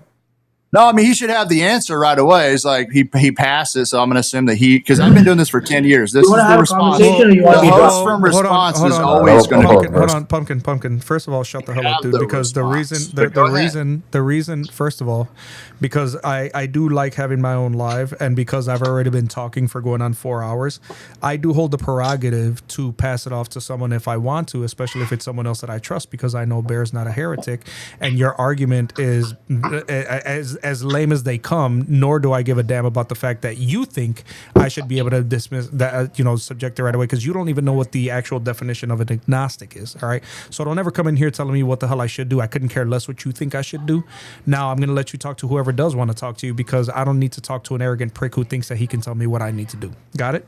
All right. Bear, do you want to talk to him, or are we just moving on? I'll talk to him. I just want to know. I didn't hear what the argument was. So remake your argument, Pumpkin. But it was Matthew. You were bringing up Matthew 10:23, so I'm trying to read it to see where you want me to respond. So Matthew chapter 10, verse 23. You got that open? You want to give you some time? Go ahead. You can talk. I'm reading it right now. Go ahead. Okay, it says, "He who endures to the end shall be saved. But persecute one town, flee to another. Surely I tell you, you will not finish going to the cities of Israel before the Son of Man comes." And the argument is, the Son of Man came the first time as a little baby. So to say, well, it's not talking about the second coming, it is. He's a man and he's standing there. He's not talking about the first coming. And so this is talking about second coming. And then I'll say, so did the Son of Man come? And if you say yes, Christianity dismissed, because Christianity doesn't teach that the Son of Man has come the second time. If you say no, Christianity dismissed, because Jesus said he would come the second time in their lifetime. He inferred it. He said, you won't finish going to the cities of Israel before the Son of Man comes. I yield the mic. Okay. So when the Son of Man comes, how are you interpreting as this is the second coming? Yeah, because the first time he came as a baby, and then so he's alive as a human adult, so he's got to be talking about the second time. Okay. And when you're talking about the second time, when he resurrects, when the Son of Man comes in glory, when he refers to himself as that, are you talking about, you believe that that's also the second coming? No, that's not what the second coming is. That would be the ascension or resurrection. No, I'm talking about when the Son of Man came in glory when he was on the cross. Yeah, that's not talking about the second coming here. Matthew 10 isn't referring to that as the second coming. The second coming. I'm asking what's your interpretation we all know what of the that? Second coming is. The second coming isn't the ascension or the resurrection at the cross. Brother, I understand that, but how do you interpret when he says that in Matthew 24? Not talking about Matthew 24. We're talking about Matthew 10. I'm trying to get how you interpret this, brother. Want to change the topic from Matthew 10 to go into your Not changing the topic. The topic is literally how you're interpreting a verse, and I'm trying to see how you gauge this interpretation. I'm interpreting it like this. Jesus is looking at his apostles. He said, he who endures to the end will be saved. When they persecute one town, flee to another. Surely I tell you, you will not finish going through the cities of Israel before the Son of Man You're comes. just repeating everything all over again. Yeah, but I'm going to speak to it. So he's talking to his apostles. Bro, I'm not going to hear you repeat the whole thing over again. That's not what I asked. I didn't ask you to repeat the whole In your thing. lifetime. I That's what I'm asked saying. you. So I he asked either you came what method are you in using their to interpret this? lifetime, or we just. The reason why I asked that other question Christianity is doesn't because, all right, teach let that us he came wait. back the second I mean, y'all time. can talk to him. That's a waste of time. Yeah, he is. Let me just end this really quick. Go ahead, Coley. Go fuck yourself and I'll end it, faggot. Dude, get out of here, bro. Freaking loser. What a loser, man. So the mainstream, I'll just answer it. The mainstream, there's one of the main views is that it is talking about the second coming. And it's just the idea that we need to continue to reach the Israelites just like the other nations, because obviously the Jews still need Christ. Many of them reject him. And of course, this is the theme of Paul in talking about the return of Christ and reaching the Jews. So dumb, bro. Yeah. And the thing about it is, guys, if we were to actually look at like Matthew 16, Jesus says that some standing would actually see the Son of Man coming in his kingdom, right? But the very next event in all three of the synoptic gospels is the transfiguration, right? Where Peter and James and John saw Christ revealed in his glory. Okay. Now, the reason I'm saying that is because that's the same kind of coming. The language is also used for divine judgments events, right? So if we're talking about like the destruction of Jerusalem in 70 AD, which Jesus predicts in Matthew 24, which is why Bear was asking that question, right? Yeah. That's where the trap collapses because the text itself uses coming in multiple contexts, right? So Right. That's another interpretation. Right. And that's why Bear was trying to lead him to that, but he was too Well, busy. that's what when he talks to Caiaphas, he says that you'll see the Son of Man coming in glory. Mhm. That's in reference to the cross. So it just depends on the context as to what's being talked about here. Exactly. Yes. So that's why, like, he's taking a hyper literal interpretation of this. This is why I was trying to, like, I'm asking, like, how are you interpreting this? Like, that's why I asked that one question to see how he's interpreting the other thing. Yeah. But it's a hyper literal interpretation instead of understanding the context of what's being spoken of here. Right, and that's the reason why, guys. Bear was asking about Matthew 24. He wouldn't go to Matthew 16. He didn't want to leave past Matthew 10 because what ends up happening is that he's assuming that it must mean the final second coming. But the actual biblical usage and the historical context show that that's simply not the case, right? And people like him, they will willingly misrepresent what's actually being said there. Yeah. But they have to take everything out of context in order to do it, which is why I didn't want to talk to him because it's not because I don't have the answer, but right away, right off the bat, when you tell me you believe in God, but I ask you, okay, well then you're an agnostic. No, I don't, brother. An agnostic is literally someone who believes in a deity, but you don't have really an idea about what you believe. You're not a Christian. You're not a Muslim. You just say you believe in God. Okay, well then you believe something's out there, but you didn't even know. So coming, in other words, the word coming, in other words, he assumed it was the second coming, and that's not required because that word coming can be used. Jesus uses it for different things, like Bear was alluding to resurrection or exaltation, or his final return, etc., etc. The context matters, is what these guys are saying in here. So Matthew 10, the context is what? It's about a mission, right? Yeah. To the towns of Israel, right? Not the end of the world. That's not the context. It's not the end of the world he's talking about. It's just talking about a mission. Well, that's the thing is that Bear was being kind enough to try to point him to other examples where contextually you can see that this is not this. You have to actually look at what's being spoken about in order to see what Jesus was referring to.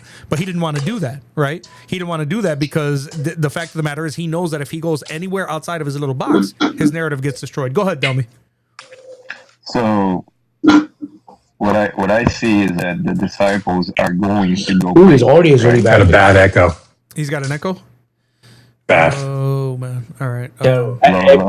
This actually happens on your YouTube guest all the time. I don't know. I've never said it to you, but it's like they sound like they're in a drum. Okay. Is this too bad? Yeah, I don't think it's going to get better. Let me see something. Let me look at the sound settings over here. Secondary chat. Oh, yeah. By the way, Maverick, it sounds like there's like a double, like it's coming in double into our input. Like it's coming in two ways. Okay. Do you have two instances of YouTube up? No. The guest. No, he doesn't. The No, other side. no. It's never. It's only the last couple times, and I'm trying to see. Hang on a second. Is it echoing on YouTube too, or just to you guys? Like, is the audience still? Is the audience hearing an echo too? No, the audience doesn't hear an echo. It's only the people on the panel. Oh, fascinating. Okay. Oh, then never mind. Go ahead. You can say it. We'll work through it. Yeah. Yeah, you guys, you go ahead and tell me. I'll try to figure out what's going on as you're talking, because there's nothing here on my end that's showing that. Go ahead. As long as people can hear it. So, what I understand, what one of the options that I see as a solution for this supposed error is that, one, the disciples didn't finish preaching in all the cities of Jerusalem. That's one of them. They did not do it. The second one is that Jesus is going to come to those cities too. So the reason why I say that is because they're going and they're preaching, and then on chapter 11, the very first verse says that after he had commanded them to go, he also went. And he went to their cities while they're preaching in other cities. So it's a possibility that the Lord is also going to the cities that they're going, and he's going to go to every single one of them while they're going to. And before they're able to finish going through those cities, he also went to those cities. Can you guys still hear him? Hello? I heard him. Is it still? It's still echoing. It's still echoing. Yeah. Let me see. So I'm gonna try one more thing because I don't. There's nothing else I can try here as far as the volume mixer. Delmy, say something. You there? Hello. Did you guys still hear an echo? Lord. You guys still getting an echo? Yep. All right. Yeah, I'm going to have to figure out offline what is going on, because nothing has changed on my sound mixer. Nothing has definitely changed. On YouTube, they say it's muffled, but not echoey. So yeah, the only echo that I ever hear complaints about is when people on TikTok are hearing the people from Video Ninja, but the people from like the people on TikTok don't sound echoey to the people on Video Ninja, if that makes sense. Like, it's only a one-way thing. I'm thinking I'm just gonna change up like the web browser I use to view Video Ninja. That probably will fix it. So we'll see. I don't get it, guys. I don't understand these arguments. Like, you have to be so willingly disingenuous in order for these arguments to make sense. Israel Beto says, is it Gumbo or Dumbo? Technically it's Gumbo, but he's definitely a Dumbo, I'll tell you that. And Kefa sends a super chat. He says, like and subscribe or get fuerte. Thank you so much, brother. Another super chat from Blue says, if you have a tailbone, you used to have a tail. If you had a tail, you're a great ape. Genesis never happened, no original sin. Jesus now required. Well, Blue, request up and we could talk about that. But other than that, I appreciate you wasted $5 just to say that. I'll read it out loud. Doesn't mean that anything you're saying is even remotely true. Having a tailbone, it means that you used to have a tail, except for the fact that we've never actually even remotely witnessed macroevolution ever in human, like, in history. We've never noticed any species. We've never witnessed a species going through any sort of evolutionary change. And if you're going to try to go to mutations, good luck, because I'm going to hammer you on that all day long. But there's a reason why I stopped speaking to atheists, because you guys all have the same arguments, and none of them are even remotely intelligent. They're all kind of the same. It's why people like Iran Ron, Matt Dillahunty are washed up and nobody cares what they say anymore, because they couldn't be less intellectual if they tried. Where's the invite stuff? See, you guys, and we've got a lot of viewers. I can't believe it's hard to get requests, man. It's hard to get requests. Islam is not logical. Christianity is. Yeah, I don't know. I'm thinking if I try to use a different, I'm just going to try a different web browser, ladies and gents, and I'll see if that'll help out as far as echoing, because it's like there's a bunch of instances of Mozilla Firefox open in the Windows volume mixer. They're all muted, but for some reason it sounds like, and we got it here. I don't know what the deal is. Audio sources. Yeah, I don't know what the deal is. There should be no reason why it's coming out muffled or doubled. That doesn't make any sense. Let's see, we got a guest request. We got Coley and Little John. Where's Big John? I don't know. Big John streams a lot, so I'm not surprised that I don't see him a lot on other people's panels, because he does stream a lot. and even when he's not doing like his debate stuff, he is doing other kinds of streams. Just hanging out. And, yeah, he does like hangouts, and he does like yeah, this is like his full-time job. So he always does like Monday, Tuesday, Wednesday, Thursday, and then Friday, Saturday, Sunday usually is chill. Wait, or I'm sorry, no, who's Big Friday John? he does it. Saturday, Sunday. Who's Big John? Big John is the host of the Big John Steel YouTube. I'm his co-host, Little John. By the way, I never see any of your streams. They don't show up on my for your pages at all. I don't stream that often. Normally, I go on other people's streams because it's just I've got 4 kids. It's way easier not being on camera, and still I get to, as Brother Maverick says, fuete. Sometimes I need it, man. Sometimes I don't actually know what fuete means. So I don't know if I just cussed or what. But no. Fuete just means whooping. It just is Spanish way, like a Puerto Rican way of saying whooping. You know what I'm saying? That's why I got the spatula here. Because the thing about it is, Puerto Rican moms are notorious for using weaponry. It can be in the form of a sandal, a wooden sandal, or a spatula, or the belt, or hell, just a wire hanger that just so happened to be next to them when you pissed them off. And whatever is next to them, bro, it didn't matter. You were going to get it. You're going to get it with that. Whatever can be utilized as a projectile, that is what you were going to get it with. Yeah, that's where fuerte comes from. They tell you you're gonna get the fuerte, man. Coley, how you been, man? Yo, I've been doing good. My wife's actually out of town this weekend, so I'm just living the bachelor life. You know, I knew. I don't remember. Do you have kids, Coley? Nah. At some point, it's the true bachelor life. Debates and video games. That's all you need. Yeah. Debates while you play video games. Yeah, man, it's interesting. It's interesting when you have kids. My kids are, to be honest with you guys, I have more girls than anything. I really almost never have had to spank them because obviously for my daughters, my wife is the hammer. I do have a son now. He's getting bigger and he challenges me, so I can see that's going to be, not so good for him. But it is what it. Look at this dude. This dude is I swear. I bet you this dude's going to ask me. I bet you he's going to ask me to read his paragraph again. Oh, No, okay. I was going to say, is that dude from earlier who started cursing me out because we wouldn't let him read his paragraph. I don't know why he's requesting. Dude, is this him again? Who? I worked on this a whole week. Right. I've created all these slides. Brother, I'm about to live. If time is money, you about to be broke. I'm telling you, man. Guys, if you guys are not tapping the screen, I'm going to be sad. Let me see where we at. All right, we're at past 100 likes, guys. Please make sure you're smashing that like button, tapping that screen, doing all the stuff, guys. We have been doing... I took a page. Yeah, I don't know, brother. Yeah, Big John. I've not had the privilege of working with Big John at all. He gets invited to like the big wigs.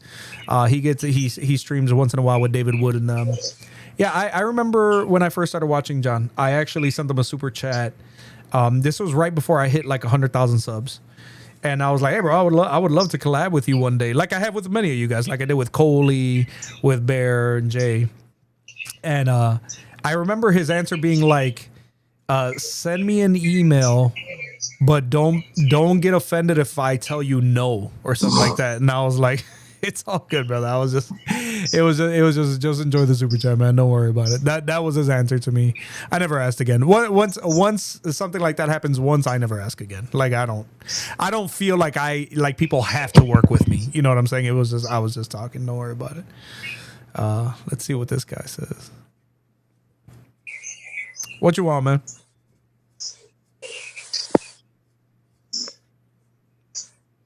WSG, what's going on? You keep requesting up, so what do you want?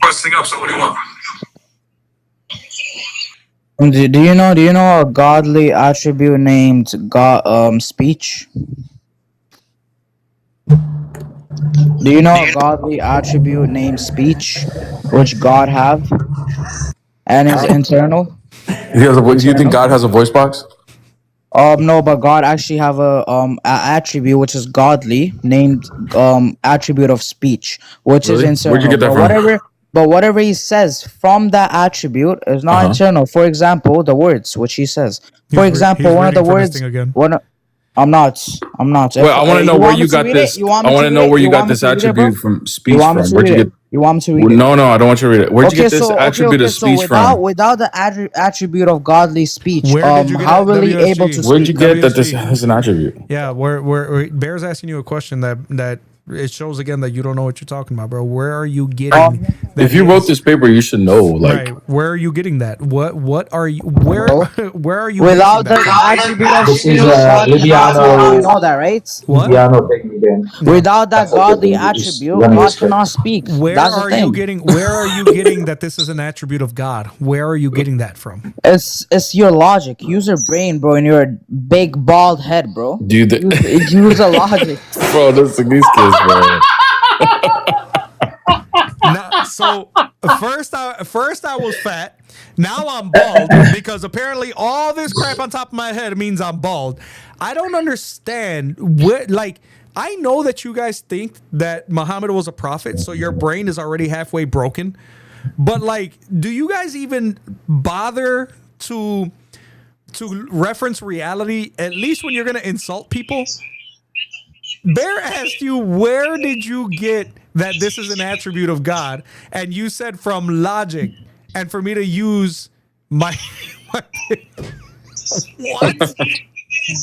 I just want to know what he means by speech is an attribute. Like, you talking about like a voice box? Like God has like a voice, like vocal cords, or what? Like what is he talking about? I wish I knew, bro. I honestly wish I knew. Thank you so much, Viking Marauder, for sent press F for 10 joules. Thank you so much, man. I appreciate you. God bless you. Thank you so much for that. He split their brain instead of the moon. Yeah, there was a couple things that were split that night, and Abu Bakr was told, "You better not cross his line, man," because Muhammad knew what was coming up. We are full up. Muslims, request up, man. Request up. We got a few more minutes. We got time for one more conversation, man. One more, like, actual good conversation. We have had a decent conversation today, but yeah, today has been rough. Today's been rough. It was kind of rough for Bear too. I was watching Bear, and these people who were calling in were just like, they're just so nonsensical, man. I don't know what's wrong with you guys. I don't know why you guys are this way. I don't know, what happened to you, or it's just really sad. Yeah, I don't know. John, what is John going to debate that dude again, Nasir? Ahmed, I don't know if he is, but we were joking around last night about actually trying to get with James on MDD and doing a 2v2 with him and Junior. That was that was something we were actually. That might. I mean, listen, Junior and Nasir are both arrogant enough to actually take that up. Like, you do understand, both of these guys, they like what the way that they perform during debates is not the way that the world actually, like, the way the world sees it. That's not how it is in their head. Like, in their head, they think they're doing good, right? Like, Junior literally said, I'm going to debate Fearless and I'm going to debate Logic. And I'm going to, he just won't, like, he's literally debating people who are doing this every day and crushing Islam for a living. And the answers that he's giving, man, like, I remember when he spoke to Muslims, including them. Oh, sorry. Go ahead. My bad. Go ahead. No, go ahead. Absolutely. What were you saying, John? Muslims what? Muslims like them. They are the epitome of done.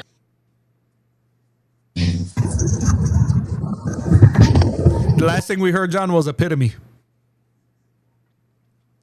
I think his connection is bad. Yeah, he's got like one bar. All right, can you hear me now? Oh yeah. Okay. Is that better? Yeah. Is that better? Yep. Okay. Yeah, I was saying Muslims like them are the epitome of Dunning-Kruger effect. Yeah. the absolute overestimation of all of their beliefs regarding their own abilities is insane. Yeah. But well, hey Maverick, I'm gonna go ahead and hop down. sure, I am in the quote unquote Uber, so I got you. I appreciate you having me up, and yeah, I will join with you anytime. Absolutely, thank you, brother. I appreciate you, man. Yeah, we're getting off soon anyway. What's up, Curtis?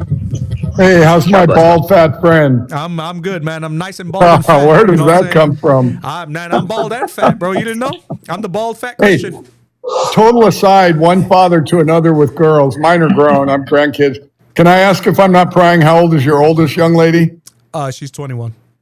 Oh, then you've been through it. No worry, then I'm done on that suggestion. Yeah. You know, when they're going through the adolescence, I've got good advice, but you've already dealt with that. Hey, I just wanted to ask you something briefly because I dropped by and I've seen you and I think you know who I am and what I do. And you were talking about collabing, and I'm always looking for hosts with good presence, good demeanor, and you know, you've got a good following, and you don't have to give me an answer right now, but I'd like you to consider and perhaps pray on hosting me for one of my talks. I think we could do some really good work together, but that's up to you. No, absolutely. If it fits your format, you know how that works. You host me, I come in and I do my thing for a couple hours, and you engage, and it's a really good time. Interesting walk into faith and scripture and history and the resurrection and the crucifixion. Yeah. But I think your audience would enjoy it. Yeah, absolutely. No, I'll happily host you. Absolutely. You don't even need Well, okay. Then what I will do, brother, is I have a list that I'm very organized. Okay. I'm booked out for a couple months. Okay. But I have an extensive list, but I have the option of who I move up and down on the list. Gotcha. That's one of the benefits. So I'm going to put you up there where I'm guessing within about 90 days or less. And what I'll do is I'll reach out to you several weeks before in your DMs. Do you read your DMs? Yes. I mean, you, okay. Yeah, I try. And then, What I'll do is I'll DM you. I'll DM you and I'll send you my phone number because I get so many DMs on a daily basis that it wouldn't. You know what I mean? Well, I appreciate that. I won't give it to anybody else. And then about 3 weeks before, we set up a date and time that works for you. You're the host, so I accommodate you. I generally only do weekdays. Is that a problem? I reserve my week. Okay. No, I'm very jealous of my weekends. But after that, it's up to you, the time of the day. Are you on East Coast, Mal? No, I'm on Central Standard Time. Okay, so you're 2 hours. Doesn't matter. We'll work it out. We'll set the time and we lock it in, and then we go from there. It's really fun and it's a good time. And like I said, I think your audience will get a lot out of it from both of us. We're just fishing for men. I agree. Thank you, brother. That's all I do. I just have an odd way of doing it. Yeah, DM me, Oakdale. I'll look for your DM and then I will do. respond to you with my phone number. Okay. Will do. All right. I always end with a stupid joke. If you get to know me, did you know it mentions tennis in the Bible, Mav? No, I didn't. Clearly says in the Old Testament that Joseph served in Pharaoh's court. Did I misread that? Maybe I better read the context again. I was thinking pickleball or tennis right there. Amazing book. Joseph served in Pharaoh's court. All right, I'll leave it at that. Made you laugh. All right, you got a nice setup there, man. I need to do something like that. I'm just using my phone, but that's a pretty cool setup. Thank you, brother. I appreciate it, man. I'm pretty techie for an old guy, but my phone does the job. So hey, man, if it ain't broke, don't fix it, right? That's what's working so far. All right, Brother Mav, I'm gonna put you in there, and it won't be too long. It'll go by fast. A couple months. No problem, brother. Anytime. Thank you. Thank you. Appreciate you coming up. God bless. God bless. And thank you for the super chat from brother Hector. Says 1 Corinthians 5 verses 1 through 5. Yes, my brother, it is I love Corinthians. Now, brothers and sisters, I want to remind you of the gospel I preached to you, which you received and on which you have taken your stand. By this gospel you are saved, if you hold firmly to the word I preached to you. Otherwise, you have believed in vain. For what I received, I passed on to you as of first importance, that Christ died for our sins according to the scriptures, that he was buried, that he was raised on the third day according to the scriptures, and that he appeared to Cephas and then to the 12. Amen, brother. Yeah, that's But remember, Jesus was a Muslim, so everything he just said right here was blasphemy then. If Jesus was a Muslim, then all of this is I don't even know how Muslims would explain any of that. Let's do prayer before you end. Amen. Yeah, you know what we're going to do? We're going to go ahead and we're going to go to the verse of the day. 2 Peter 5:8.